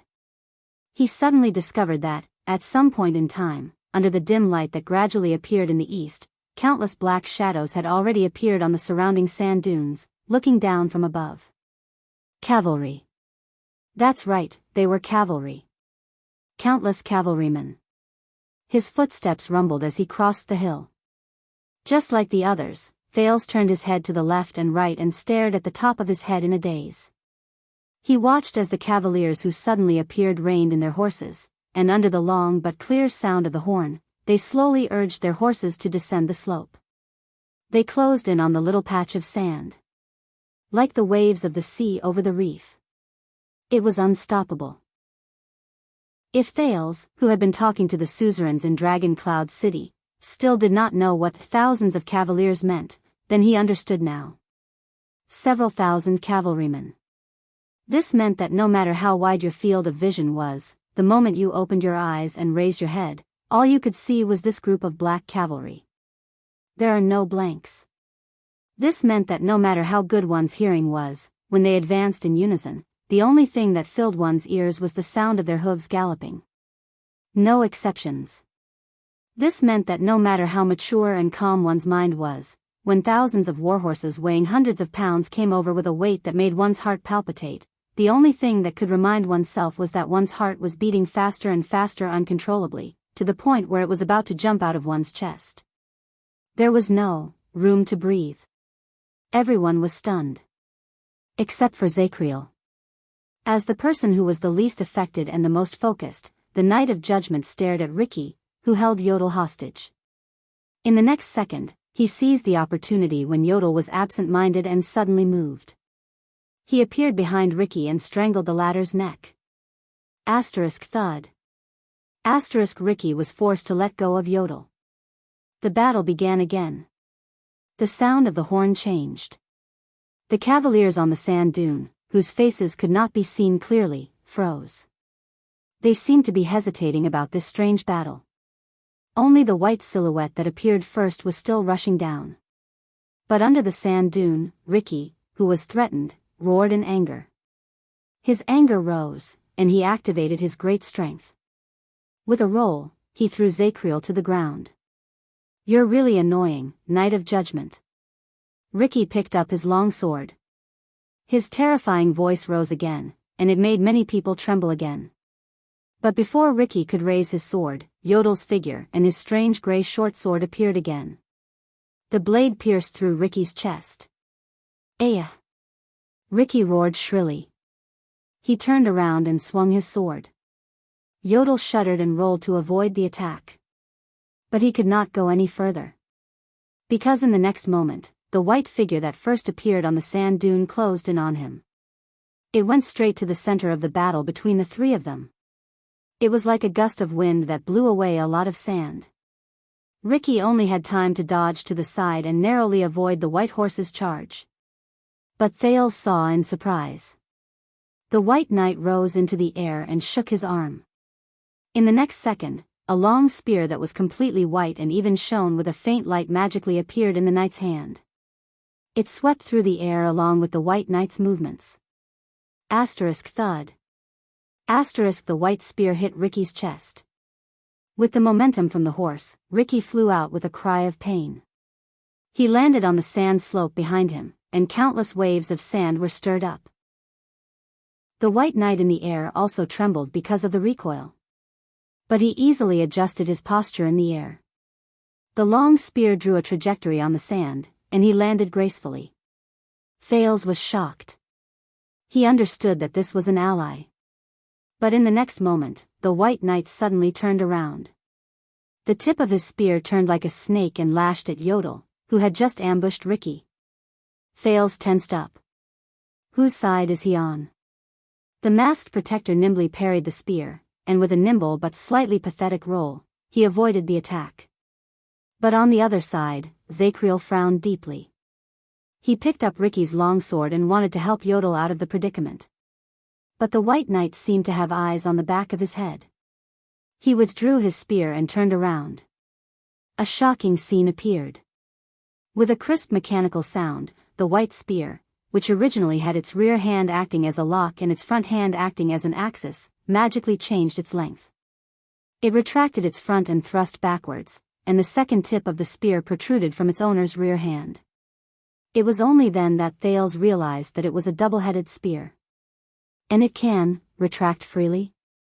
In the blink of an eye, the white knight had already turned around. His front hand became his rear hand, and he thrust his spear at Zacriel. The moment the spear and the sword were about to clash, the Knight of Judgment's expression changed.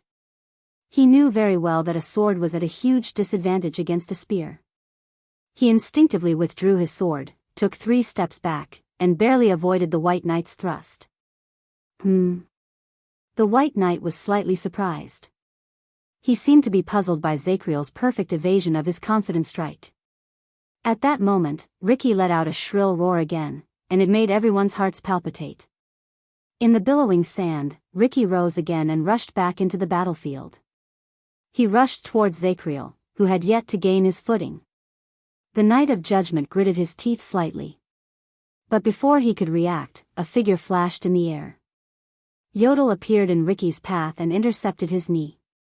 Asterisk whoosh, asterisk as the horn continued to sound, the battle between the three of them resumed. Ricky's momentum was aggressive. He was incredibly angry after being toyed with repeatedly, and he wanted to kill Zakriel.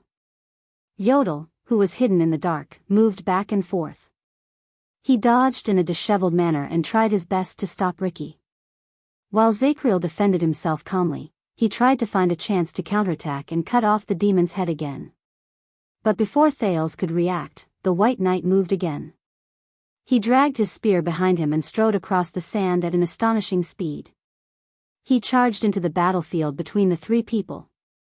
At that moment, Thales felt his vision blur. In the chaos, the White Knight did not have any qualms. He thrust his spear left and right, and it flew swiftly. He struck the enraged Ricky repeatedly, forcing the latter to slow down. At the same time Zakriel used the momentum to counterattack, the White Knight thrust his spear forward and accurately intercepted the Knight of Judgment, causing him to return empty-handed. Occasionally, the white spear would strike at a cold and baffling angle. When ripples appeared in the air, it forced Yodel, who had intended to launch a sneak attack, back into the shadows in a flustered manner. The three of them were like three wolves fighting against each other, but before they could touch each other, they were interrupted by the strange spear in the middle. Everyone, including Thales, stared at the chaotic battle in a daze. That White Knight, he's fighting against three alone? The figure moved back and forth in the sand. Thales felt his eyes sting as he watched. The White Knight's body was incredibly agile. His feet were not his only fulcrum. He would occasionally move back and forth while the two ends of the spear tapped on the ground as an axis. Every single time, he would avoid danger. Thales could not help but be reminded of the flying locust blade. And his two-headed white spear was like the most amazing weapon.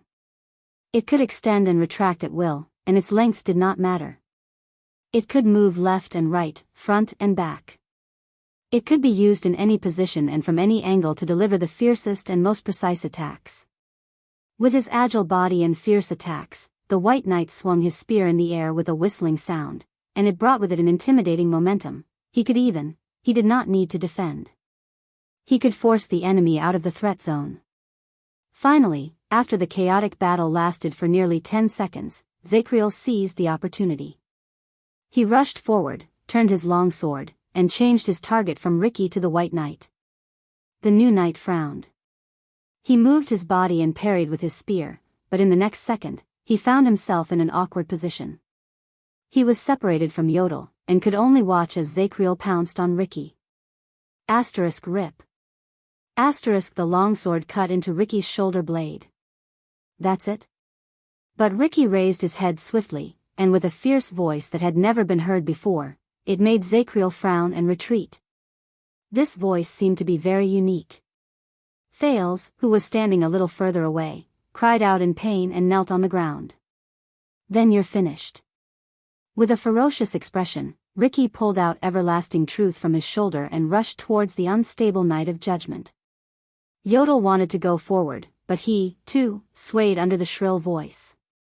But at this moment, when everyone was in a terrible state because of the roar, only the White Knight moved. He faced the incoming attack without being affected in the slightest. Like a white feather fluttering in the wind, he gracefully and calmly swept past Yodel. Only the White Knight's voice could be heard amid Ricky's terrifying voice. Quiet. It was a cold, clear voice. It was like a clear stream in an endless pool of filth. It cleansed people's hearts. It could not be questioned, refuted, or disobeyed. Ricky, who was still angry just a moment ago, instantly fell silent, as if he could not control himself. In the next second, the white spear lashed down like lightning. It struck Ricky's shoulder. Asterisk thud. Asterisk that dull thud seemed to have come from the bottom of his heart. Ricky's long sword fell, and he knelt on the ground. Very good. The White Knight said softly, and then withdrew his spear. Ricky did not stand up again. He shook his head, as if to wake himself up. Soon, Ricky raised his head again and stared at the White Knight before him in disbelief. The yellow light in his eyes slowly faded away, and the wounds on his face slowly healed. You. Ricky mumbled. Thales, who was slowly approaching, finally saw the White Knight's appearance clearly. The knight was of average height, and he was slender. He looked to be in his 30s. He was dressed in a white riding uniform, neat and clean. He walked with an upright posture, and he had a natural imposing manner, as if he could not be shaken by the chaotic battle just now. The only thing that stood out was, the knight's left shoulder, where his pauldron should have been, was covered with a grayish-white, ugly, and huge, skull. It added a murderous air to him. The White Knight seemed to have sensed Thales' gaze. He turned his head warily. The moment he turned his head, the teenager felt as if he had used a blade to cut through the waves. The sharp mark he left behind was fleeting, but it was unforgettable. Under the light of dawn, Thales was stunned. Because, Thales suddenly realized that the man who had descended from the white horse was really a little, too handsome. He was so handsome that when his facial features turned to Thales, it was as if lightning had broken through the air. Even in broad daylight, he had the illusion of dispelling the darkness. His jet-black hair looked like the most ideal ink color for an oil painting. It complemented and highlighted his white traveling uniform. His skin was fair, but in the desert that was filled with yellow sand, he exuded a rare, robust, and heroic air. Below his left ear was an exquisite, sparkling silver earring. It was right above the ugly skull. And his gaze, Thales stared blankly. He only felt that the pair of faint amber eyes hid the most beautiful, but also the most lethal blade. It attracted every connoisseur, and at the same time, stabbed every person who was overly engrossed in it. The White Knight glanced at Thales and turned his head back. It was only then that Thales realized that he had rudely stared at him for a few seconds without taking his eyes off him. The handsome White Knight no longer paid attention to Ricky. Instead, he turned to the other two. Under his gaze, Yodel sheathed his supreme sword and quickly vanished into thin air. Smart, the White Knight said coldly. The battle stopped without a sound. The empty space under the sand dune became quiet again. The White Knight withdrew his right hand, and the magical white spear shrank to the length of an elbow, as if it was a magic trick. He put it away behind his back. He glanced at the mercenaries and royal guards behind him as if nothing had happened. His expression was very indifferent, as if there was nothing there.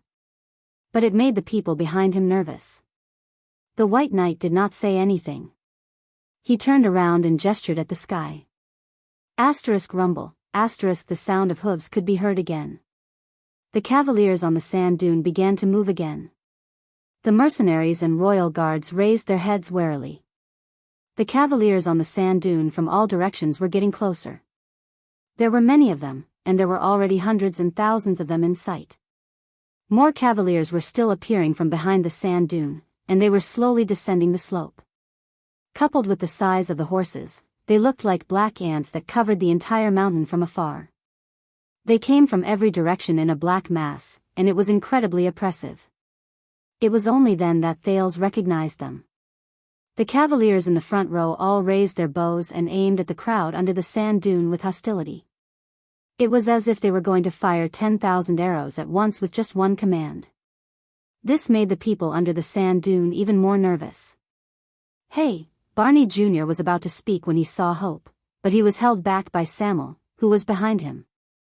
Don't speak carelessly, Samuel said in a low voice. At the same time, he swept his gaze over his former colleagues with a warning gaze. He gestured at the White Knight with his chin. That bastard doesn't like people interrupting when he's doing things.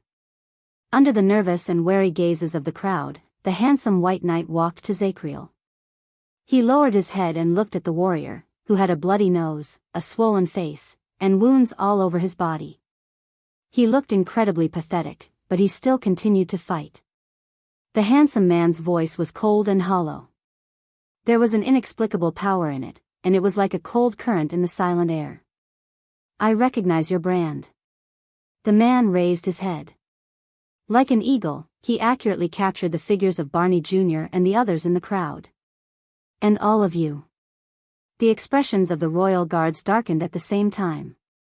Zacriel also stared at the white knight in front of him. He narrowed his eyes, as if he remembered something. Ah, I recognize you too. A few seconds later, the Knight of Judgment smiled. Young man. Zacriel sighed. You are this generation's prison guard 8.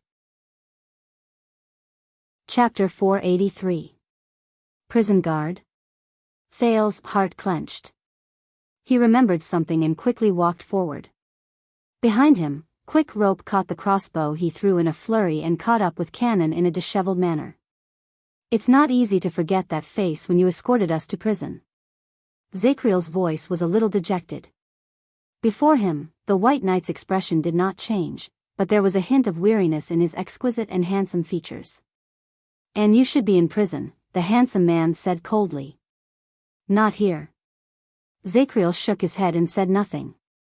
The cavaliers around them drew closer, and they almost dyed the yellow sand dunes in front of them black. They were piercing and oppressive. The man in white turned around. The skull on his left shoulder swayed slightly. He looked at Ricky, who sat on the ground. Blood whistle, sword peddler. This time, there was a shocking chill in the man's eyes. All of you shouldn't be here. All of you should be, where you should be. There was a disturbing meaning in the handsome man's words. Many of the mercenaries could not help but gulp when their identities were called out. Ricky's appearance had returned to normal. He stared at the knight in front of him and answered respectfully, I'm sorry, Your Grace. I'm sorry, sir.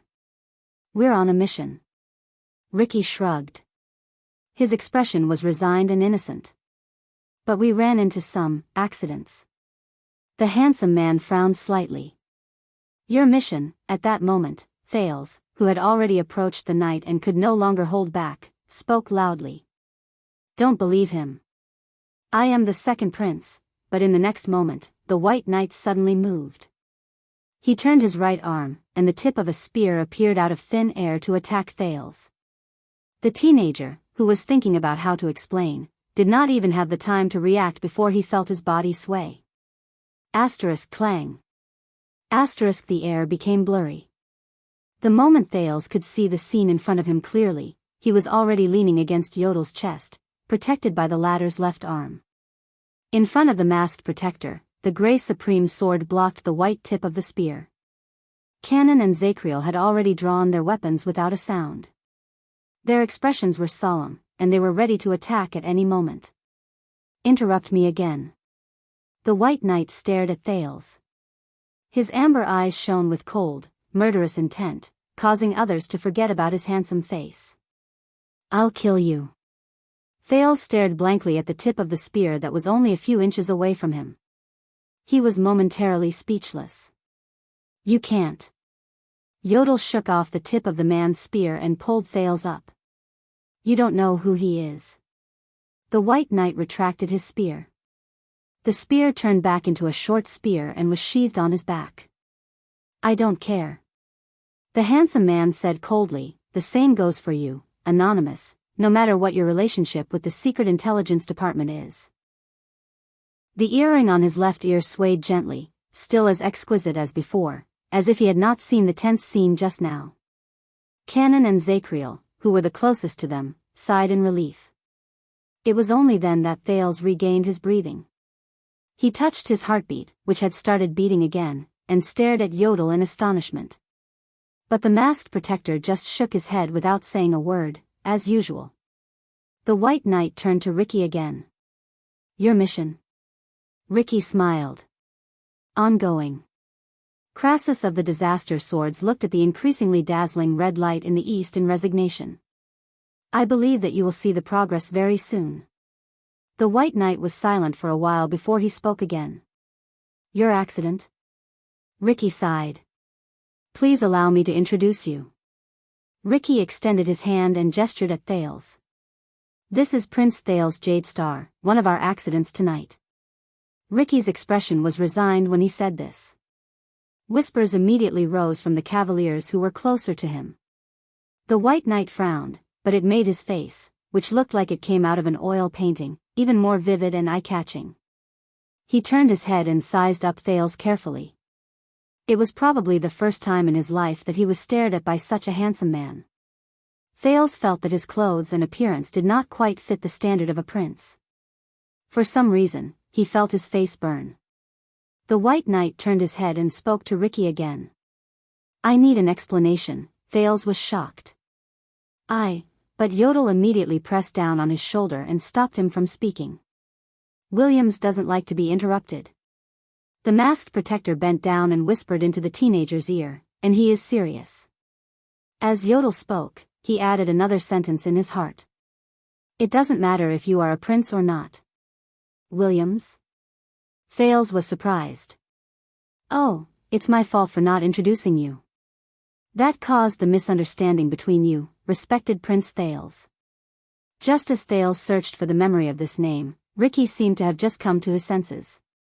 He gave Thales an apologetic smile.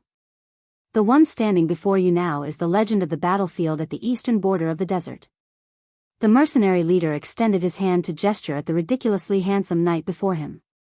Adjectives flew out of his mouth as if they cost nothing. The thunder wings on horseback. The ruthless killer who can travel 10,000 miles. The terrifying nightmare of the mixed breeds and barren breeds. Thales looked at the handsome knight before him and listened to the adjectives. He only felt his heart become a mess. Legend, thunder, killer, nightmare. Compared to the black mass of cavaliers around him, the White Knight's figure was particularly eye-catching. And the only master of Blade Fang's Dune. Ricky sighed slightly. The gaze he gave the man became more complicated. Baron Roman Williams. Roman Williams. Baron? Thales frowned. Roman, on the other hand, only listened to Ricky's words coldly, not saying a word.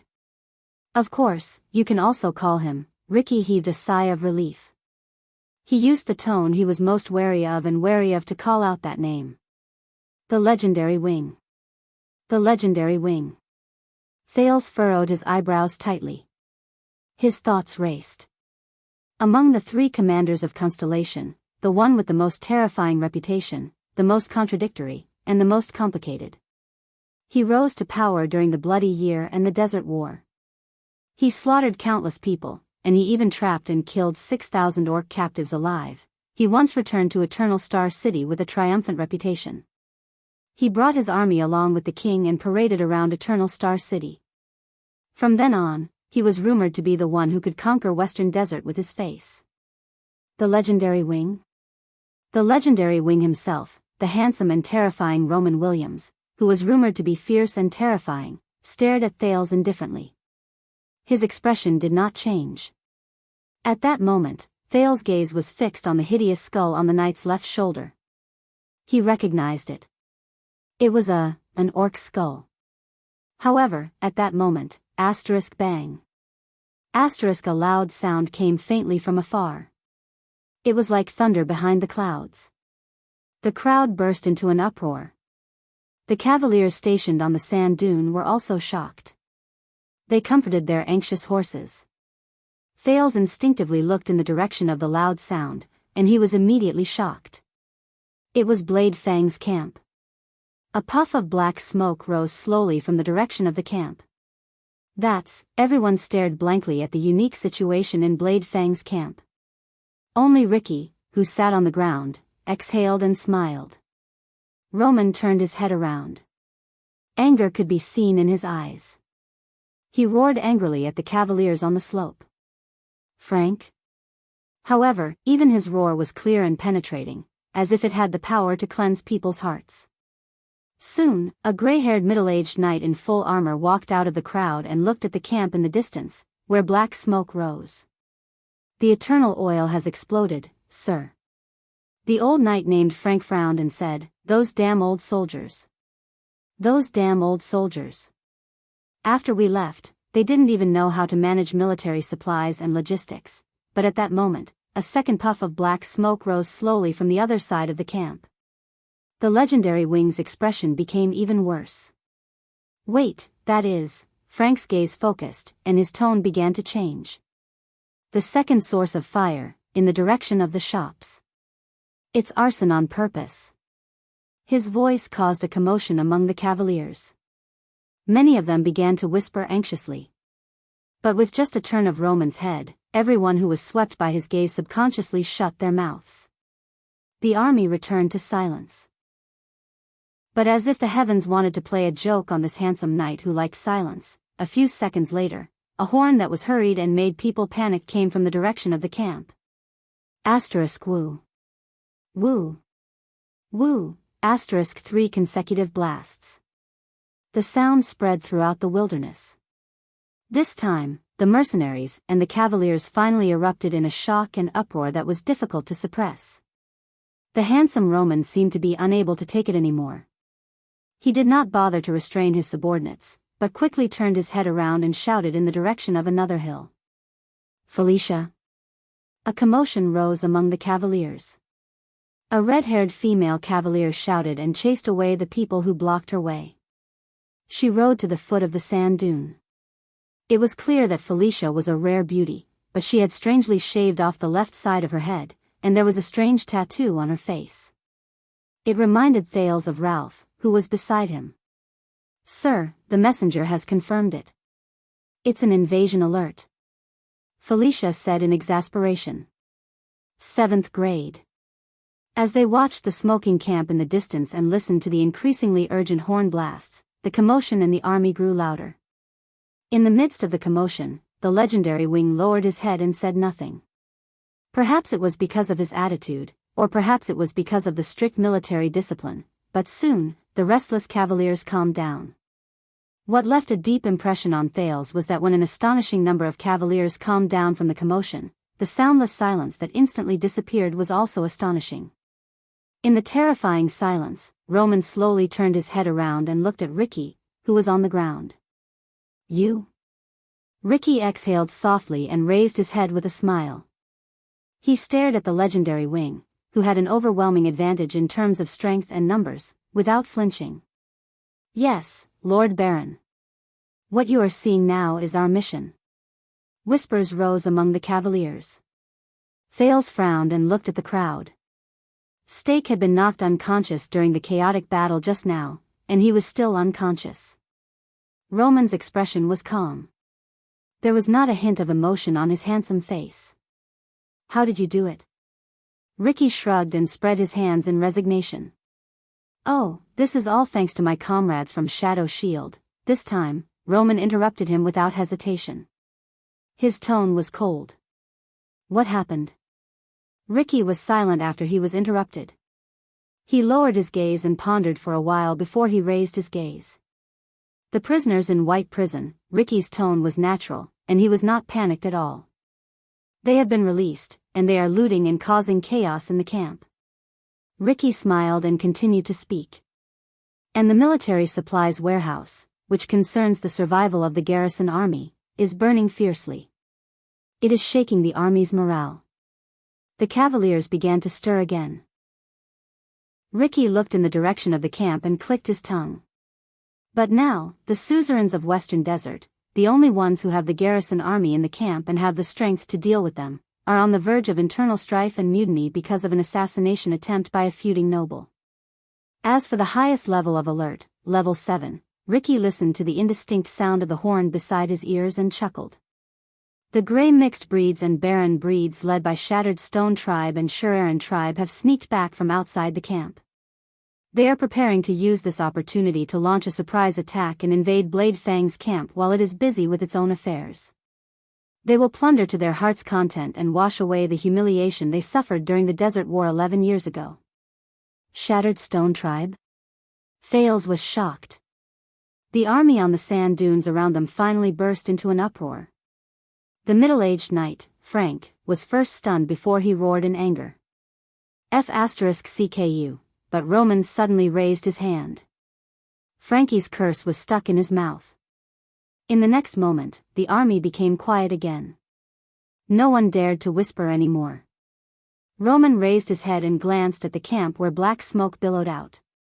Indeed, they are selling swords, Roman said coldly. You have exceeded my expectations. Ricky nodded. He looked rather sentimental. Tonight is not an ordinary night. There are some small surprises. Both of them were silent for a few seconds. In the next moment, Roman suddenly spoke. So, what do you want? When he said this, the royal guards, Frank and Felicia, looked at the legendary wing in surprise. Ricky smiled. You do have sharp reflexes, Your Grace. He stood up and gestured to his subordinates before he bowed respectfully. We, the friendly and kind Blood Whistle, are your mercenary companions, Baron. Ricky hooked his finger. Klein immediately patted an unconscious captive awake and brought him forward. We will offer you the highest person in charge of Shadow Shield in Northland, Stake. Ricky looked at the frightened expression on Stake's face when he woke up in front of the Cavaliers. He smiled faintly. His appearance will make the assassins who have been causing trouble in the dark give up on their target and flee in all directions. The legendary wing frowned and did not speak. We will also return the only heir of Constellation, Prince Thales Jadestar. Ricky extended his arm to the nearby Thales, who could not help but grit his teeth. His status is enough to suppress those wild and unruly suzerains of Western Desert in your camp. Ricky observed the other man's expression and seized the opportunity to smile humbly. Of course, we will also offer you an opportunity. Ricky pointed at the camp in the distance, where black smoke billowed out. You do not have to waste those opportunities on us bumpkins who have hostages in our hands. You can use them to quell the chaos and turn the tide. This time, even Zacriel began to frown. He re-evaluated the man who had been a crazy, ruthless, and belligerent demon just a moment ago, but had now become the level-headed and wise Crassus. The legendary wing still did not speak. We, Blood Whistle, will use all of the above to buy from you, Your Grace. Ricky nodded respectfully. Our lives, safety, and freedom. Chapter 484. The crimson hue in the east began to fade, and the sky became brighter. But the atmosphere on the sand became stranger. Under countless gazes, Roman, who was as handsome as a painting, stared coldly at Ricky, whose armor was damaged and covered in blood, but who was not injured at all. Thales sucked in a deep breath and turned to look at his surroundings. The cavaliers who were ready for battle, the nervous mercenaries, the royal guards who had complicated emotions, and the many and exquisite Blade Fang's camp in the distance. He was deep in thought. Finally, the legendary wing turned to Stake, who was guarded by Klein. Shadow. Shield. Roman looked into Stake's eyes, which were filled with indignation and pain. Stake stared at the handsome man in front of him and realized something. He no longer struggled pointlessly, but frowned and fell into deep thought. More. Ricky raised his arms with a smile on his face. He has a close relationship with all of you here. Aside from the fact that he is the mastermind behind most of the chaos tonight. The leader of the disaster swords pointed at Blade Fang's camp in the distance. His tone was mysterious. He is also the main culprit who colluded with the enemy to sneak into Blade Fang's dune and assassinate Herman Jadestar during the bloody year 18 years ago. Thales sighed. Stake closed his eyes in indignation. At that moment, the sand became quiet. For a moment, only the howling of the wind could be heard. Even the intimidating gaze of the legendary wing froze. In the next second, the cavalier officers in the first row on the sand dune burst into an uproar. What? Frank frowned in disbelief. Are you talking about Ghost Prince Tower? And the fall of the camp? This person? For a moment, countless pairs of eyes were trained on Stake. Ricky nodded and looked at the scene he caused with satisfaction. A surprise gift, right? Zacriel, who was obviously exhausted, sat on the ground and stared at Stake with a profound gaze. Damn you, Samuel, that guy. Barney Jr. pushed Samuel hard, but perhaps because of the arrows around him, he did not continue to attack. Did you always know? Samuel only pursed his lips and did not speak. In the slightly chaotic scene, Thales looked at the person who had the most authority. The legendary wing did not say anything, and he did not restrain his subordinates, who were in an uproar. The White Knight only stared at Stake, who had his eyes closed. His attitude was unclear, and he did not move. That's impossible. The female knight, Felicia, gritted her teeth. It was obvious that she had recalled some unpleasant memories. When I was young, I saw the scene of an execution. The king had already killed the assassins that night, but at this moment, the silent Roman finally raised his right hand. The uproar of discussions and whispers in the army were all put to a stop. It was as if that hand possessed supreme majesty. Soon enough, the mercenaries and royal guards quietened down. Everyone looked at Roman's actions with solemn but nervous expressions.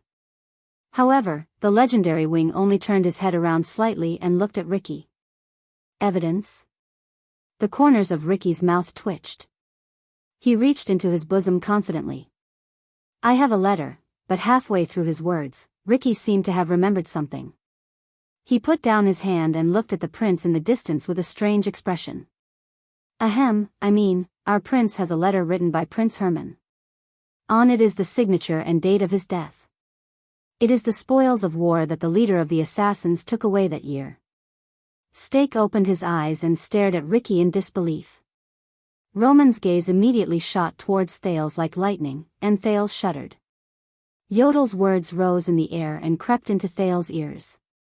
Give it to him. Thales frowned and cast a glance at the legendary wing's perfect face, but he still obediently took out the letter and handed it over with trembling hands. Roman stared at the expensive letter. He was silent for 2 seconds before he slowly took it and opened it to read. Stake's expression became even more gloomy. Ricky only said nothing and waited quietly. Finally, under the gazes of hundreds and thousands of pairs of eyes, Roman put down the letter. Ricky exhaled. See, I didn't lie to you. So. The legendary wing did not speak. Only his amber eyes shone faintly, reflecting the boundless desert. Crassus. Do you think that he will let you go just because you used the prince and me as a bargaining chip? At that moment, Stake, whose face was ashen and defeated, let out a broken laugh that was close to despair. He is the legendary wing. He is resolute, ruthless, and merciless. Under everyone's disgusted gazes, Stake coldly stared at Ricky, who betrayed him. He said viciously, let's not talk about whether he likes your threat or not.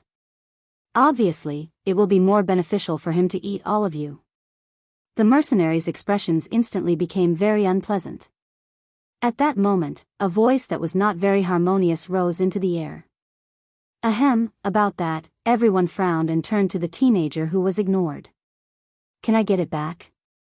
Thales ignored Yodel's anxious reminder from behind him. While he touched his head, he smiled foolishly and extended his hand to Roman. You know that it belongs to my uncle? Everyone stared at him in a daze.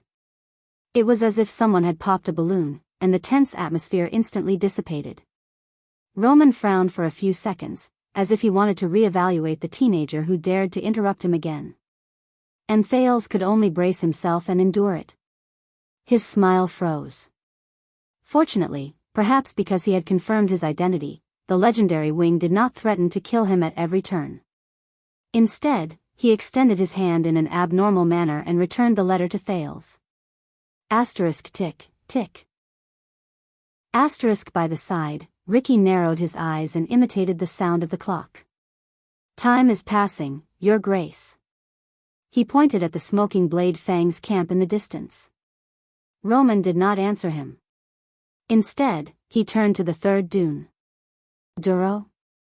On the third dune, a sturdy knight rode out from a group of cavaliers who were dressed very casually and arrived in front of the legendary wing. Thales and Quick Rope both moved. They recognized him. It was Duro. He was the psionic warrior they met on their way back. He was the boss of the Freak Squad in the Stardust unit. The lads are ready, Your Grace, Duro, whose left arm was thicker than his right, answered respectfully. Anytime. Roman stared at the camp in the distance and nodded. Of course, if you want, we can snatch the prince back right now. Duro looked at Thales. It was obvious that he did not recognize the teenager, who was even more disheveled than he was during their journey in the desert. He then glanced at the mercenaries in disdain. Then, we only need one charge. We don't even need to use Karl's rotating troops, and we can crush all of them. Duro's gaze was filled with hostility and murderous intent, just like the other cavaliers' gazes. His words made the mercenaries and the royal guards nervous. Only Ricky sighed unhurriedly. I have another piece of news for you, Your Grace. Crassus, the current leader of the disaster swords, narrowed his eyes. One of your deputies seems to be called Duro? In the next second, Ricky pointed at Duro, then at Stake. He has been selling information to Shadow Shield for a long time. Thales frowned. He first remembered Duro's act of accumulating wealth, then he remembered the conversation between the three parties in the tavern. Duro, who was named, was first stunned, then his expression changed. He urged his horse to charge at Ricky. He was furious. F***ck your mothers. At that moment, Klein and Joseph instinctively moved closer to protect Ricky, who was still smiling. The cavaliers in the first few rows also aimed their bows and drew their swords. Even Thales' arm was grabbed by Yodel, who was hiding in the dark. The scene instantly became chaotic. At that moment, whoosh. White light flashed. The white long spear instantly appeared in the legendary Wing's hand, and he stabbed it into the sand with one hand. At that moment, Thales felt as if the air around him had been replaced by water. All the noisy sounds stopped. Roman spoke softly, but he sounded as if he was talking in his sleep beside everyone's ears. Silence. Thales shuddered. This sentence seemed to have some sort of power that forced the chaotic crowd to stop their hands and mouths. They also subconsciously stopped moving. 1 second, 2 seconds, no one spoke, no one moved. The scene instantly became quiet again. Only the rustling of the wind could be heard. The legendary Wing then pulled out his long spear and put it back on his back. The people in the area looked as if they had just woken up from a dream. They seemed to have remembered how to breathe. Sir. Duro's steed raised its front hooves. It stood up like a human and stopped moving. Duro pointed at Ricky angrily. He was so angry that his lips trembled, and he spoke incoherently. This son of AB*TCH. He's so bad, but the legendary Wing only glanced at him. His words. Is it true? When he saw his superior's face, Duro's words instantly froze. But he immediately reacted. How is that possible? I don't know this so-called assassin at all. However, Ricky gently pushed Joseph away, who was shielding him behind him. He chuckled and said, but he told me that your wife and daughter are seriously ill, right? Duro was stunned. Maybe you'll do something unusual for them? Duro gritted his teeth. He glanced at the cavaliers around him and said angrily, don't you F***king slander me. At that moment, the legendary Wing spoke softly again. I hate arguing.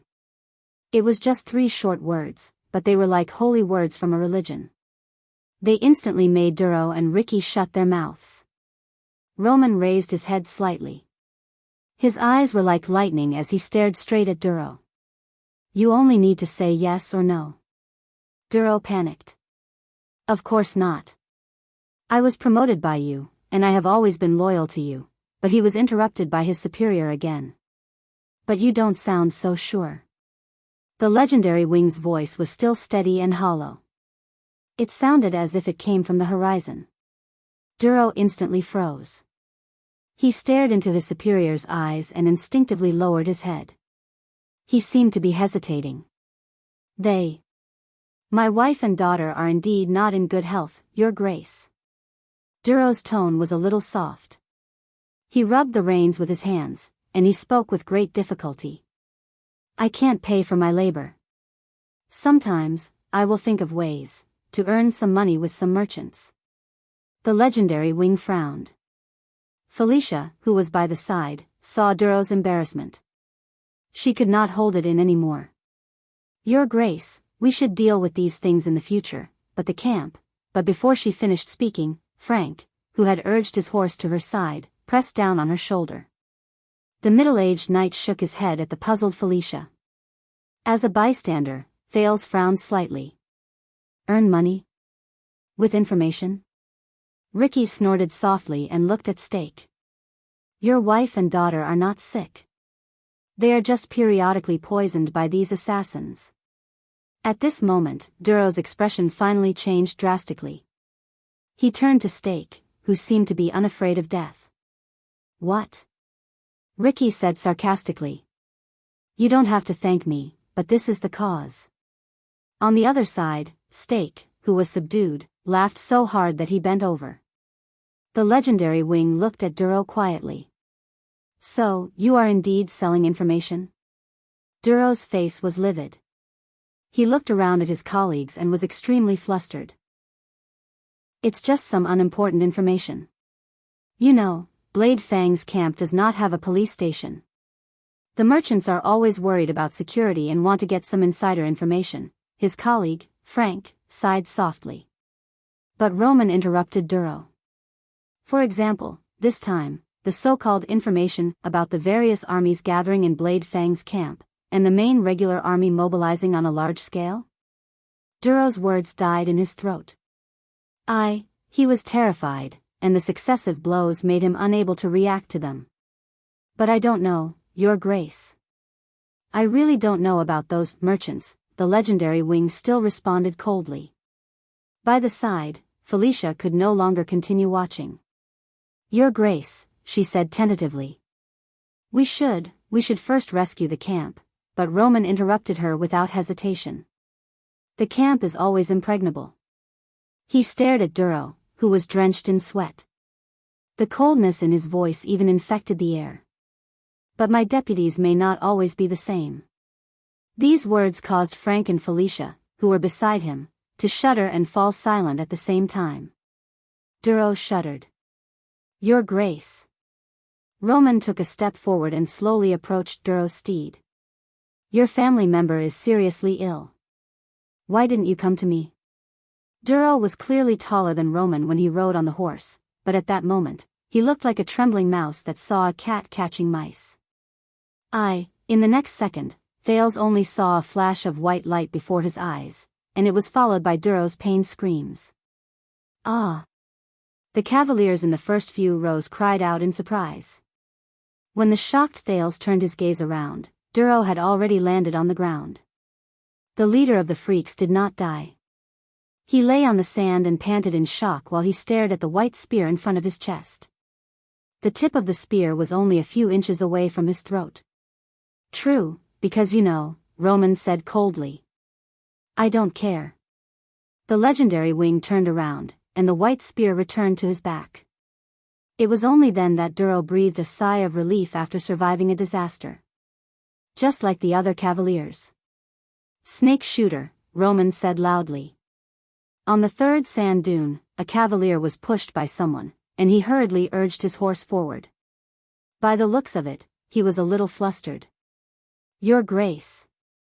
Thales recognized him.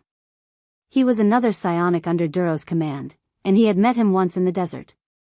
The legendary wing looked up. From now on, you are the new leader of the freaks. The cavalier known as Snake Shooter was stunned. He looked at leader Duro, who was on the ground. Huh? But Frank grabbed his arm by the side to stop the panicked Snake Shooter from continuing to speak. As for you, after today, you will retire. Roman looked at Duro, who was lying on the ground with a dazed expression. Go to Nikolai and solve the problem of money. You have too much in common, ranging from stupidity to blindness. He snorted coldly and turned around, allowing Duro to be helped up by Snake Shooter and Felicia. But in the next moment, the legendary wing walked toward Stake. This instantly attracted many people's gazes. Under Ricky's signal, Klein gently let go of Stake's arm. So, it's you. Roman stared at Stake coldly. 18 years ago, you extended your hand to the camp, and now, you extend your hand to my army. The legendary Wing's voice was light and hollow, but there was a chill in it. You. Steak froze for a moment, as if he was frightened by the other party's aura. He then sighed. It's just work. Steak lowered his head and coughed violently a few times. He looked very disheveled. Just like you, Your Grace, I only obey orders from a higher authority. Thales remembered something, and he frowned slightly. I do not obey orders, assassin, the legendary Wing answered coldly. I only protect my property. Roman walked forward slowly. As he spoke, his handsome facial features seemed to have turned into a sharp steel blade in an instant, and he stared at everyone who stared at him. And Blade Fang's camp is my property. No one can touch it. Roman stared at Steak intently. No one. Steak stared at him in a daze, as if he was a little frightened by the Baron at this moment. You don't need to be like this, Your Grace. I have already admitted defeat, and I will cooperate with you. Steak seemed to have lost his composure a little when he sensed the meaning behind the other party's words, but he still tried his best to save himself. All of this, including all the assassinations during the entire bloody year, was the handiwork of our master. His name is Teng. The Secret Intelligence Department definitely knows him. And I can help you, help the Secret Intelligence Department, and help Constellation find him. Steak cast an indignant glance at Thales. He has a terrifying secret in his hands, including the mastermind of the bloody year. It concerns the fate of all of Constellation. Frank and Felicia looked at each other. Even Zacriel pursed his lips tightly. But this time, Steak made a miscalculation. But Blade Fang's camp belongs to me. The master of Blade Fang's camp, the legendary Wing, Roman Williams stared at Steak and said softly, It belongs to me. It only belongs to me. Thales watched this scene quietly. Steak was anxious. Of course, and you protected it very well. Listen, I know who participated in this incident. The Northlanders, the Secret Room, and even other forces of power. I can bring you to them. I still have a lot of resources that can be used by my subordinates. You can treat me as, but in the next moment, the legendary Wing moved. A strange white light instantly flashed and turned into a long spear that went straight for Steak's heart. Asterisk rip. Asterisk the sound of flesh being torn rose. Thales tensed up. In the next second, Steak lowered his head in a daze and saw endless blood gushing out of his chest. No. He did not understand. The legendary Wing continued speaking. He was cold, unwavering, and emotionless, as if he did not hear Steak's words. That's mine. He stared at Steak from above, as if he was looking at a powerless, struggling worm. Steak seemed to finally understand his fate.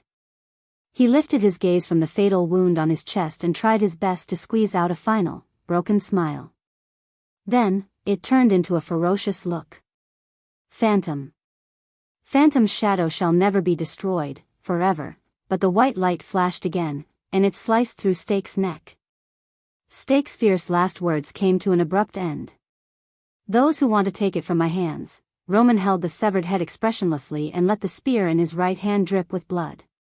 You will have to pay the price. Steak's headless body fell limp on the ground. Thales widened his eyes as he watched this scene. Shadow Shield Steak, the person who once manipulated the situation in Dragon Cloud City and Blade Fang's camp at night, died quietly in a corner of the desert just like that. He did not even have time to finish his last words. But in the next moment, Roman retracted the spear in his hand, turned it into a short spear, and stabbed it into the head's mouth. His next action made quick rope cover his mouth in horror. Thales stared at Roman's actions in a daze. He leisurely and skillfully used the short spear to tear the flesh on the head back and forth. Cut. Everyone's expressions changed. Amid the terrifying sound of friction, flesh and bone flew, and blood flowed. Roman's movements were skillful, and his expression was indifferent. It was as if he was cutting vegetables. The people around him felt a chill in their hearts as they watched. Fortunately, Roman did not like to talk much, or else Thales guessed that he would definitely hum a tune at that moment. Soon, after a few seconds, only 2 bloody holes were left in Steak's eyes, which had died with everlasting regret. His lower jaw had also been separated from his head. The head became even more hideous, and the blood continued to drip down.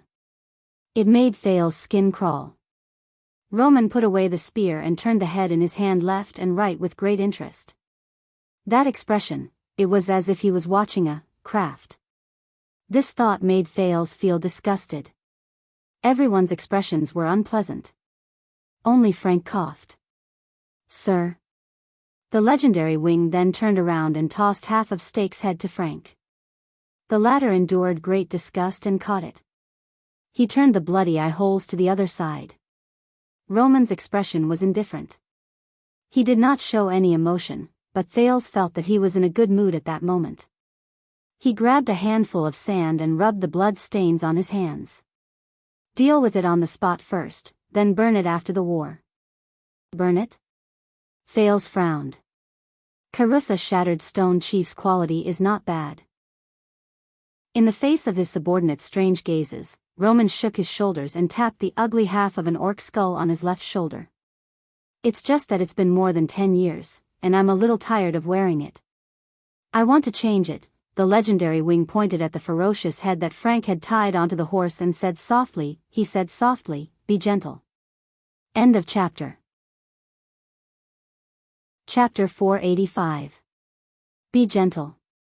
Thales felt suffocated when he heard that. Under almost everyone's unpleasant expressions, Ricky coughed. "Can I treat this as a deal being made? Since we've done you so much, help?" This sentence brought Roman, who had just completed his artistic creation, back to reality. The legendary wing slowly turned around and walked towards Ricky. His footsteps were slow, but there was a rhythm to them that made one's heart tremble. Klein and Joseph stared at the Baron, who made them shudder uncontrollably. They wanted to brace themselves and go forward, but Ricky stopped them. The leader of the mercenaries went up to him without fear. "Sir." Roman and Ricky stared at each other. One of them was indifferent, and the other was calm. The people around them became nervous. Many of the mercenaries and cavaliers tightened their grip on their weapons. The royal guards instinctively stood together and drew closer to Thales. But Thales lowered his gaze and sank into deep thought. Finally, after a few suffocating seconds, the legendary wing snorted softly. "Take your men and get lost. Blade Fang's Dune no longer welcomes you." Once he said that, many people breathed a sigh of relief. "And if you dare come back," Roman did not continue. Ricky smiled and nodded. "Very good. Very fair. Then, good luck. And, happy working with you." Ricky extended his palm. But the legendary wing, with an indifferent expression, did not even look at him. He walked past him and walked towards his subordinates. Ricky raised his eyebrows and retracted his palm in resignation. The cavaliers in the first few rows put away their weapons when Frank and the others signaled them to. "That's great," Quick Rope whispered gratefully behind Thales. "No need to fight anymore."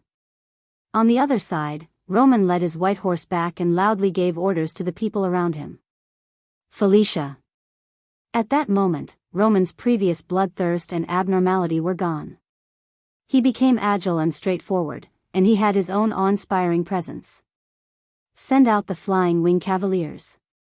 Occupy the lookout points around us and observe the enemy. Don't be in a hurry to engage in battle.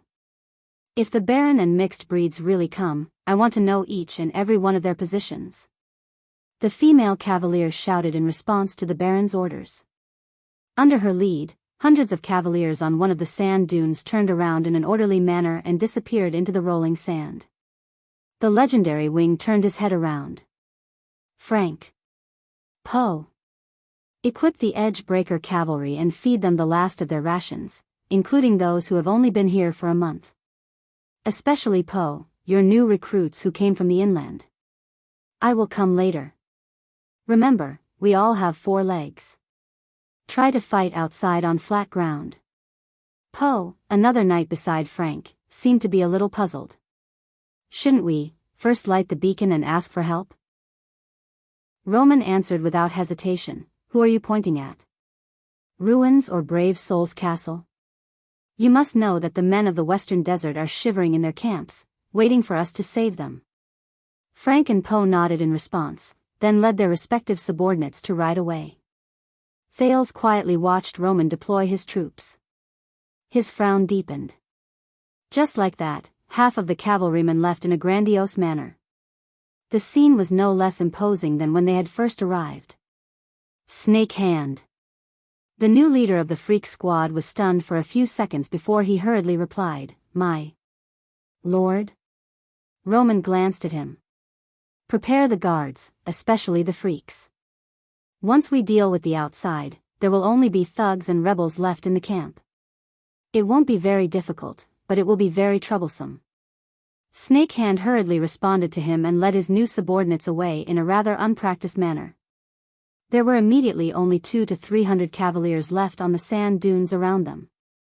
By the looks of it, they were Roman's most trusted personal guards.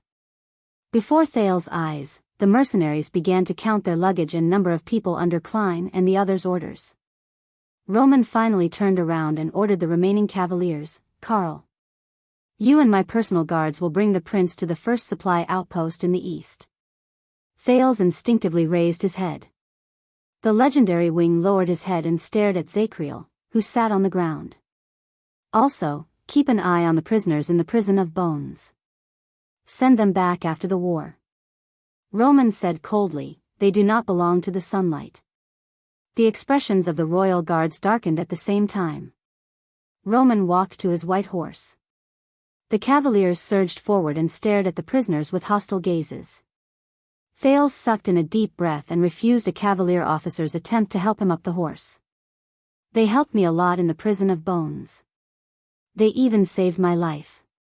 The prince walked forward and attracted many people's gazes. "Can you let them go?" Barney Jr. and Belden's eyes sparkled. But the legendary wing only shook his head coldly. "They are prisoners." Roman did not even look at Thales. He just packed his luggage and minded his own business. "And I am the prison warden. Move faster. We still have a mess to clean up." Thales clenched his fists tightly.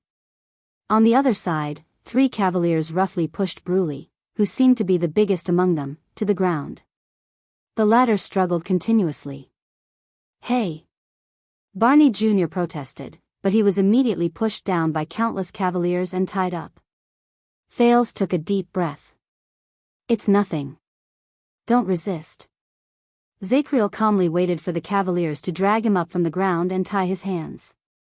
At the same time, he tried to persuade the others. "We are just returning to the place where we belong."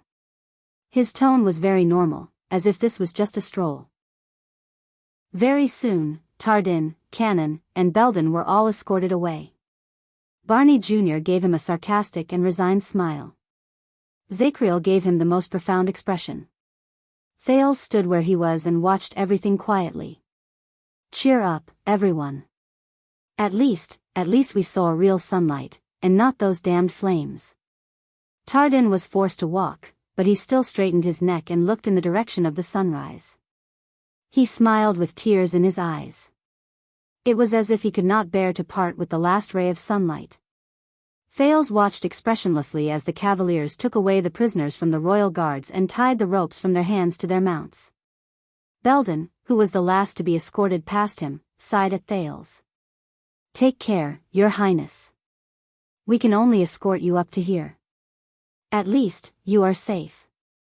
Thales nodded bitterly. He had a lot on his mind, but he did not speak. "Hey, I'm not committing a crime." The prince turned his head and found that Quick Rope was also escorted away. The pitiful man struggled, and he was so excited that he shouted with a Camian and Northland accent. "Why, Thales. I'm the prince's favorite attendant. My father is new, that's something Casso." But the cavaliers ignored his protests and continued to escort him to the row of prisoners. Thales shut his eyes tightly while he struggled and shouted. Then, he opened them abruptly. Baron Williams. For the third time, the prince rejected a cavalier's invitation to get on his horse.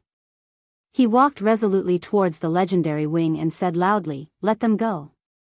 Under Roman's surprised gaze, Thales gritted his teeth. "Anyway, the prison of bones has already been broken. If you are worried about your responsibility as a prison guard to guard the prison of bones, then..." He raised his head. "I will bear the responsibility. In the name of the heir to the kingdom, Thales Jade Star." His voice attracted a lot of attention. Roman glanced at the cavaliers around him, who were somewhat curious about the prince. They lowered their heads and went about their own tasks. The legendary wing turned his head around and strode forward until he was a few inches away from Thales. He lowered his head and looked down at him. "Before you tell me what to do, tell me, Prince," Roman said coldly. His handsome face had a different kind of sharpness at this moment. "Do I look like your father?" Thales pursed his lips and gritted his teeth. Roman did not intend to wait for his answer. He snorted coldly. "Then don't cry to me." The legendary wing lowered his body and whispered into Thales' ear, "That's right. Because I don't care whose son you are or which kingdom you are going to inherit." Thales' face immediately turned livid with rage. "But you are a baron of the kingdom. You are stationed in Constellation's territory, and you control the regular army of the royal family." The prince suppressed the anger in his chest with great difficulty. His face was red. The baron snorted. "Very well, then let me guess, what you're thinking now is when I become king, I'll make you pay? Am I right?" Thales clenched his fists tighter and tighter. "Don't wonder how I know what you think." Roman sneered and whispered, "Because, that's what the trash would think." Once he finished speaking, Roman straightened his back and left in front of Thales, who had an unpleasant expression on his face. The prince was left alone in the wind, trembling in anger. Ricky walked over from the side. He looked at Roman's back, then at the sullen Thales. He seemed to have understood something. But he only shook his head. "I guess this is our separation, Your Highness." Thales suppressed his temper and turned to him. Ricky smiled faintly. "Don't forget your sin of Hell's River. We are full of expectations for your future." Thales clenched his fists tightly. "Samuel also has a brand on his face. If I remind Williams that Samuel was also rescued by you from the prison of bones, do you think he will be locked up with Williams?" Ricky was taken aback by the words that came out of nowhere, but he quickly reacted. "Yes, it's possible." Ricky shrugged and smiled. "But do you really have the heart to do that? After Samuel suffered for so many years for your royal family, he still ended up like this?" Thales took a deep breath and closed his eyes. "I see." Ricky glanced at him in puzzlement. In the end, he raised his eyebrows and strode towards his mercenaries. As he listened to the sounds of the prisoners being locked up in the distance, Thales clenched his fists for the last time before he released them. Thales closed his eyes and whispered to the air, "Yodel, I need you to do me a favor. I need you to do me a favor." A few seconds later, a weak and hesitant voice came from the air. "I can't win against Williams." Thales opened his eyes swiftly. "No. I want you not to show yourself." A questioning voice rose in the air. But Thales only stared at the backs of the royal guards who were tied up one by one. He said softly, "No matter what happens." Once he finished speaking, Thales did not wait for Yodel's response. He strode forward and caught up to Roman and Ricky. "Hey, pretty boy." William's back froze. "And you, dummy." Ricky stopped in his tracks. Under the strange gazes of many people around them, both of them turned around at the same time and frowned at Thales. But this time, Roman frowned a little. He felt that the prince seemed to be a little different. "We have to talk, the three of us, in private." Thales strode over and waved his hand to signal the others to do what they were supposed to do. Perfect timing. "I'm very hungry. It's best if we can have something to eat and drink." The teenager's footsteps were exaggerated, and his tone was casual. The way he ordered people around made it seem like this was his home. Roman and Ricky looked at each other. They did not seem to be able to react to the situation. Thales, on the other hand, put his hands on his hips and stared at them arrogantly. A few seconds later, the legendary wing exhaled. He looked at Thales as if he was looking at a lunatic. We're in a state of war now. We don't have time to satisfy your royal extravagance. Roman shook his head in disdain. Your Highness. Thales snickered. The teenager put his hands on his hips and pointed at Roman arrogantly. No, you are not in a hurry to save them, because everything is under control. He turned to the side and pointed at Ricky. And you are not in a hurry to leave either, because you are not worried. There was another period of silence. The situation was a little awkward. The prince's terrible sense of humor seemed to have ruined it a little too much. A few seconds later, the legendary wing no longer wanted to pay attention to Thales. He snorted, turned around, and left. Ricky shrugged, flashed a mocking smile, and turned around to leave as well. By the way, not a bad attempt, child. Thales sighed as he watched them leave into the distance. Do I have to be so straightforward? However, after Thales' next sentence, the situation changed. Or do I need to tell everyone after the war that the two of you are actually in cahoots? At that moment, Roman and Ricky shuddered at the same time, and they immediately stopped moving. A few cavaliers who were closer to them seemed to have heard something. They looked over in puzzlement. Thales smiled. He walked forward. As he slowly approached the duo, he lowered his voice. And the legendary wing himself is the culprit and mastermind behind the disaster in Blade Fang's camp from last night until today? 1 second. 2 seconds. Finally, on the 3rd second, Roman and Ricky, who were frozen on the spot, turned around at the same time. They looked at the smiling Thales. At that moment, there were no words that could describe their expressions. The teenager walked until he was face to face with them and stopped. The wind blew gently, and the sun rose from the east.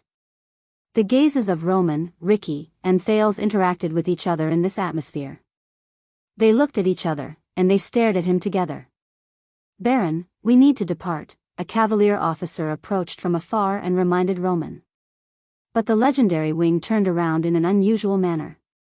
He said angrily with a fierce tone that was rarely seen on him, do what you need to do. The officer was so frightened that he took a step back and quickly walked away. Many of the cavaliers and mercenaries who were staring at them instinctively lowered their heads. Roman took a deep breath and turned his head around to stare at Ricky. His tone was impatient and displeased. What did you tell him? Ricky's face turned green and red as he gritted his teeth. He gritted his teeth and said, nothing. But at the same time, Thales quickly blurted out, I told him everything. I told him everything. Ricky turned his head around and stared at Thales in disbelief and resentment. What? Thales still had a smile on his face. He gave the mercenary leader a thumbs up. By the way, not a bad attempt, Ricky. Roman's expression was unpleasant. He looked at Ricky, then at Thales.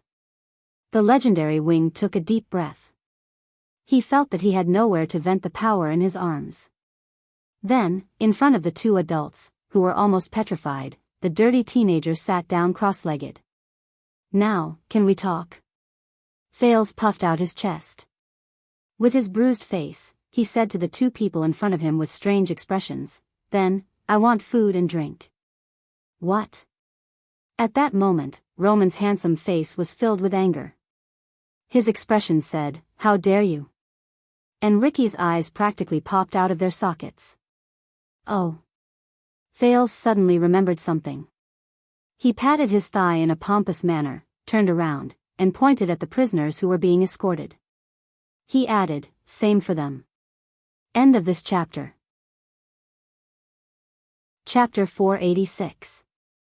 The fire in Blade Fang's camp had died down, but the black smoke continued to rise. The legendary wing's subordinates stood in formation and watched the prisoners wolfing down their food in puzzlement.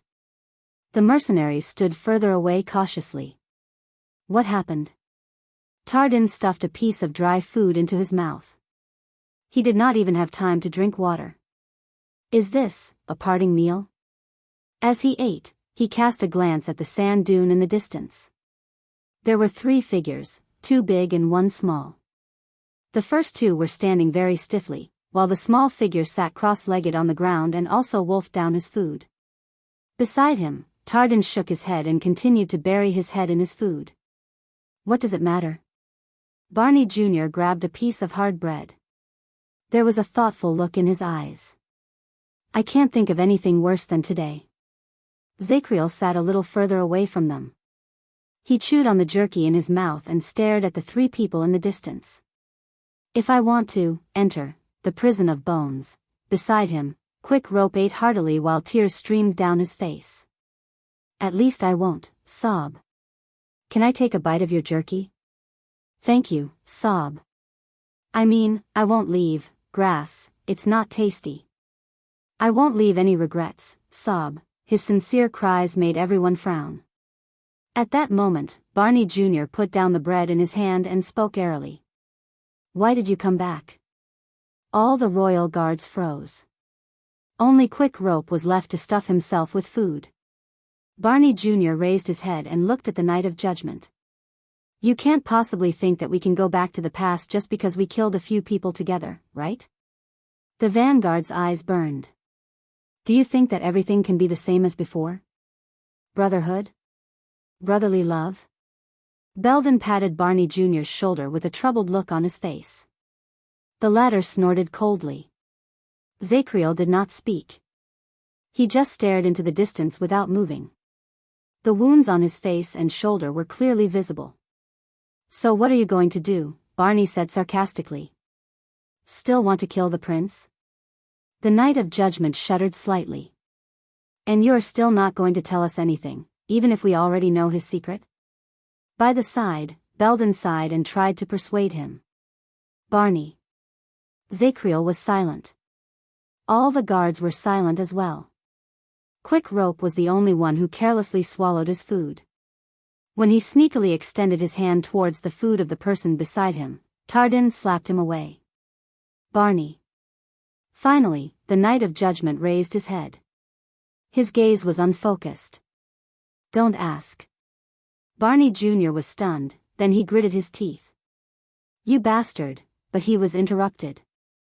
Do you know, there was once a disaster in this world. It was invisible and limitless, but it was endless, because it lived in everyone's mind.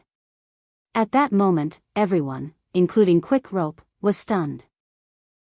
Even someone as wise as Prince Tormund and as brave as the hero Rikaru are helpless against it. The Knight of Judgment looked into the air. There was an unquestionable coldness in his voice. There are some things, the less people know about them. Constellation will be safer. His voice fell. What was left was a lingering silence. And the endless sandstorm. However, in the distance, the 3 people under the sand dune did not have such an atmosphere. When Thales painstakingly tore open the 5th piece of jerky, he could even feel the 2 pairs of eyes above his head exuding a cold aura that was as sharp as a blade. He was forced to swallow it in 2 mouthfuls with water. The prince wiped his mouth with his sleeve without a care for his image. When he touched the swollen part of his mouth that was hit by Quick Rope, he could not help but grit his teeth. The legendary Wing and the leader of the mercenaries stood in front of him and watched him eat. One of them had his hands behind his back, and the other stood with his arms crossed. The 2 of them looked at each other, and their gazes became more and more impatient. Thales burped. Before he was torn to shreds by their gazes, he finally spoke. The key. Roman and Ricky were stunned by the word. What? Ricky asked, puzzled. Thales' next words caused Ricky's expression to change. The key that can open Black Prison and even the exit. If I remember correctly, you told Stake that you coincidentally found another key outside the camp? The prince noticed the gradual change in their expressions. But when you told me that Fate is a bigger prison, and you have the key, perhaps the only key to open it, Thales narrowed his eyes and pointed at the legendary Wing, whose expression became more and more unpleasant. I can't help but think, what if there is really only one key? At that moment, it was as if someone had struck the air with a heavy hammer. Ricky furrowed his eyebrows. The legendary wing stood dumbfounded and did not move. Thales burped again. I ate too much. Sorry.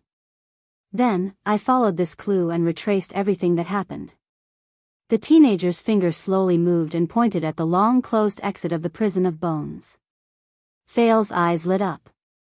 Guess what? I connected all the strange clues one by one. The prince smiled. His tone was a little relaxed and dramatic, but it was obvious that the other two did not have a sense of humor. They only stared at Thales coldly. It was obvious that they were in a bad mood.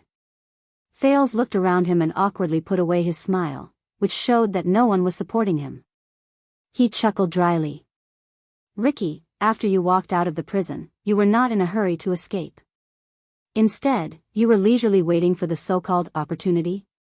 The mercenary leader's expression became worse. And Williams, who should have led the light cavaliers to search for me in the desert, just happened to appear here.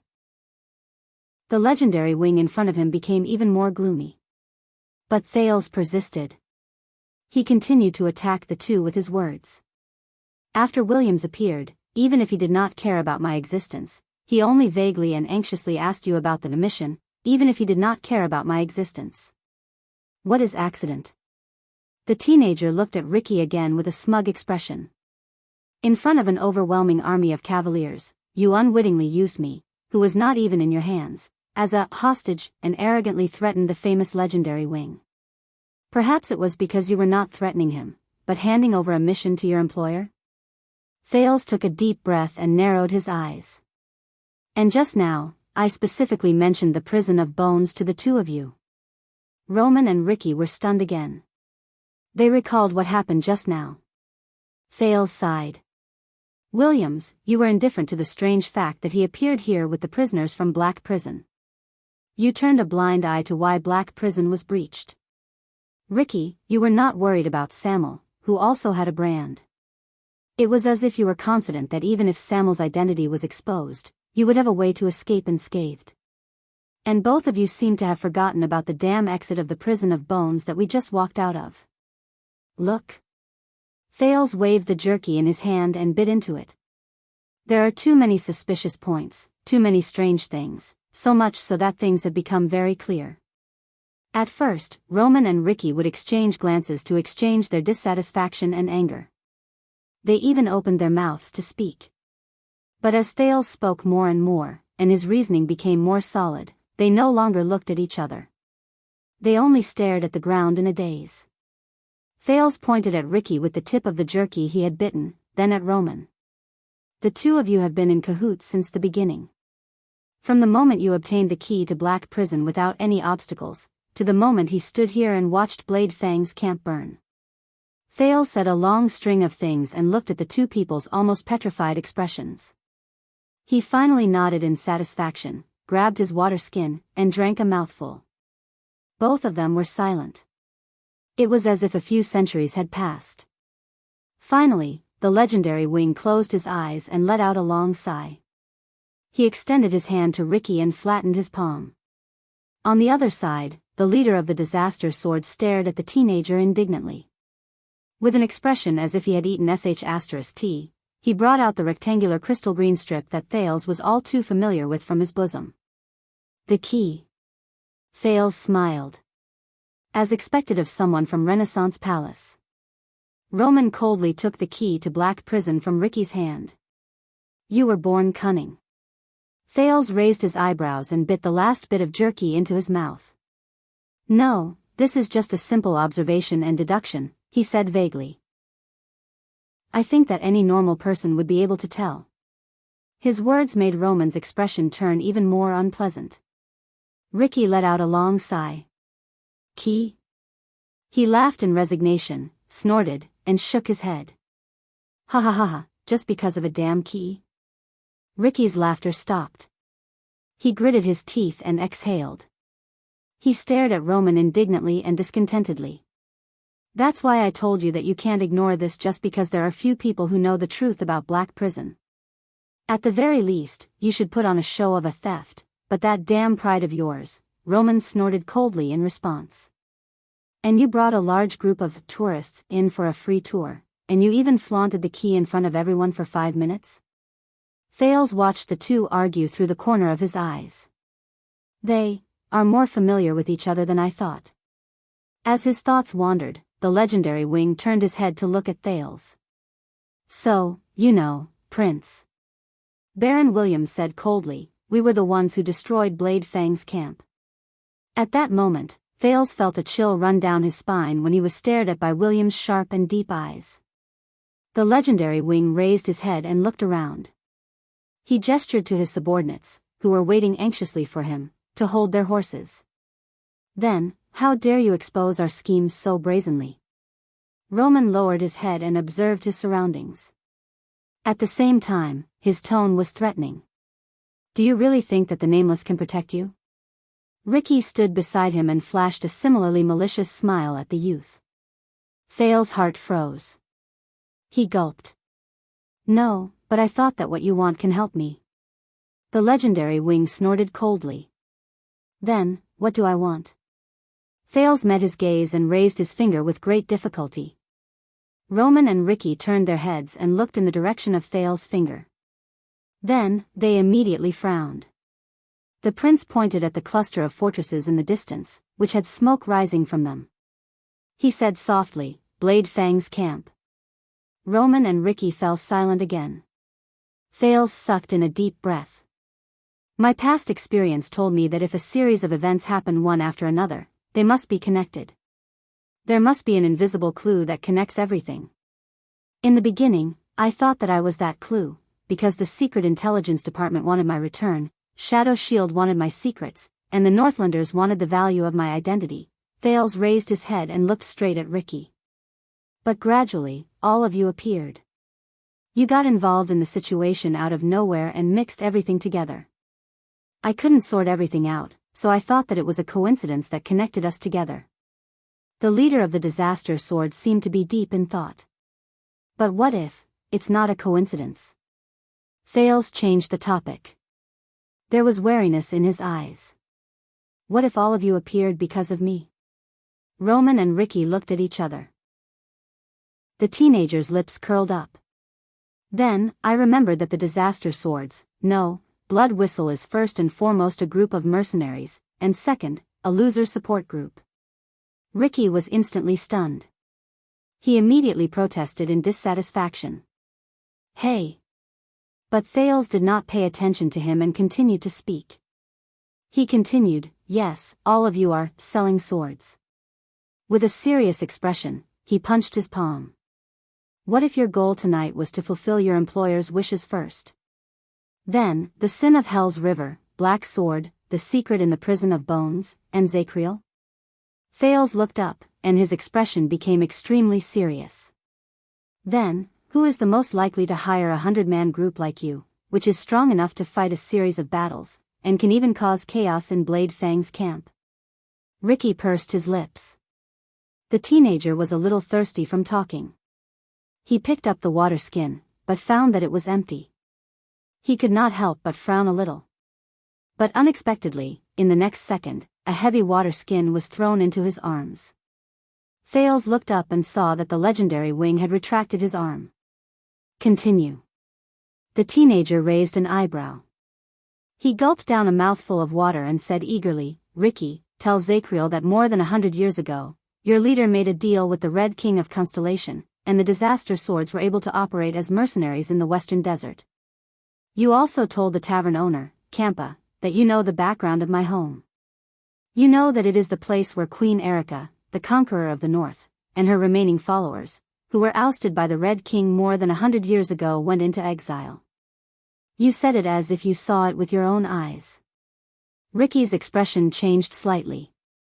Thales sighed. I guess it's not a coincidence, right? Ricky's expression as he looked at Thales became more and more solemn. Thales took a deep breath and sensed that his senses and balance had recovered slightly. He stood up again. He looked at Ricky seriously. So, I guess that more than 100 years ago, the disaster swords came to the Western Desert for no other reason than to accept the Red King's employment to destroy the remaining followers of the conqueror of the north? No one spoke. The wind stirred the sand slightly. The horses in the distance neighed uneasily. Ricky suddenly spoke. It's even simpler. Thales was puzzled. What? Ricky raised his head and looked at the rising sun in the sky above the desert. He felt the wind and sand wash over him. He said with a sigh, the Red King is a person who does not like complicated matters. He sent Crassus to the Western Desert to bring back his own sister, Queen Erica's. The mercenary's gaze became fierce. The head on her neck. Thales immediately felt a chill run down his spine. Bring back his own sister's head. The old saber by King Chapman's side appeared before his eyes again. Thales could not help but start thinking about the origin of the Red King's title. He also remembered what Gilbert had said to him when he was young. The history of Constellation has never lacked bloodshed. Roman's gaze was cold. He did not say a word. Thales resisted the urge to look at the skull on his shoulder and asked tentatively, yes? He asked tentatively, then, Crassus, did he succeed? Ricky only gave him a mysterious smile. This made Thales feel uncomfortable. Thales coughed and tried hard to get rid of other thoughts. He returned to the topic at hand. In short, from the day Blood Whistle was established, it was closely related to Constellation, or more accurately, to the interests of the kingdom's central government in the borders of the Western Desert. Under the duo's increasingly solemn gazes, the teenager turned to Roman. And another veteran who sold swords told me that ever since the Desert War and the Bloody Year, Blade Fang's camp has been under the direct command of the Baron of Blade Fang's camp, which is under the jurisdiction of the royal family. Thales stared at the legendary wing with a burning gaze. Over the past decade or so, with the support of the royal family and the threat at the borders, your regular soldiers have truly turned this place into your private land. The legendary wings. Blade Fang's camp. Thales looked at Roman, who did not bat an eyelid. It is also a sharp knife that the kingdom's central government has inserted into the vital parts of the Western Desert to control the suzerains in the West, be it in terms of military affairs, politics, or commerce. The legendary wing did not say a word. He only stared at Thales with a piercing gaze. His almost sharp facial features looked like the most perfect sculpture of nature. Thales sucked in a breath before he exhaled. But during this month, I saw many interesting details on my way from the desert to Blade Fang's camp. Thales stared into Roman's amber eyes, which were like vortexes. For example, Constellation's Prince Rescue team that ventured deep into the desert was formed by the regular soldiers of the royal family and the suzerains of Western Desert, who did not fight against each other. For example, the soldiers who stood guard at the entrance of Blade Fang's camp and collected tolls were actually soldiers from the Fakenhas family. They had been here for so long that they had already surpassed their term of service. For example, the amount of supplies sent by the armies from all over the Western Desert was so much so that it was ridiculous. It was so much that some black-hearted merchants could smuggle them out of the camp to earn the difference in price. For example, the soldiers who started patrolling the camp and were in charge of capturing people and sending them to White Prison were recruited soldiers who had not set foot in Blade Fang's dune for many years. They did not even know the severity of the law enforcement. Every word the prince said caused Ricky and Roman's expressions to become even more profound. Roman sucked in a deep breath. You are very observant, and you are very detailed. So? Thales smiled. He lowered his head and recalled the bad old man who smoked a pipe. When I was still a hostage in Dragon Cloud City, one of my subordinates once told me that my father had already negotiated with the suzerains of Western Desert, led by the three great clans, so that I could safely return from Extet through the desert.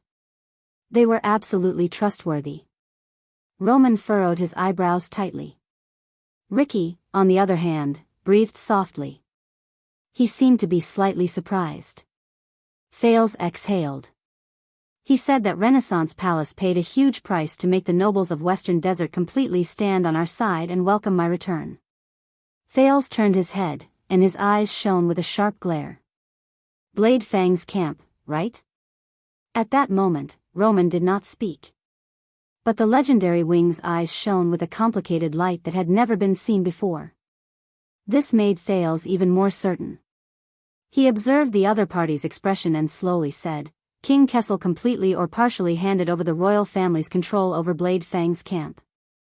He gave up the initiative in the western frontlines in exchange for the support of the suzerains of Western Desert.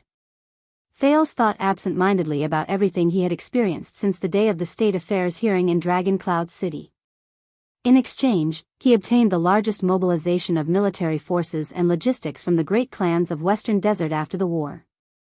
In exchange, he obtained the Western Desert and the royal family to join forces, enter deep into the desert, press against the Alliance of Freedom, and intimidate Extet. In exchange, he obtained the chaotic eastern part of the desert. For 2 to 3 months, it was uninhabited, and not a single blade of grass grew there. Thales' heart sank. In exchange, for my return. The teenager no longer thought about other things. He raised his head. But you. Thales' gaze was fixed on the legendary wing. Roman Williams. You were not happy. Especially when the deal behind the scenes had been completed, and the suzerains of Western Desert entered Blade Fang's camp in a mighty wave. His tone was very certain. Roman looked back at him slowly. His gaze was cold. Because you have long regarded Blade Fang's dune as your exclusive property. Thales shifted his gaze to the orc skull on Roman's left shoulder. He repeated what the latter had once said to Stake. And anyone who wants to take it from your hands will have to pay the price. They all have to pay the price. You're tuning in to the Carefree Valley YouTube channel. Don't forget to subscribe and join us on this journey to catch the most captivating stories.